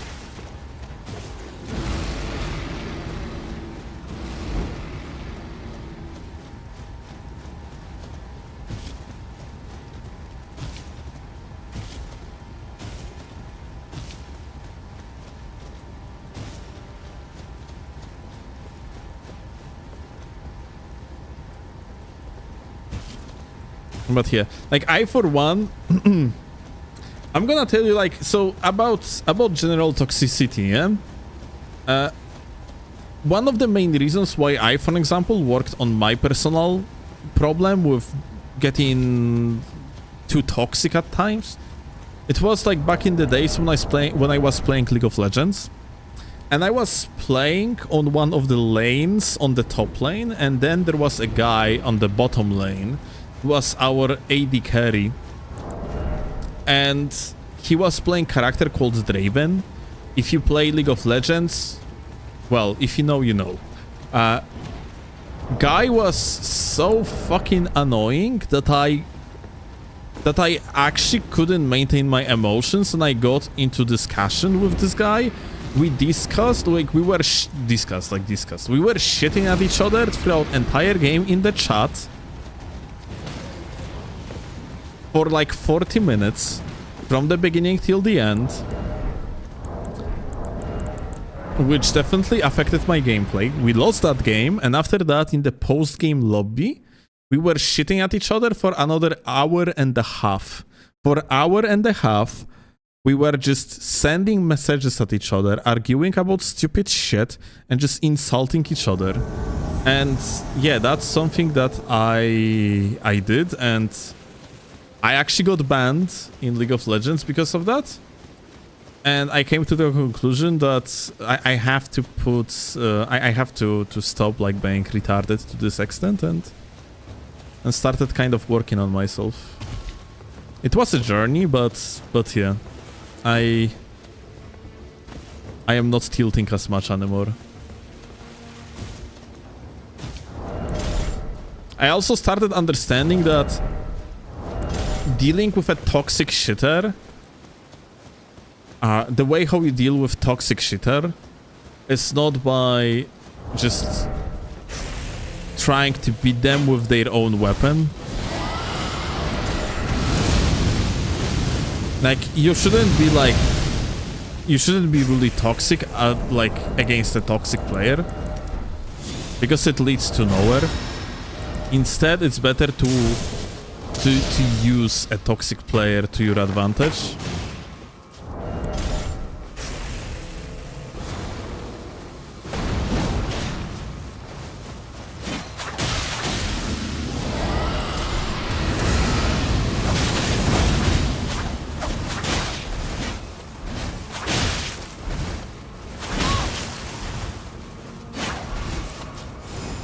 Mostly that by making them believe that you don't really think that they are fucking worthless piece of shit.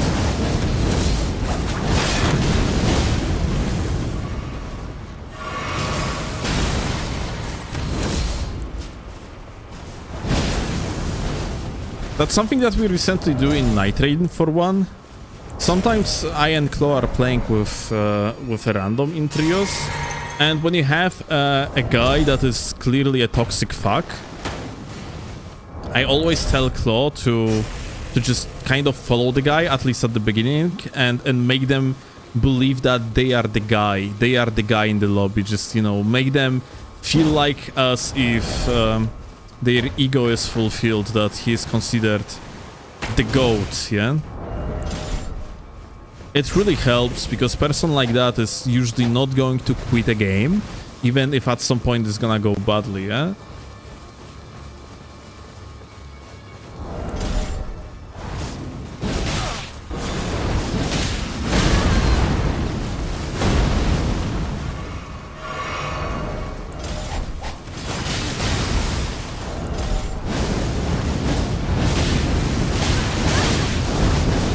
If you have a moron that's going to quit your game at the beginning of it, in Night Train, you are the one that's getting fucked. Even worse if they're gonna start like trolling around. It's better to it's just much better to make them believe that you are okay with them. Give them possibility to show off themselves as the goat of the lobby. And then just win the game, fully knowing that they are usually extremely dog shit.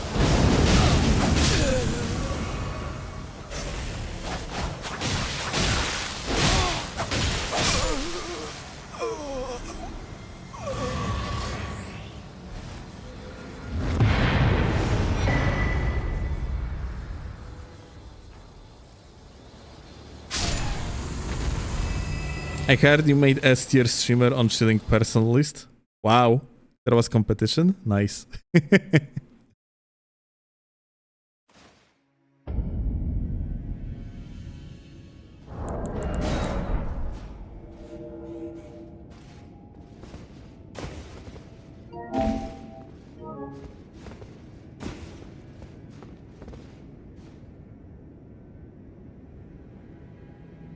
She's the Express made as plus tier. Well, understandable.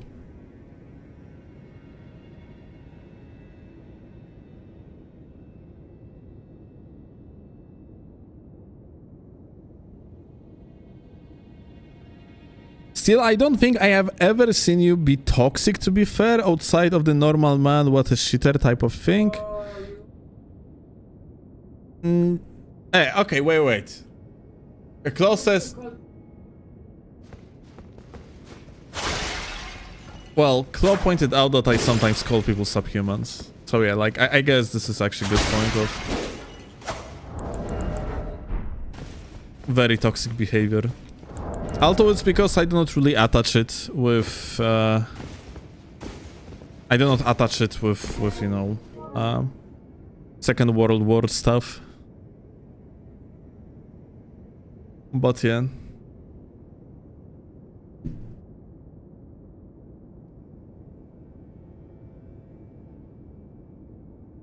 But I would say... I would say that I still can get toxic at times, like behavior-wise. But usually only to people that, in my eyes, deserve it. Which sometimes is actually... I sometimes just miss the point. Like, I cannot recall right now, from the top of my head, exact situation of this type. But I am almost certain there was a situation where I was toxic to someone. I thought that's justified. But then, after further inspection, I came to the conclusion that it wasn't.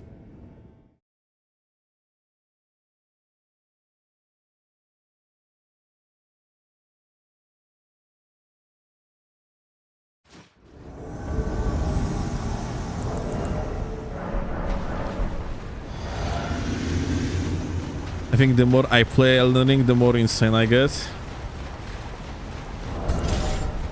I think you reached the point of ultimate insanity long time ago, Green.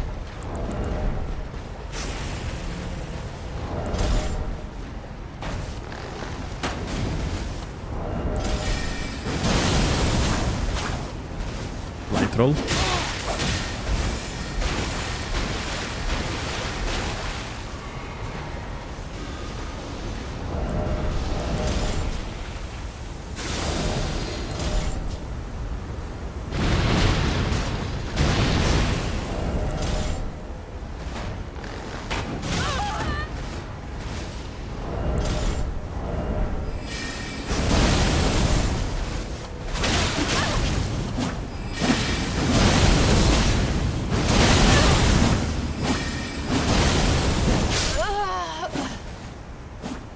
Okay, easy.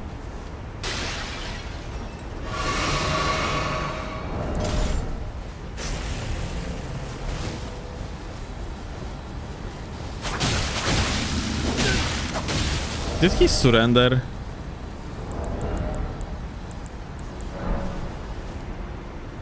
Radan. Nice eyes. But why would you? Oh.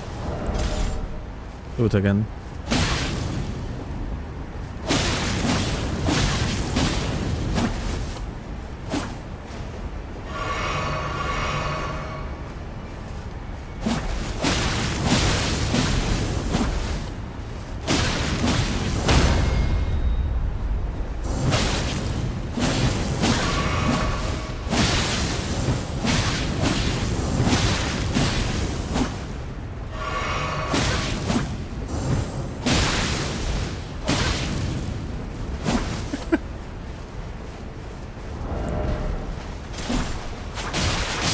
Oh. Okay, I didn't want to kill him.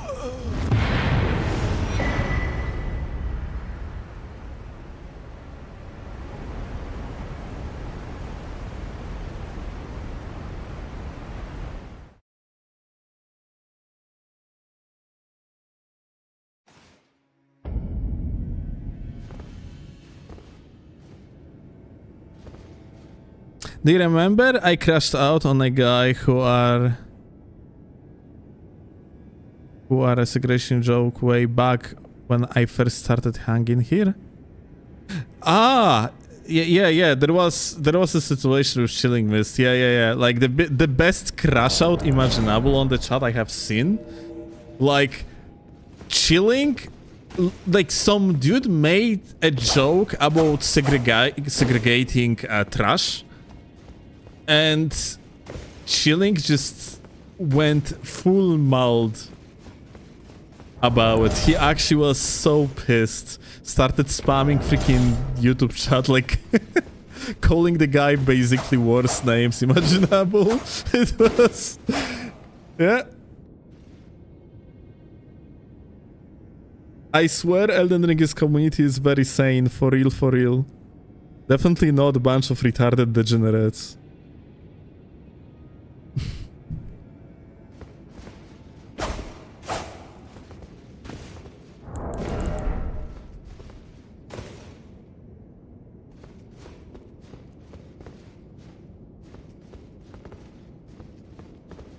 Would you ever consider something else in the offhand with Dagger or just Rakshasa? On Dex build, I would Rakshasa. I would say Rakshasa, but shields are of course very good.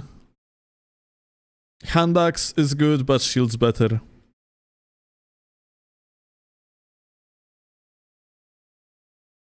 Like preferably actually soft swap between hand axe and shields.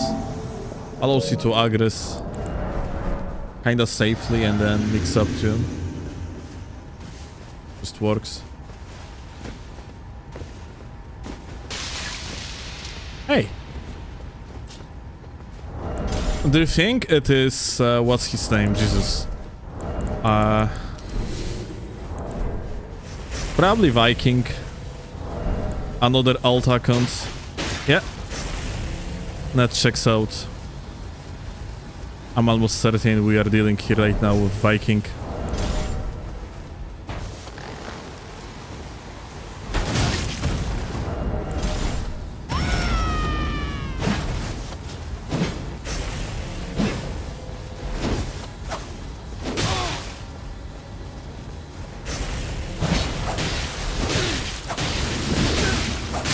Yep, mash out of hitstun, checks out.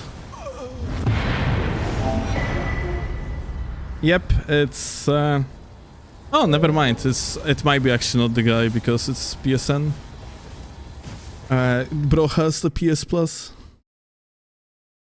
Maybe not the guy then. I would expect an alt.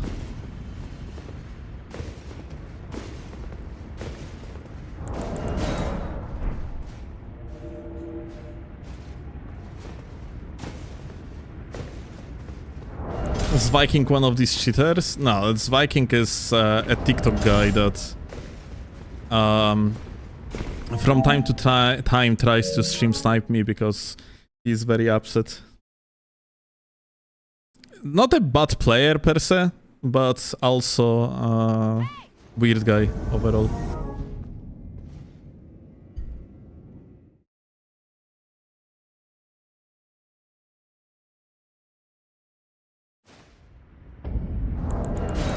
From time to time I actually can spot someone of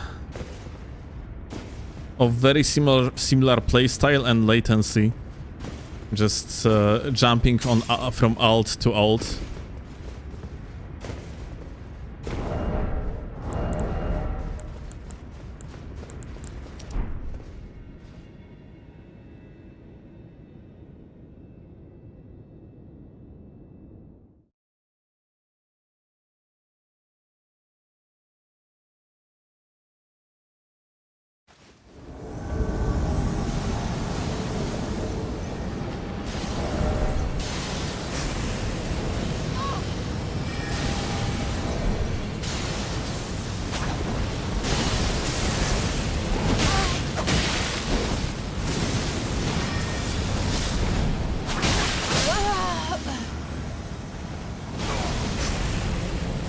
Why don't you join the tournament? Because I'm not good enough to assure victory in the tournament.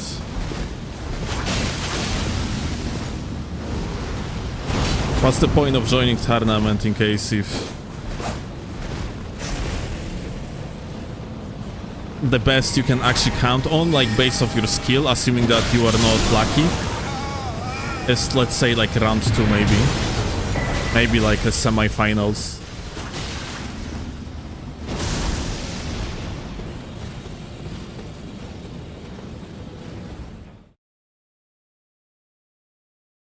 Either you are good enough to compete for the top 1 spot, like skill based, because of course, like I can totally like win if like rule set would be favorable. Why don't you make tournaments? I think it's a good idea. Money sink and time sink.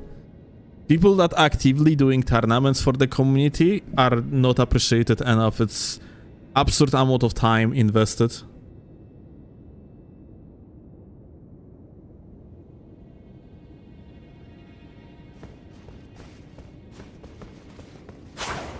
And money, yeah. Like technically no one I think joins nowadays tournaments for money. Like there's few people that do, but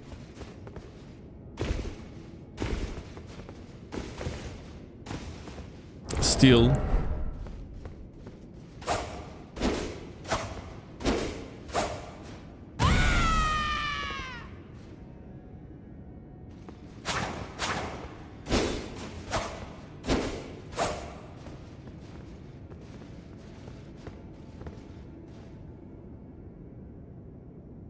Are you scared to get into pointless drama again because of it? Wait, what?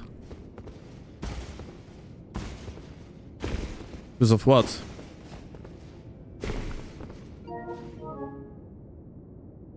I never had any tournament drama.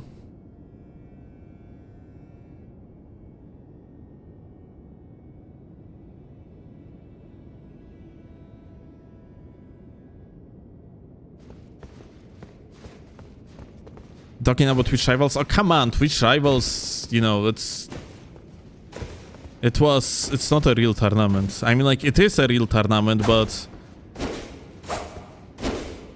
like, let's not compare it to like actual decent tournaments with decent players and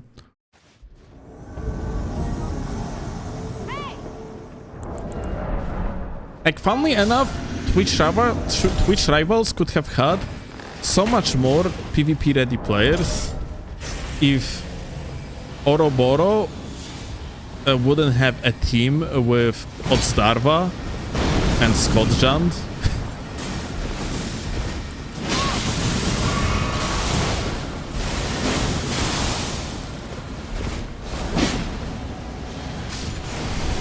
What happened here?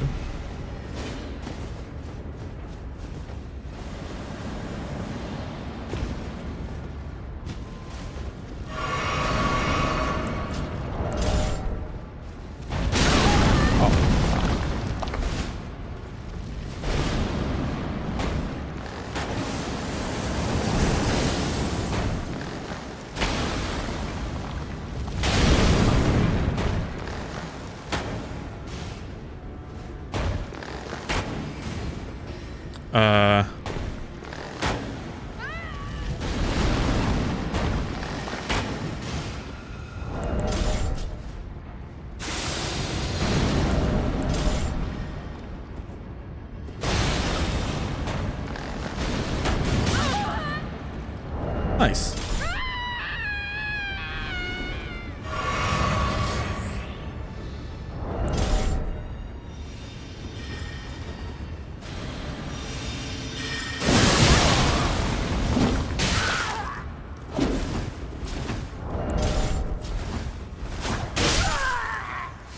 You think the guy just ran off to the fog gate?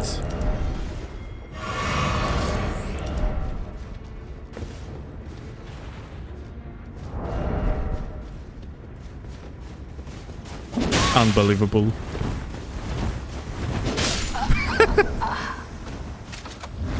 That's so fucking funny, dude. We almost got bodied by these dudes, like at the beginning.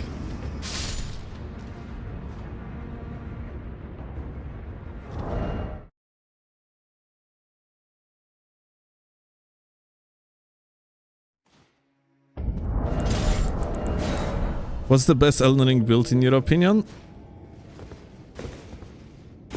There is no such thing. Everything depends per case, yeah?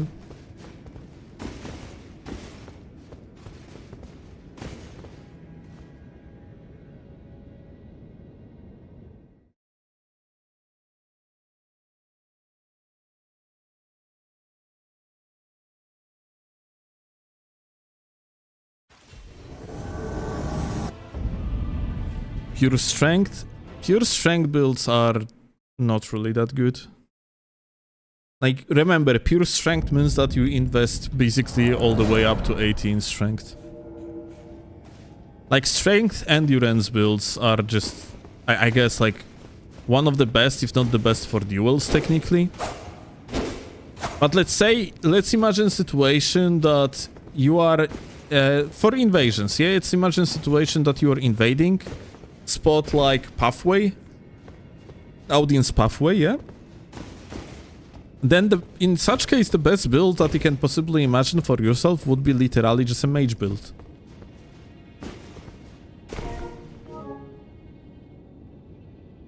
Like, the best way to actually win such invasion against cheaters with optimal armors would be to literally just nuke them.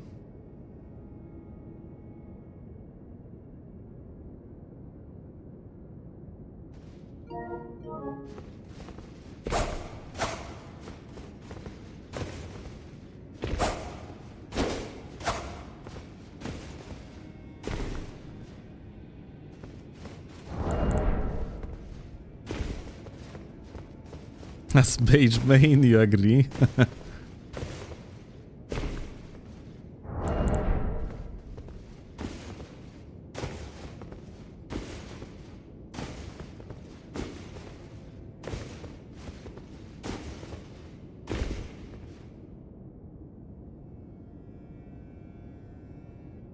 But yeah, it's really context dependent.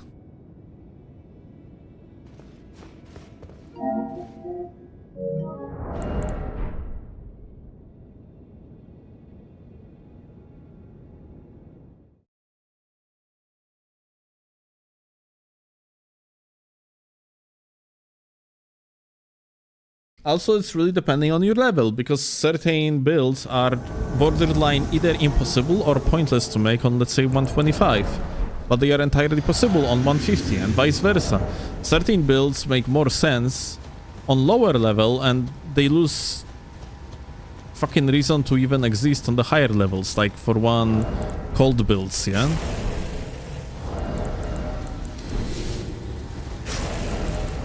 Cold builds are amazing mid-level, and higher level not so much.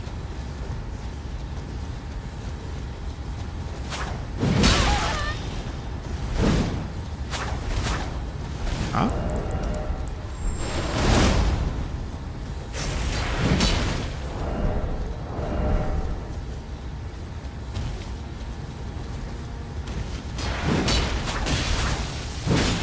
What?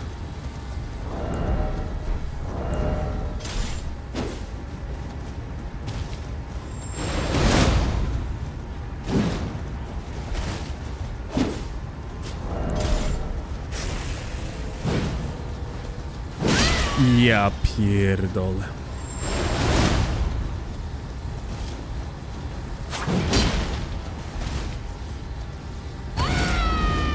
I think the latency just benefits the guy a little bit here with the freaking trace.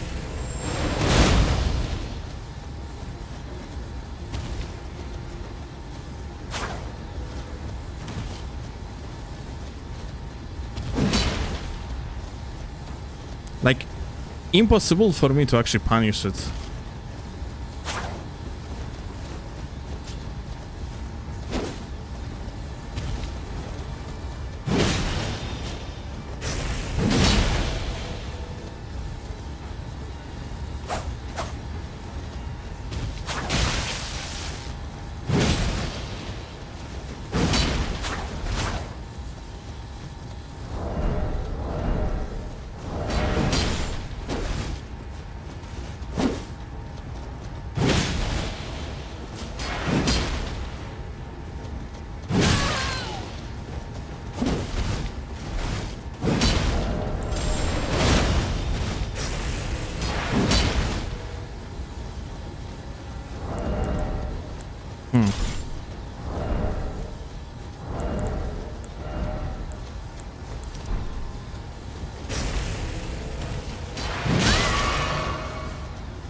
Kurwa, like, I have no possibility to fucking punish this guy.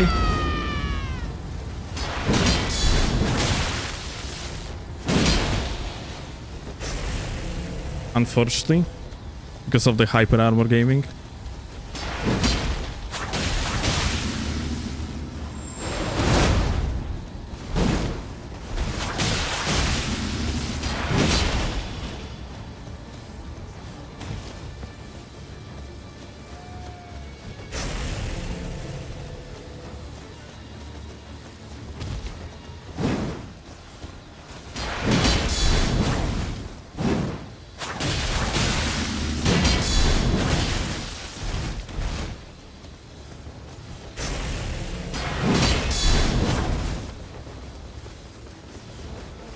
That's insane how long ammo actually is.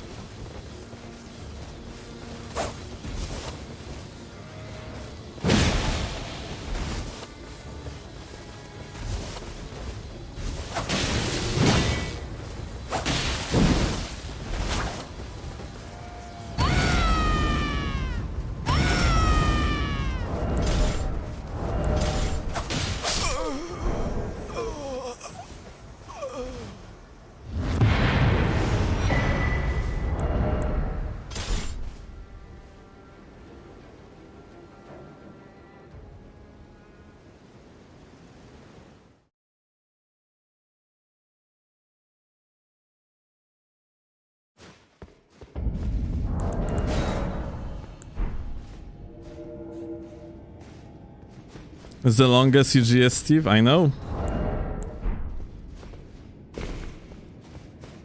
Well, you have to pull off the dark shield on me because Great Katana is useless in this matchup.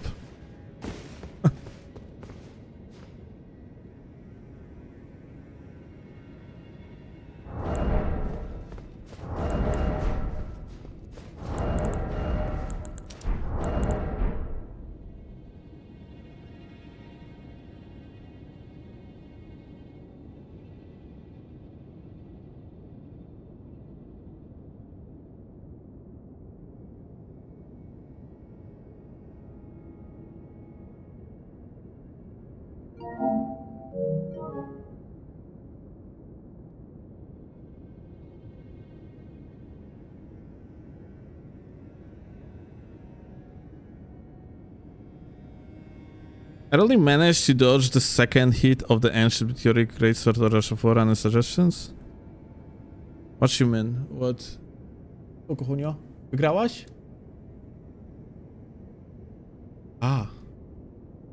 Kochanie, wiesz co? Sobie uświadomiłem, że masz...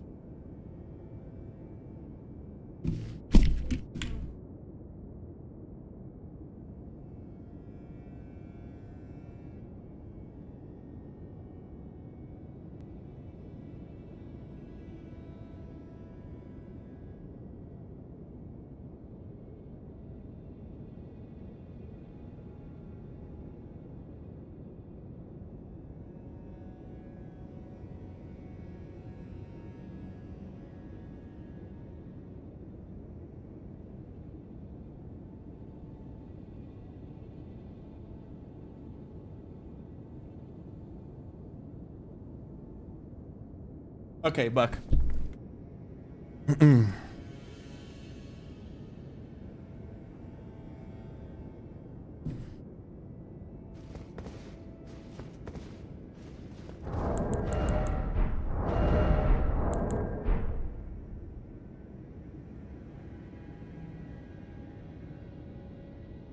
Of the beaches TS to counter.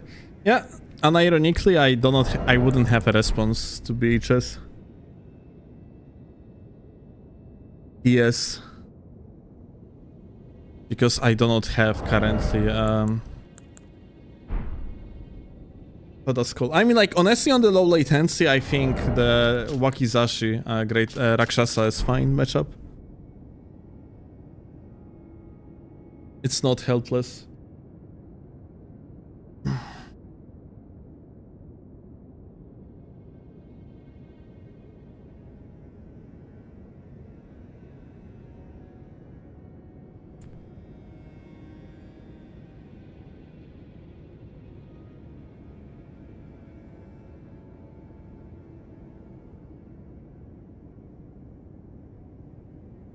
Do you have con? No.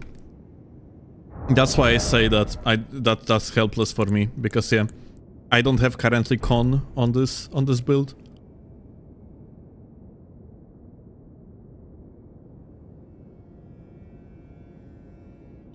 I could always become a con artist, because why not? Because I made this build very quickly for one particular purpose. I moved it onto PlayStation. And then I didn't prepare the rest of the menu.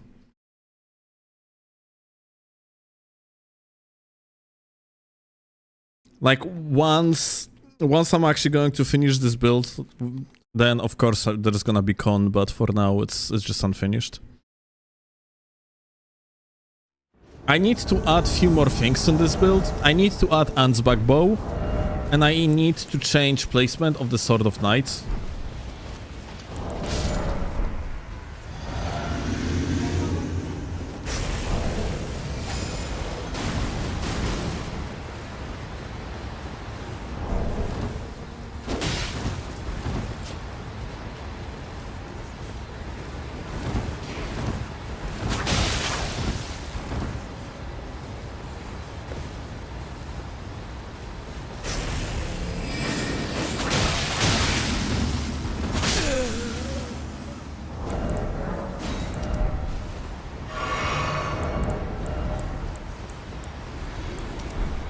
It's unfinished and yet you are killing everyone. Well, we have been almost deathless if you are not going to count the fact that I killed myself with gravity. On the Hussar build, does that mean the Hussar build is any good?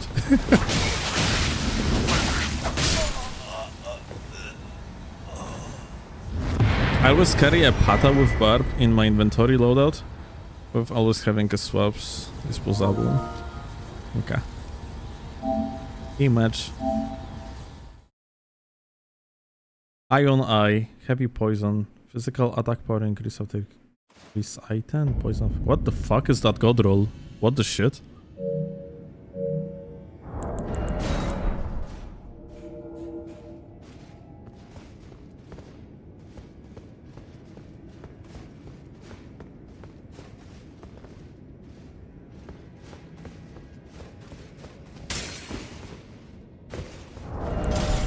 Lioner better than Diglett, I'm banning you.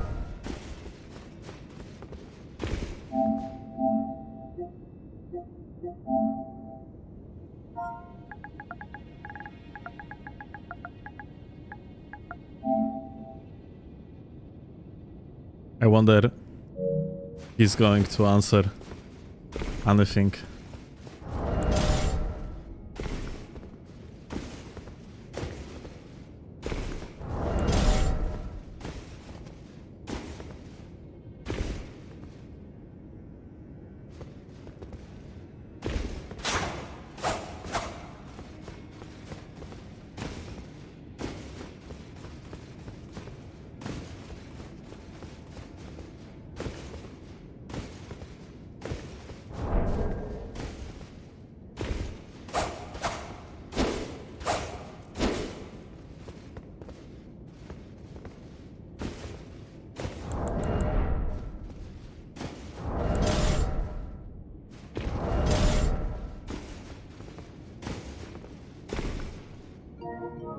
Alright, guys. No, matchmaking is getting slower a little bit.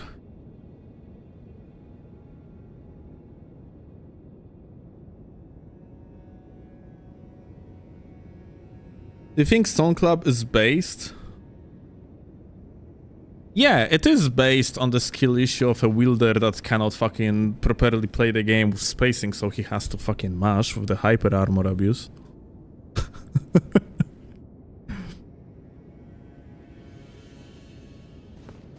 Stone Club would be extremely fun weapon to play with.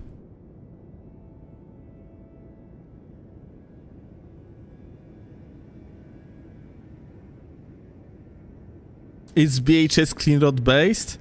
It is based if you are a fucking anime weirdo that just have a dream of being the main protag. Literally just appearing and disappearing every single time they fart. And then you want to poke people with a thrusting looking thing. Then yeah, it's pretty goated indeed. Clean rod BHS.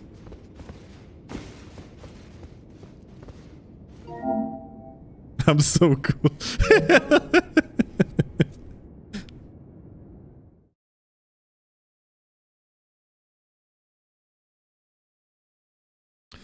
Is Rod Grease Pata based? Honestly, for that one, I cannot really even say anything funny or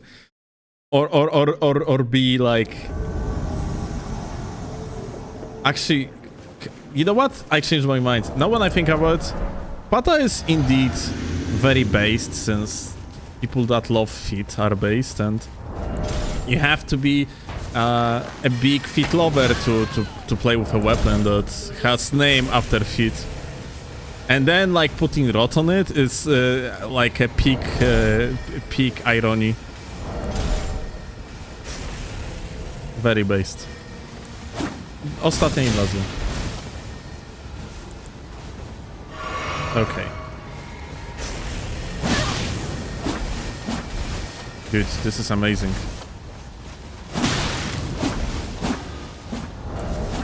Such impressive gaming over there. The kill.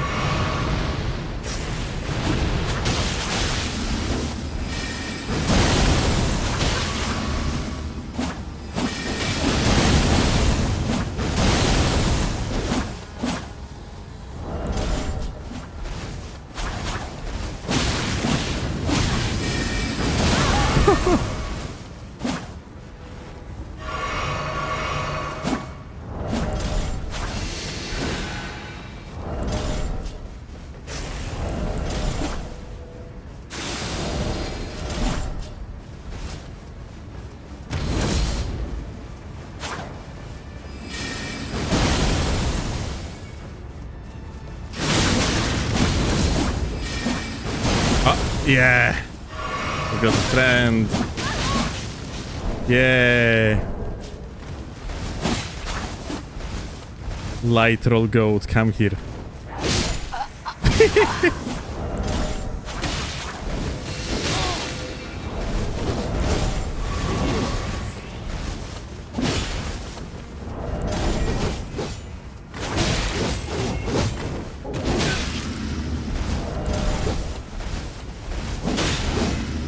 That running attack is so bad. Where are you going, gamer?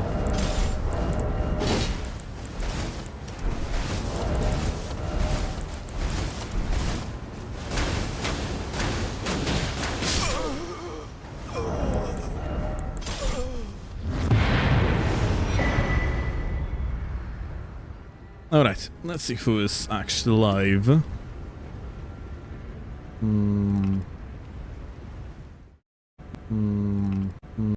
Okay. So Gunter is live. I don't have the guy followed. My bad. Since I clicked on Gunter, let's go with Gunter. Oh, it's team. How the fuck? What's the name of invader? Okay. Here is team. I follow him. Okay. Last time we wanted to raid team, but he actually wasn't live. Alright, let's go to Gunter then. Gamers, I thank you a lot for watching. Much love to you all. I will probably see you with another live stream tomorrow. No video on YouTube today, but you got almost 5 hours long live stream. It's gonna prepare some video for tomorrow, I guess. And yeah, yet again, thank you a lot for watching. Much love. Have a good one. See you later. Bye.